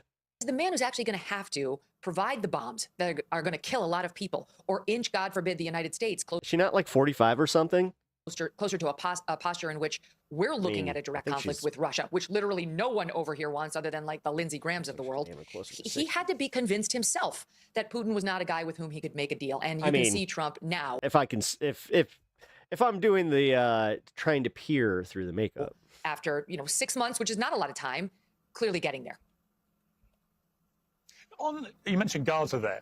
I was struck again by Trump today because I've had a position on this whole war from the start, that what happened on October the 7th was utterly horrific. All that, right. of course, Israel had to defend itself with force, which they did. But I kept saying from the start, for a few months, I don't know what a proportionate response is. Making her look a little bit. Like the response she's got to be pushing 60. was overwhelming. And at Yeah, what she's 54. point would that cease to be proportionate? And I've been filter indeed really dismayed in the last few months by the way it seems to me that the Israeli government has moved from a position of self-defense. She's 154. I mean, if she's going to bat for these pedos. You know what? Maybe that's why she wants Ghislaine Maxwell to be out, is because that was her hookup for the adrenochrome. To one of just obliterating Gaza, perhaps allegedly expelling all Palestinians, as people like Smotrich and the government are now openly saying, and starving children. And I don't think the two things are incompatible. I think you can be supportive of Israel's right to defend itself, and you can support what Israel did with Hezbollah and what they did with Iran, as I have done, but also be incredibly concerned by these images coming out of Gaza now of starving people. Where do you sit with it? Our country is so shallow. Because it is complex. Unfortunately, yeah, it is. For a moment, suggest this is I wish I didn't have to go here. Easy in any way. But where do you sit with what is going on now with Gaza? But for real? Well, I'm always reluctant to put too much stock in the images coming out of Gaza, that phrase, because they're manipulated and they're masters of propaganda, and they're fine having their own children starve just as long as they can put them on camera and show them off to the world. That's Hamas.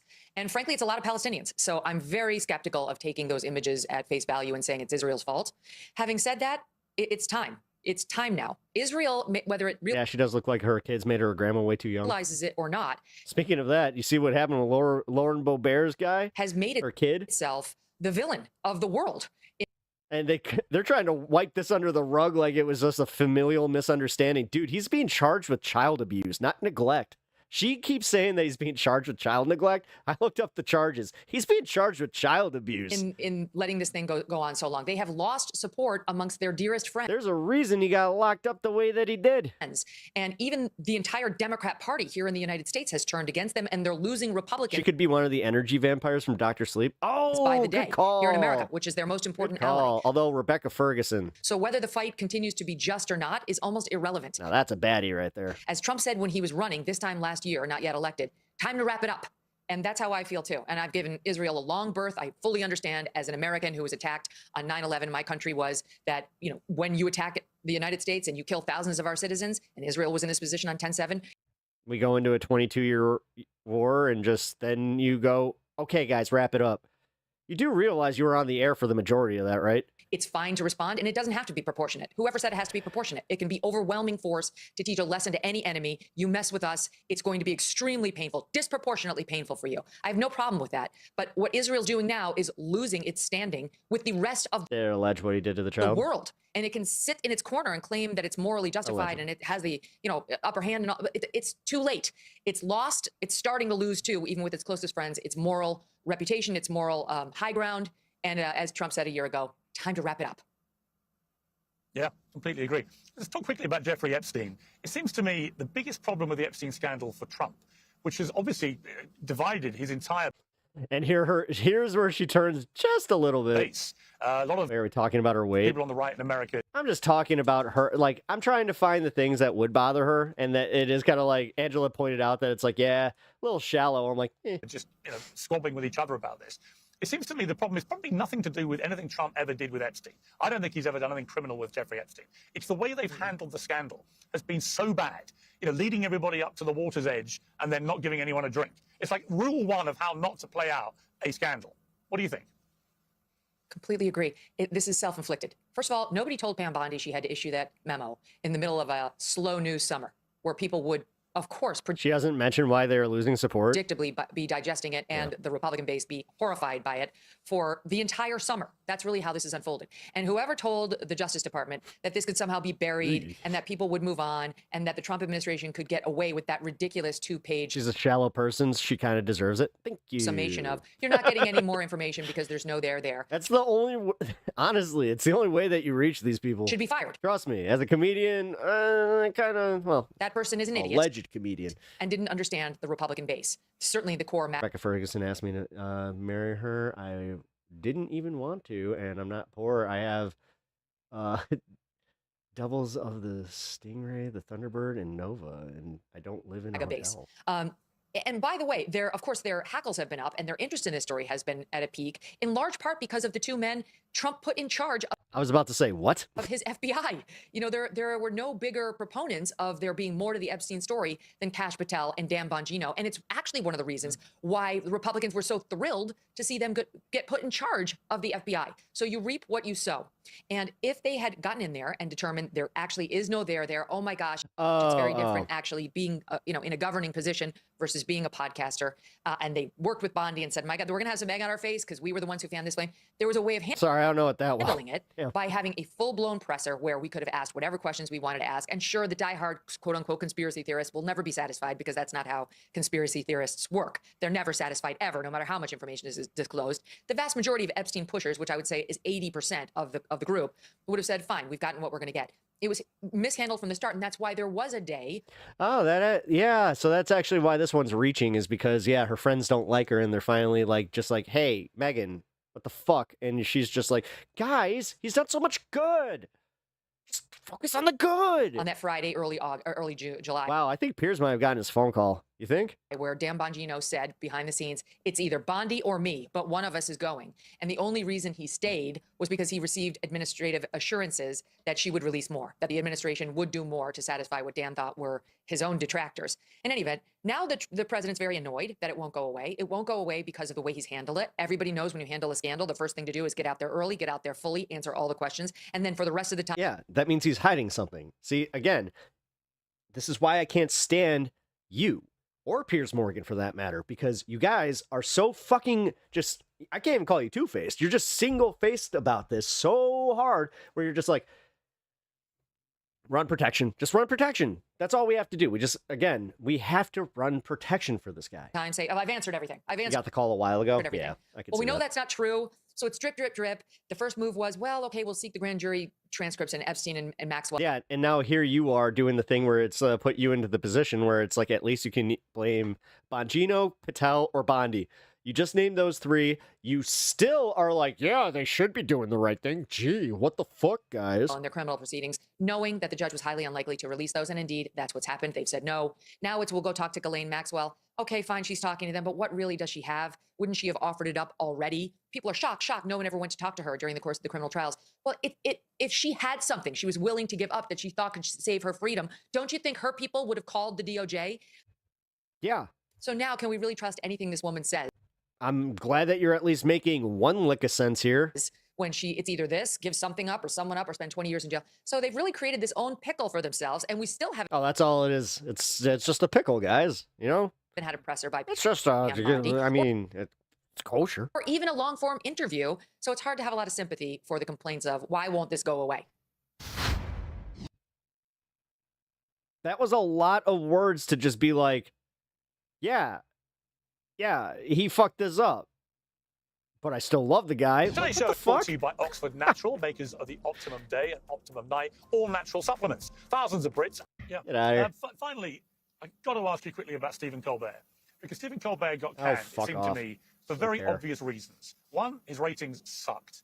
Second, he'd been boring his... That's actually funny because he was the #1 rated show in that slot for like the past, 6 years or some shit like that? Start with you. No, like, realistically, again, propaganda machine here. You guys are running roughshod, or you guys are like putting yourselves in front of a fucking totalitarian dictator. Like, holy shit. The Democrats at this point, because he is going after the fucking media now. have just crashed to a new 35-year low in popularity. Trump has just announced a new trade deal with the EU, which is more advantageous to America. Jesus Christ. What phone conversation did he have with this guy? Did Trump like come over and blow him? Because he's got major like blowy energy. Than the previous deal. Are you prepared to give Trump any credit today? I will give him credit for humiliating the Europeans effectively. Anarchist NPT, yo. But in terms of delivering for the American people, I mean, remember what we were sold originally? 90 deals in 90 days? How did that work out? And now we're going to have tariffs put on, especially key pharmaceuticals coming out of Europe, not to mention European cars. So what you're likely to see is prices go up for your average working class American. So no, for the American people, I think that this is not even close to a win. No. Again, you wouldn't know that because you don't actually shop for yourself. And reducing the number of people coming in illegally on the southern border from 10 million in 4 years to, I think it was 6,000 last month. You give him credit for that? He certainly has cracked down on the border, no doubt about it. But, you know, the cruelty of this immigration system, we're learning more and more about the men who were sent to CCOT with no due process, who were raped and tortured and abused. We're learning more about the conditions in Alligator Alcatraz. I mean, It's almost like she's an actual journalist. It's a horror show, which is exactly why the American people are revolting against all of his immigration policies. It's kind of funny what happens, how that little smirk gets wiped away from, like, he's got this little telltale smirk here. Across the board, even though that had previously And been then he starts going, All right, Clay Travis. One of the problems it seems... Got him. Move on. Not Notice how he doesn't do a follow-up when he gets owned? To me, for the That's kind of fun, too. Is their unwillingness to give Trump credit when he gets things right. The Trump dementia or derangement syndrome, as people call it, it is a real thing, isn't it? Because I think... Yeah. You derange yourself into not seeing exactly how bad things are and what he's doing, and thus you have now caused yourself to have TDS. No, this whole thing where it's like, oh, they're just obsessed. Fuck off, dude. At this point, you're in power. The Republicans have all the power. Congress, presidency, the Supreme Court. At what fucking point are you a pathetic fucking loser who cannot get past the lowly Dems? Like, you can sit here and provide the stats saying how unpopular the Democrats are, but there's simultaneously the majority that are keeping you down. They're the ones that are preventing all this progress being made because they just won't shut the fuck up. Yeah, dude. Great journalism. Great. Yeah, speaking truth to power, you are. They would get so much better Jesus in terms of a Christ. relationship with fucking Joseph Goebbels over here. Trump, with themselves, if they were just able to give him credit where he deserves it. Well, first, the last time I was on with you, Piers, I think I said that I would dress as a full clown if the stock market in 18 months had not rebounded to where it was on Election Day. Sorry. We are, as I speak to you right now, at an all-time high. I think you're right. And by the way, I don't know if anybody else on that show who disagreed with me is willing to put on the clown nose, but maybe they should. I hope they at least didn't sell their stocks, despite the fact they were telling everybody else to do it. But yeah, look, Trump ran primarily, Piers, on three things. He ran on the economy, he ran on border, he ran on crime. On the economy, we're at record highs in the stock market. Inflation is basically beaten down to about 2.5%. On the border, as you just mentioned, there are no illegals coming in at all. We are deporting violent illegal criminals at record rates. And on crime, it's not getting a ton of attention, but we are on pace in the United States potentially for the lowest murder rate, lowest violent crime rate in the 21st century if these numbers can hold for the Does Piers ever have a guest on that isn't from a gated community? remainder of this calendar year? I don't see how you could look at those three things and not say, hey, first 6 months of Trump, it's not a disaster. We've also started to lessen the amount of war. There are less people dying. It's not a complete disaster. He's just got one of the, worst political scandals of all time, like, facing him right now, and a catch-22 that he really can't get out of, but, things are going great. Managed to destabilize the Iranian government and take back. This is the whitewash right here. See, this is the one that, this is the one that kind of works because it does do the thing where it's just like, We talking about Epstein? Their chances of getting nuclear weapons. Wait, I thought inflation was up to 2.7. It is. They're lying. Without a single loss of life. I can't. They're lying. Think, Piers, in my life, I'm 40. He's also looking at like 2 days of the fucking stock market. He's not looking at, like, again, dude, the stock market. Look, the Dow Jones is minus 14. Jesus fucking Christ, dude. 6 of a better 6 months presidency than what we've seen from Trump so far. If that's the best the stock market's ever done, then, wow. Where would you criticize him? Also, stock market equal economy to Republicans. Right. If I were going to criticize him, it would probably be. Can we stop talking about inflation and start talking about real prices? They're never going to, because they understand if they do that, that's a losing fucking battle for them. Piers doesn't understand that because he doesn't actually know what the prices are. That I think on the Epstein case, I think that they totally overpromised. He doesn't give a shit. Promised and underdelivered, and I think it has knocked them off their. Dude, remember what happened? It just kind of happened with Crystal. She brought up cars. She brought up a few things, and he was just like, yeah, but overall, the economy's looking better. Stride. I think Pam Bondi with phase 1 on the binders, whoever okayed that, it was a colossal misstep that has created a mess of their own creation. I was smoking 520. That was unnecessary, and that they could have addressed in a more succinct, honest way with the public. By the way, guys, after this segment, I'm gonna call it at the 6-hour mark of the program because I want to prepare for the show tomorrow. But if you take that off the calendar, I think you can say, look, the Senate has not moved as aggressively as they should have. Make sure I get some Confirmed sleep. Judges, they're not moving at a very good pace there. I think you can address issues on that front. But I think in general, if I were giving him a letter What's up with his grade, hair? I'd give him an A, maybe not an It might not be. A plus. But Kind of looks like a toupee line. an A. And again, I think it's the best first 6 months of any president in my life. Either that or it's very, very, Turkish, if you know what I'm saying. Well, Crystal, what grade would you give Donald Trump? So let me just clear up for your audience. I am not some liberal Democratic sycophant who capes for the Democratic Party and can never give Trump credit. In fact, in his first term, I actually supported the tariffs that he put in place because I thought they made some sort of sense. This term, there is virtually nothing, maybe changing like the pressure on the shower heads, that executive order, that I can get behind. And I'll tell you why, Piers. First of all, his major quote unquote accomplishment at this point is the big beautiful bill, which will strip healthcare away from millions of people in order to fund a tax cut for the people who need it the least. Second of all, the level of fascistic cruelty And he's avoiding the Epstein. Yeah. with regard to the immigrant population here is more horrifying than I ever could have even anticipated. Deploying the military in American streets, rounding up people at Home Depot, sending them off with no due process to a slave labor camp. Are you The funniest part is watching all their little tells. They understand how fucked up this is, and they know it's a losing issue. kidding me? Like, look at their faces. They all change.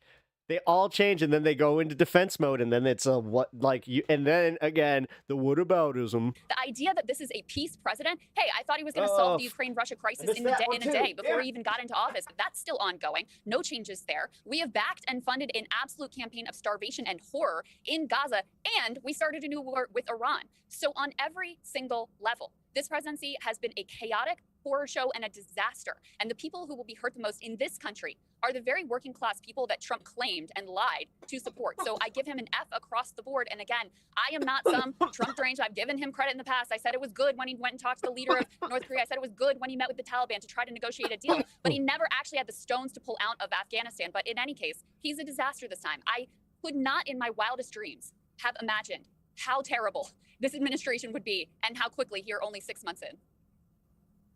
Do you know, out of interest, Crystal, how many people Barack Obama deported in 8 years?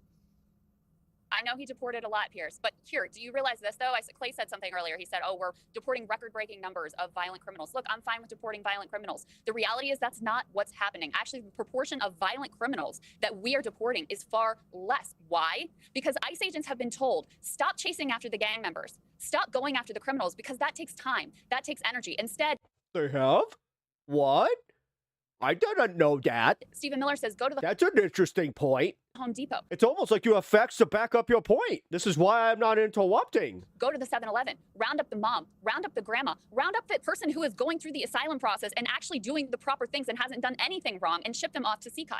It's disgusting. And that's why there's truly a revolt against it from the American public. I mean, the backlash Right, but that wasn't against actually Trump's my immigration question. policies is striking. That wasn't actually my question. Yeah. What is your question? Well, do you know how many people Barack Obama deported in 8 years?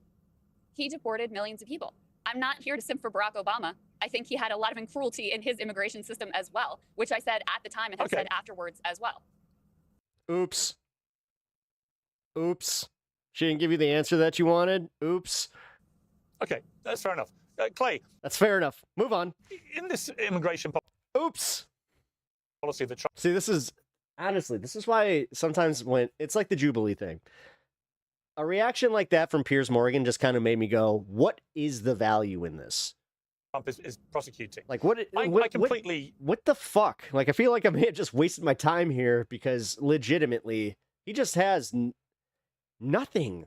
Like, I'm glad that we're getting Crystal's points of view, and that's kind of what I feel here, but for real. I think what he's done on the like, I just constantly get angry at this motherfucker. The border is brilliant. It's great for America. It's great for security. He's completely stemmed the flow of people. If Trump pardons Maxwell, I'm going to sit back and watch the chaos. Coming in there illegally, and everyone should agree to that. I also completely agree, and I think most Americans would completely. Thing is, you got assholes like this that are whitewashing like they're literally whitewashing the news for him. Like they're doing all this shit where it's like, focus on the good, focus on the good, focus on the good. I agree that the strategy that he set out to do of deporting people who are here in the United States undocumented and then commit a crime, I don't hear any Americans. And then commit a crime. So it's pre-crime now. So we're pre-criming immigrants. Interesting.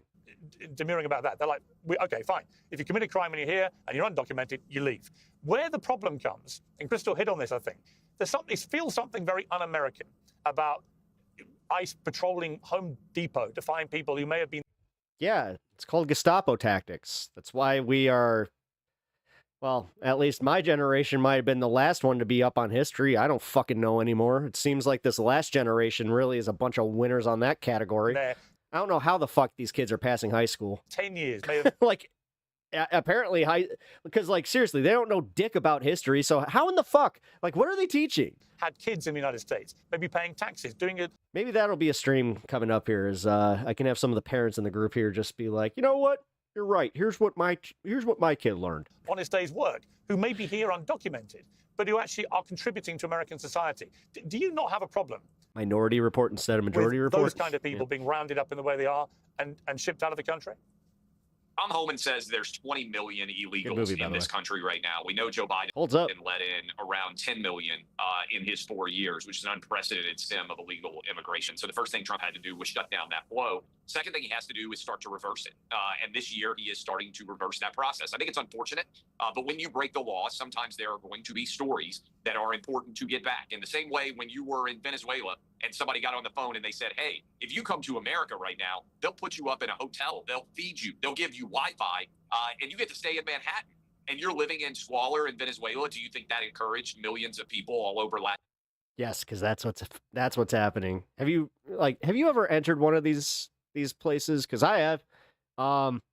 They ain't great. In America, those kind of folks. They're not great. I did a charity event at one of these things, and it's because it was designated as a homeless shelter as well, which it is kind of cool, like the way that they did it. Like they retrofitted like this old gym. I'm pretty sure that the whole thing was a school building, but yeah. Phone calls to make the trip to. And that's what he's saying is like, you know, these really fine apartments in New York City and Chicago. America, I think it did. And at some point, American generosity was being taken advantage of, and actual American citizens don't have the resources that they need. So sometimes. Like you care. Like you give a shit. You're literally brushing off like the cuts that they just made in the big beautiful bill are nothing. Like, shut up like you actually have some, like, backbone here and actually give a shit about, like, the average American person.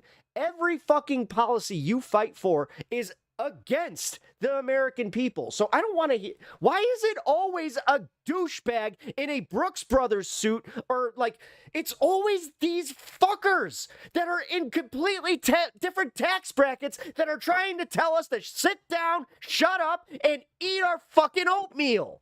What the fuck? Daddy has to take control, and you have to sometimes be mean. And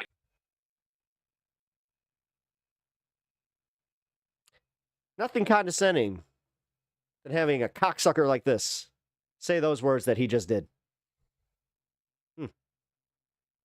I think that's the way that the Trump immigration policy I hope somebody utters those exact words while stuffing a ball gag in his mouth and doing the Pulp Fiction to him.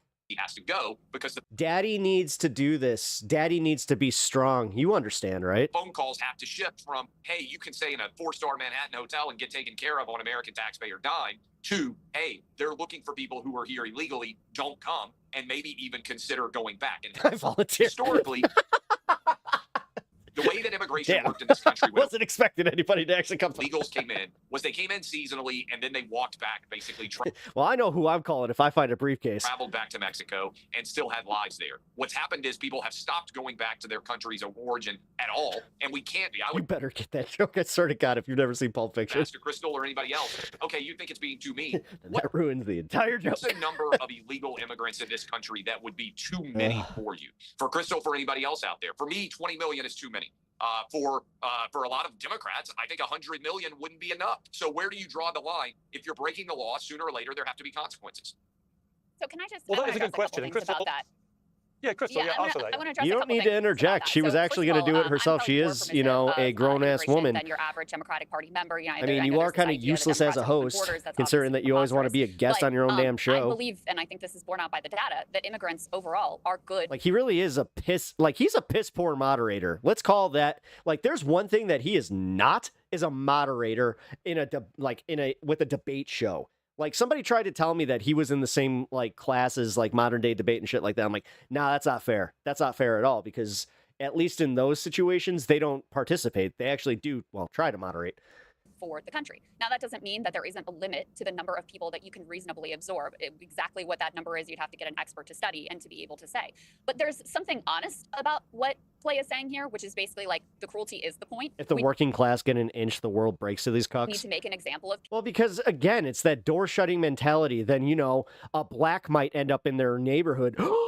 people. It needs to be a horror show. Oh my God! I might have to hear cultural music. No! That's exactly why you have these grotesque ASMR. The one thing that that really does make me like feel good is the fact that these motherfuckers never get invited to a cookout. These motherfuckers never have block parties. Dude, do you know how many times I have just walked like by a random like little cookout and they're just like, hey, deportations. I'm like, all this like fashion. I mean, sometimes I'm a little more, you know, I'll question it, but I hate. All right, this sounds bad. If it happens to be a white person asking me if I want to go to get some food, no, thank you. Just fascist theater of marching everybody through the But park.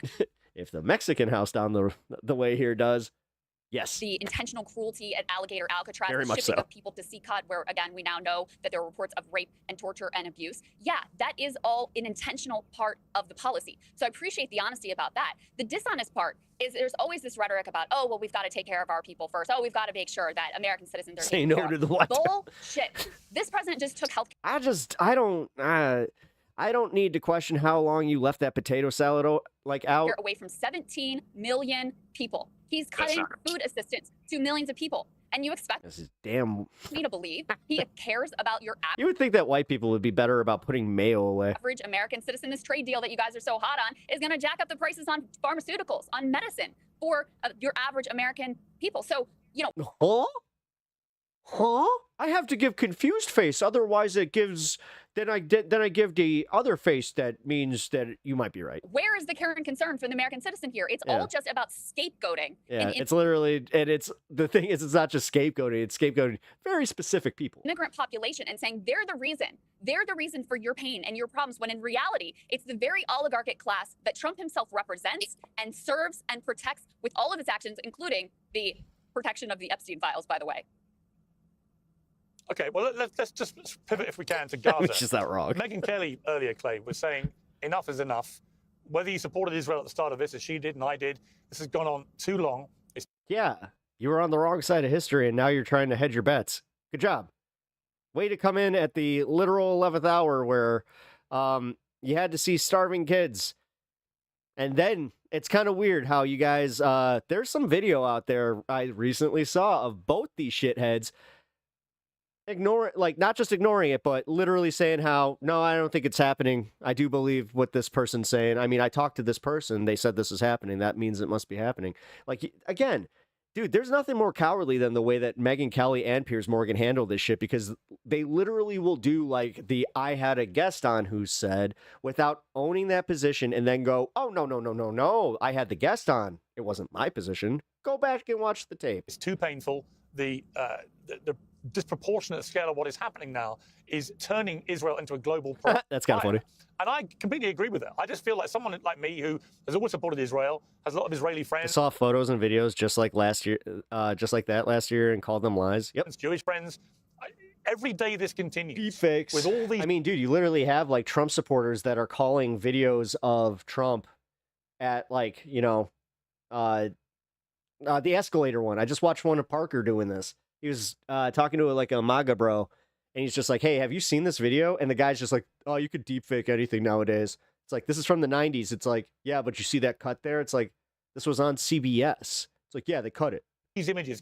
Like, dude, there is, at some point, dude, they don't care. They just don't fucking care. They just want their God King. And honestly, it's a psychological mindfuck because once they get it, then they're not going to want it. Then they're going to be like, oh, like the thing is, South Park nailed one thing with their latest episode is when they're acting lethargic and Cartman finally just gives up. That's what's happening. You have the right wing that's finally just like, yeah, troll the libs. And we're just like, I don't give a fuck, you assholes. Like, go ahead. You're ignoring all this shit. Yeah, eat it, lib. Coming out of Gaza now, starving children, and the endless civilian deaths that are being recorded every day. The worse this gets for Israel, and I think for the security of Jews around the world. And it shouldn't do, but it is. Do you agree, Clay, that the time has come that this is brought to an end? Well, I think Hamas is a suicide cult.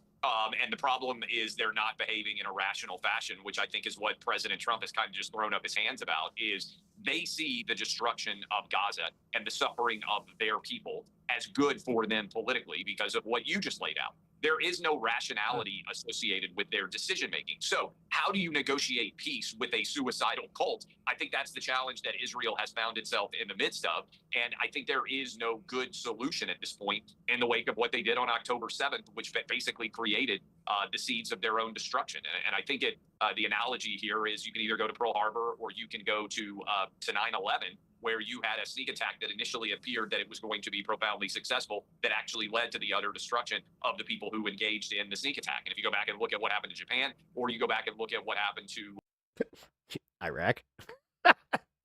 I mean, 21 years there, guy. Everyone associated with Al-Qaeda in the wake of 9/11. Pretty sure we were on wave 2 there. It's been an unmitigated disaster. And I think ultimately Pierce... This guy's a piece of work. Again, love the fact that we got a Brooks Brothers guy just telling us to sit down, shut up. Tax cuts are, going to benefit us, maybe. The challenge is, I think... And, yeah, stop asking questions about all this bullshit. Like, come on, just love Trump. Everybody wants... Like, serious.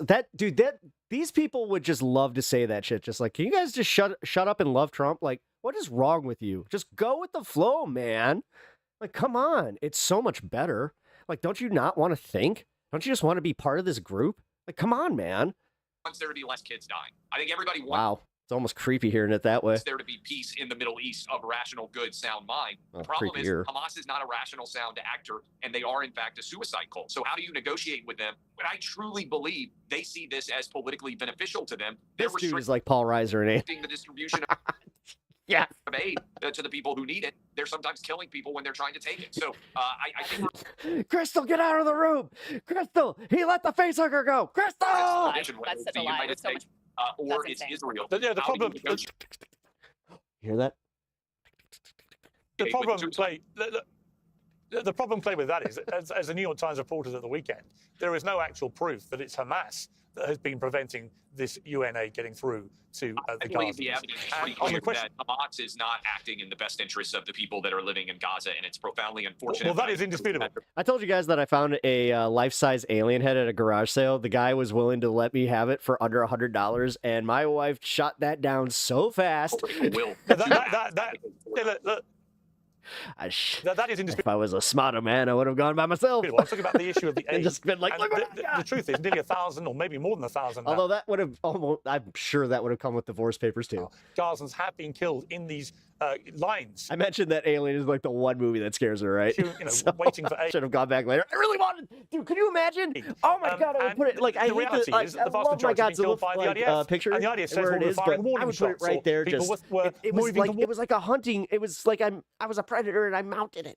Like I killed this in a threatening way or whatever it is. There's always some excuse. We're going to launch an investigation. We're going to do nice, this, do too. that, and nothing ever happens. And Movie the truth quality. is why Israel's reputation is plummeting around the world, because people see thousands of starving Gazans, population of 2 million, where half are under 18. They're starving, hungry. We're seeing emaciated, we've got the 40th anniversary of Live Aid. These are scenes reminiscent now of what we saw in Ethiopia when Bob Geldof rallied the world. Like how he and I came just to don't that see how conclusion. any of this is a win. This is on the for anniversary Israel. of Live Aid. Maybe this isn't the is best look. Every day, Israel's reputation is I damaged. think the challenge is how do you end That's what you and took I think from the this? challenge is if you don't have a rational political actor on the other side to This is negotiate so with, ridiculous because they still Clay have says, hold on. hostages. No, let Crystal speak, Clay dude. says they don't give a shit about the hostages, Clay. They're starving the hostages. They're bombing the hostages. The hostages have been emotional blackmail. It's a lie. They admit they don't give a shit about the hostages. Ask the hostage families. Ask the hostage families about how much Netanyahu cares about the hostages. I've been to Clay, Israel and talked to the hostage families. you asked, how do you negotiate with Hamas? Guess what? The Trump administration can answer that question because they did it. They knew. No, but that's what bothers me. If it was a Freddy Krueger movie accurate glove, she'd allow that. Negotiated a ceasefire. And guess who blew that ceasefire? Loves Freddy. Hates the alien. Guess who blew that ceasefire up? Guess who blew that ceasefire up? It wasn't Hamas. It was Israel. And greenlit by the Trump administration, which has allowed Bibi Netanyahu and his psycho far-right ministers who are openly announcing that their plan is complete starvation and ethnic cleansing of the Gaza Strip. That is their plan. It's not some mystery what's going on here. They had to engineer over months, over years at this point, a complete famine. Over the past 24 hours, 14 more people have starved to death. Do you know how hard it is to starve an entire population? Yeah, someone your should butt ask Hamas bullshit. why they're allowing Your butt their people. Hamas. There it is. Like this. Wow. Holy shit. Some of these people are just. What is their investment in this? Like, even if he does believe that, he's a Christian, if he's a Christian Zionist that believes that, Jews are just placeholding for him, the chosen white guy. Bullshit is so tired. Israel they could never be in the wrong. How is the superior race also the lamest? It could never be that they intentionally Israel want was to have a attacked on final October solution 7th, here and 2023 by cleanse a as they suicide do. cult, and they have no interest in the people of Gaza. Hamas does Okay, Smotrich, who is an Israeli minister, just announced there should be no aid sent into Gaza, just shells. That's it. They have openly announced their plans to ethnically cleanse the entire Gaza Strip. Is that okay with you? Are you okay with innocent women and children who are not Hamas? Babies who are starving before they even say their first word? No one wants innocent people to die of Then why are you running cover for them? I'm not Then running why cover are you running cover for them? Yes, you are. Obviously you are. You just lied about Hamas stealing the aid and trying to kill people who are getting aid. What a bunch of lies and bullshit. This is the idea that there is we no. don't have The Israeli military said that's not true. Yeah, dude, the IDF even came out and said that wasn't true.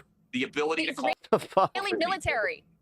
You are so far gone in this one. The Israeli military said that's not true. Do you think Hamas is evil? I think killing innocent civilians is evil, and I'm willing to say it when it's Hamas who did it on October 7th, and I'm willing to say it when it's our government funding a genocide in the Gaza Strip. Between intentional terroristic killing, which is what Hamas did, and trying to negotiate peace with terrorists, which is what Israeli leaders are doing. What makes you think? Negotiating peace with genocide. Got it. That's where you're at. That the Israelis are intentionally negotiating peace. There is no sign of that. One of the most punchable faces on the internet.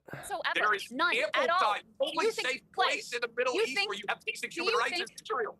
Clay, do you think that just all of the Gaza Strip being turned into rubble, churches, mosques, hit all hospitals, of their terrorists all being destroyed? Oh, it's just an accident. It's just an accident. Places as they can. Hamas is to Please, blame for all of it. Please, oh please, this is so tired. No one believes this Okay, anymore. let me jump in. Your own party doesn't believe Let this me jump in. anymore. Let me jump in. I would make the point, Clay, that I totally agree with everything you say about Hamas. But the problem is, Israel should be better than Hamas. But who Israel can they should show more negotiate with humanity. here? This is the challenge. Well, here's my Who can point. they This is the challenge. This is the challenge. We've already decimated it. negotiate Here's my with point. if they Israel, actually want Jesus Israel, Christ. Israel, as the only democracy in the Middle East, should be showing the world what humanity. I like, again, and like the kid's gloves that Piers has to fucking wear when he is talking about this subject is disgusting. actually looks like. They shouldn't be replicating the lack of Dork must be from the H3 Reddit or humanity. both that sides Hamas arguing. show. Everybody knows Hamas are a inhumane terrorist the challenge organization. that Israel So for Israel to behave in a way that appears to be as inhumane towards starving children, innocent women being killed in huge numbers, all of this happening, this is inhumane. And I don't think it suits Israel's purposes, either in getting rid of Hamas, which they can't appear to do, getting the hostages released, which they can't appear to do, or in enhancing their reputation around the world. It's having the opposite effect. And so I say, as a friend of Israel, enough. You've got to stop this. You know, I messaged Netanyahu today on X and said, you've got to start starving children. You have to. Otherwise, the end result for Israel will be catastrophic. I think the challenge they have is the minute they step out of controlling and patrolling Gaza and trying to, in some way, keep Hamas from coming back into power, the people who live there are going to allow Hamas to return to power. And so there needs to be, in my opinion, a solution that removes Hamas from leadership in Gaza for all time. If that means that you have to bring in other Arab countries that are also opposed to Hamas, which is many of them now, and thanks to a weakened Iran, there is no supplement that is going to continue to uplift Hamas in Gaza. That, to me, feels like the long-term solution. Can I say something States can be helpful in that. Okay, I want to just hang on, Crystal. Just one thing. I want to just put. This is important. Yeah, This is very really quickly. important. I want to move on to So something else. in the last peace negotiations, Hamas agreed to step down from political leadership. They agreed to that in the peace negotiations. You can check Jeremy Scahill, Drop Sites reporting on all of this. And the Israelis said, we don't want that. Bibi Netanyahu has loved having Hamas there. He flew to Qatar to make sure that they were still getting their money, because he always wants to be able to say there is no partner for peace. So let's deal in facts and reality here. The Israelis have decided they want to ethnically cleanse the Gaza Strip. That is the plan they're putting into place. They're announcing it, Clay. You don't have to believe me. You can listen to them. Listen to what they're saying. The starvation plan. If they were, they could have killed the 2 million people immediately. The head of Mossad. The head of Mossad. If they wanted to. You know what? I actually think, if I could jump in, Crystal, if I can jump in, I actually think, Clay, when you listen to what Smodrich said 3 weeks ago on camera, he made it absolutely clear what he wants, which is to, in his words, cleanse Gaza of Palestinians. I now watch them pushing the Palestinian population into a smaller and smaller part of the Gaza Strip. They've demolished 70% of it, making it uninhabitable. I think it is crystal clear now that there is a movement in the Israeli government to get rid of the Palestinians from Gaza and move them into neighboring Arab countries. And some of them are saying it openly. And the actions on the ground suggest that is exactly what they want to do. And I say that as somebody who, when people said this was the real plan all along, I used to. Immediately. I think they want to get the Palestinians out of Gaza now, and if they do that, it is a war crime and it's ethnic cleansing. Anyway, we've debated Gaza. Let's just move on quickly to something a lot lighter, I hope, but it may be contentious in its own way. Are you a golfer, Clay? A poor one, but yes, I love to golf. Oh my God. Well, let's take a look at Donald Trump golfing in Scotland and see if he's spotting anything untoward.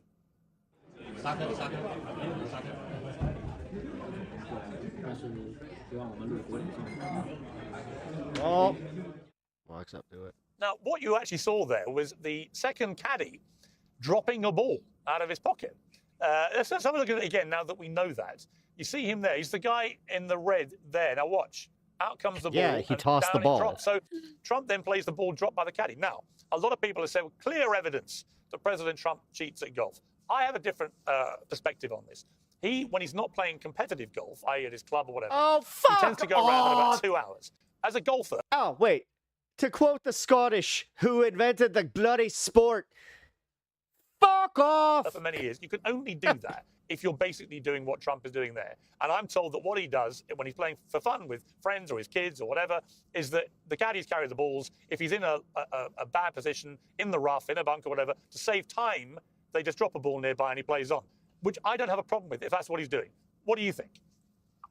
Look, I love when I'm out on the golf course. There has never been a time where I've been on the 11th or 12th hole and not thought, I wish this round was over. 18 holes of golf takes an interminable amount of time. If you're playing every ball where it lies, if you're recording every shot. Look, if it's the Open in Britain, if it's the U.S. Open, if it's the Masters, yes, assiduously record every shot. That rough if you hit it in the rough, you could spend, you know this, 30 minutes looking for your ball. Oh my or you can God, just say, 30 minutes? win No it here. way. Let's just play one here and we'll go ahead and hit it. Everybody has played with a guy that refuses to just drop, and it's miserable because you all have to go look for his ball, and then it's like, oh no, that Titleist 3, oh that's a Titleist 1, that's not me, buddy. It's not the U.S. Open. Let's go ahead and keep this train moving. And Trump plays fast, he plays rapid. I think that's the best way to play golf. Frankly, 18 holes is too long.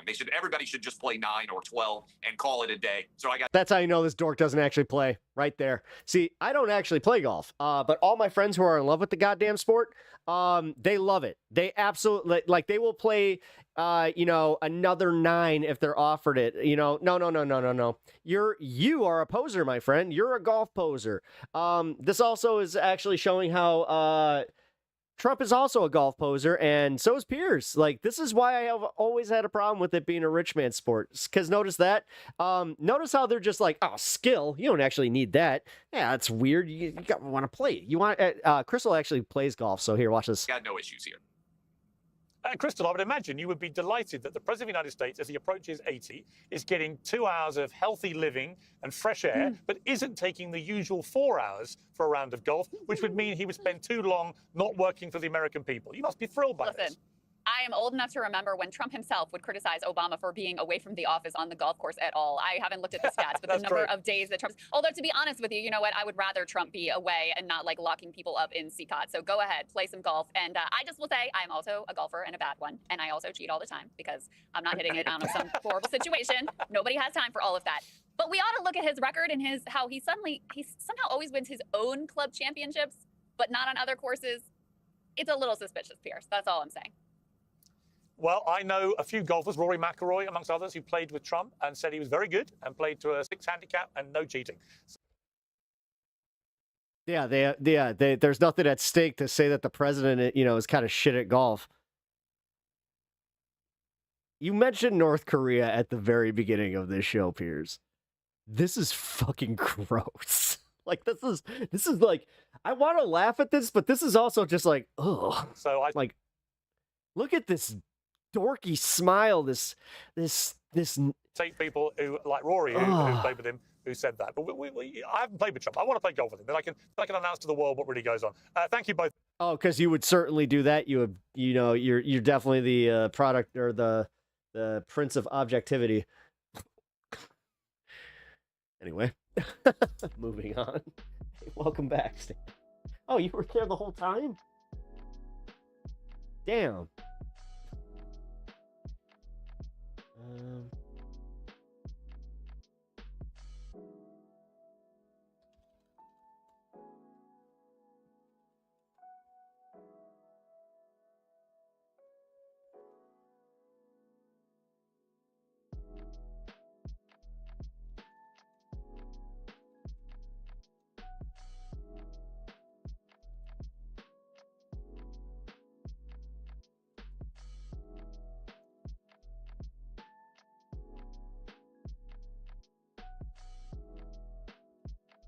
All right.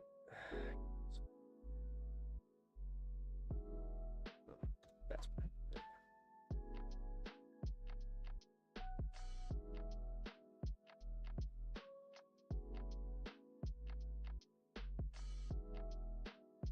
All right, I'm gonna show you guys something.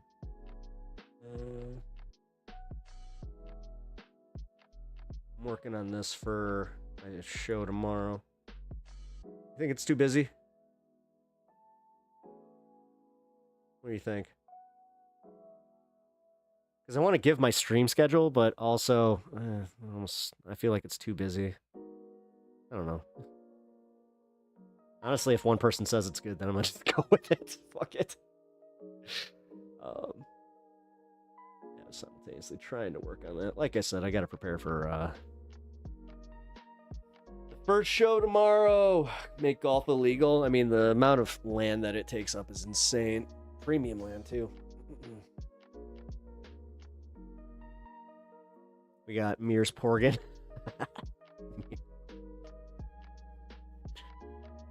I've always been a sucker for like the name mix-ups, but that one works.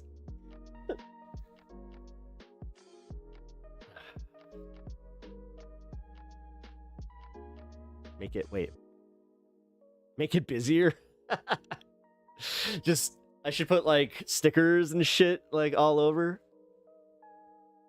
I mean, let's see. I'm so small. Guys, hold on. I'm sorry. Look at, I'm in the corner. I swear to God, I'm still streaming, you guys. Is it, wait, should it be Pep-A-Ganda or Pep-O-Ganda? Because, let's see. Let's see how this one works. Pep-O-Ganda. Oh shit. I think I've been spelling it wrong the entire time. Have I been spelling Pep-A-Ganda the wrong time? Like, oh, hold on. How the fuck would I...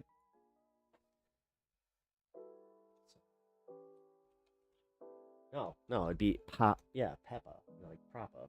No, so it's A. That was right. No, because that looks like Pepto. I don't like that. It's too close to Pepto. Arizona has like the most or 2 golf courses in America. Makes sense to me. We've been having a drought. Pep-A-Ganda. Oh, really? That's what it should be? Like Pepe? Yeah.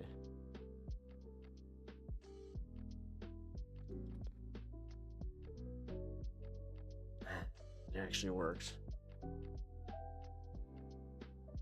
Shit.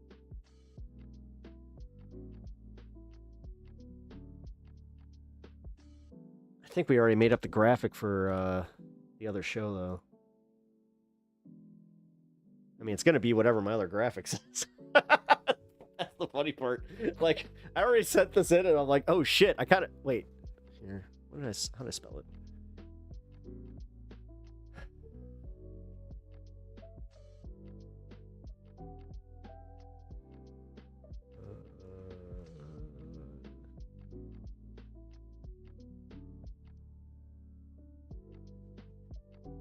Don't. Why? Pep.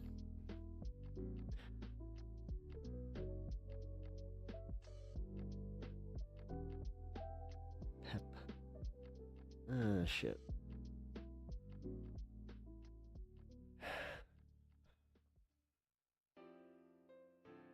I'm gonna be doing this like literally when I get off stream anyway, so I might as well just ask some of you guys. I don't know. The fact that only Underhill is chiming in, I'm just like, damn it, I need more than one opinion. Come on, guys. Come on, guys. I'm gonna get my graphics wrong otherwise. Oh, no. I feel like that this space in this stream schedule, I should like mix that up. Or I make all this small... Ooh, wait. I got an idea. Here we go. Let's do this.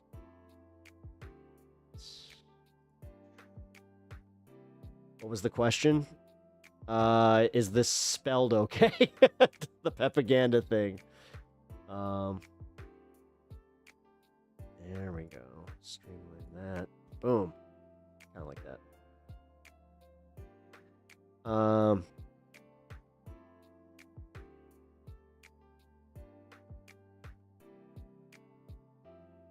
Yeah, so this is going to be the graphic. Pep-A-Ganda is going to be stuck behind your camera every time. Oh, I mean, no, it's not because my camera's not going to be on. No, this is just, this is for my intro. I'm still doing the intro. Like, I'm one of the few streamers on this space that apparently has my own intro, which kind of is very cool. I'm going to be real. So, yeah, I feel a little special there. Oh, shit. It's high on politics.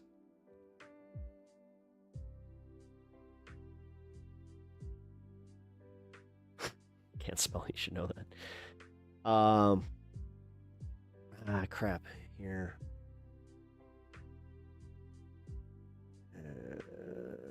Kirk's been busy. Damn it.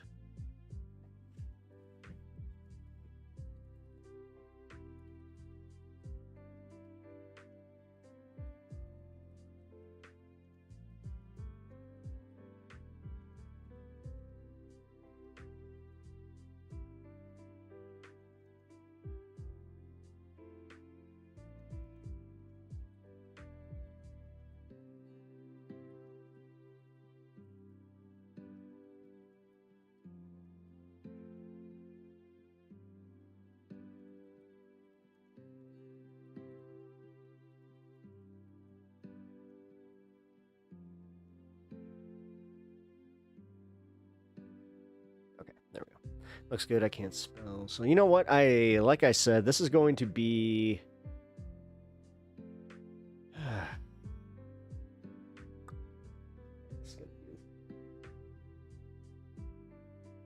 Pretty much it, because I'm 99. Yeah, looking at my emails, I'm like, oh shit. If I accidentally name my show, how are you gonna spell something that's not even a real word wrong? You're running in the background while I was doing dishes. Oh. Well, yeah, I mean, I think it looks good.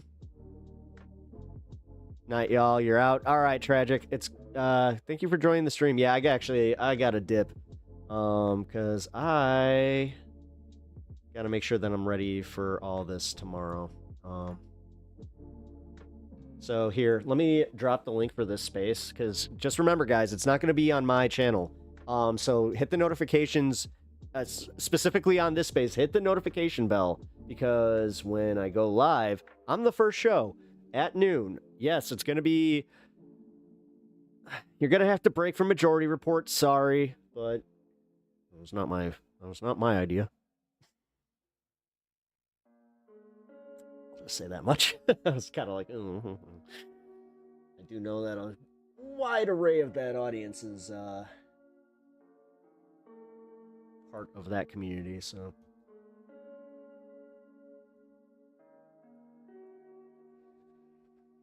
All right, guys, here is the link for this space. Please go and subscribe and hit the notification bell. I'm not even kidding. I haven't even said to do that on my channel. You guys can do that on my channel, but this one, I really want to see this succeed. I want not my show. Like, I want to see this whole project succeed. This is going to be awesome. So, like, I'm very, very excited. Why did that just... Did my stream just dip? That was weird. I don't watch them anymore. FTYT. I said this space. TYT sucks. This space is all anti-TYT. Or not anti-TYT, but they're old TYT talent that left TYT on principle because they didn't want to support Jank and Anna's bullshit. So no, that's why I would say support this community. Like, definitely watch this.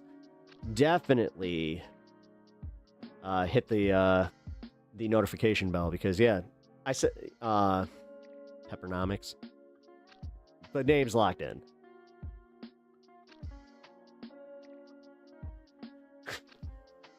I'm looking at it. The name's locked in. So whatever. We will have a little lore there where if it turns out to be spelled wrong or needs to be adjusted, then yeah, and you guys got to be part of this, so that was fun. But no, like I said, guys, I'm dead serious here. I'm gonna spam my own chat. Follow this space.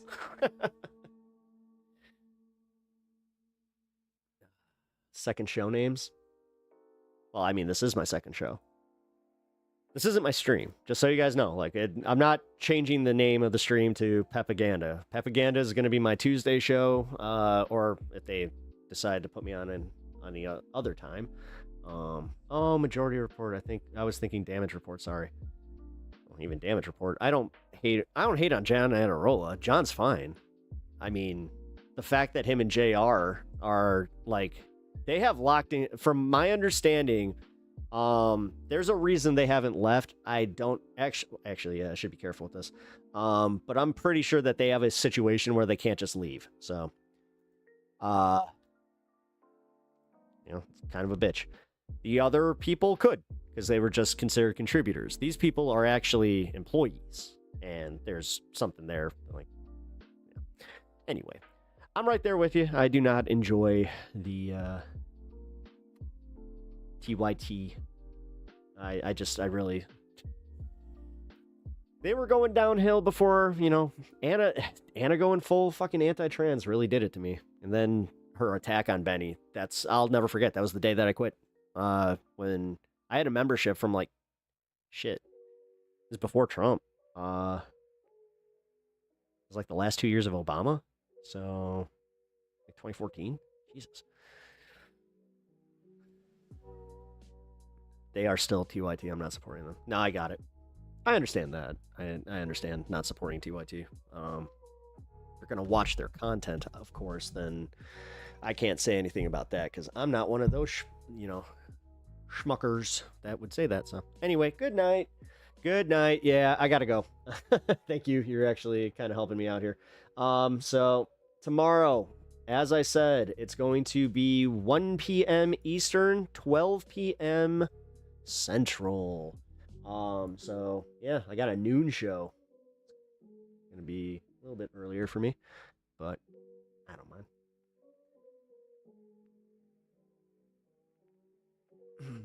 All right. But yeah, be there, guys. I would really, really like to see some of you guys there, and yeah, you guys can keep me company. I'm gonna try and keep the YouTube chat up. Just so you guys know, Twitch is not going to be active. This space is not on Twitch. It is only on YouTube. So definitely follow over there. Join the chat. I think that the chat on this space, though, is a little bit faster because they use a different latency, and we are also using a different program to actually get streamed through to you guys. So hopefully it will be tons of fun. But all right, guys, I really appreciate you all. I will see you guys all tomorrow. Let me move that a little bit. No. Let's get this ready for tomorrow, too. There we go. All right, see you tomorrow. Who the heck is Pep Talks? I'm not gay, but I fantasize about Marco Rubio. Pep Talks. Pep Talks. Pep Talks. Let's eradicate the Kung Flu. I'm literally coming. Pep Talks. Pep Talks. Who the heck is Pep Talk? They want our women. They want our children. Pep Talk. Sometimes no means yes. Grab them by the Pep Talk. Grab them by the Marco Rubio. Obama is a racist. Pep Talk. I'm literally coming. I'm Pep literally coming. Pep Talks. We found weapons of mass destruction. My fellow Americans, it has been confirmed today from Pep Talks that we are indeed all high on politics.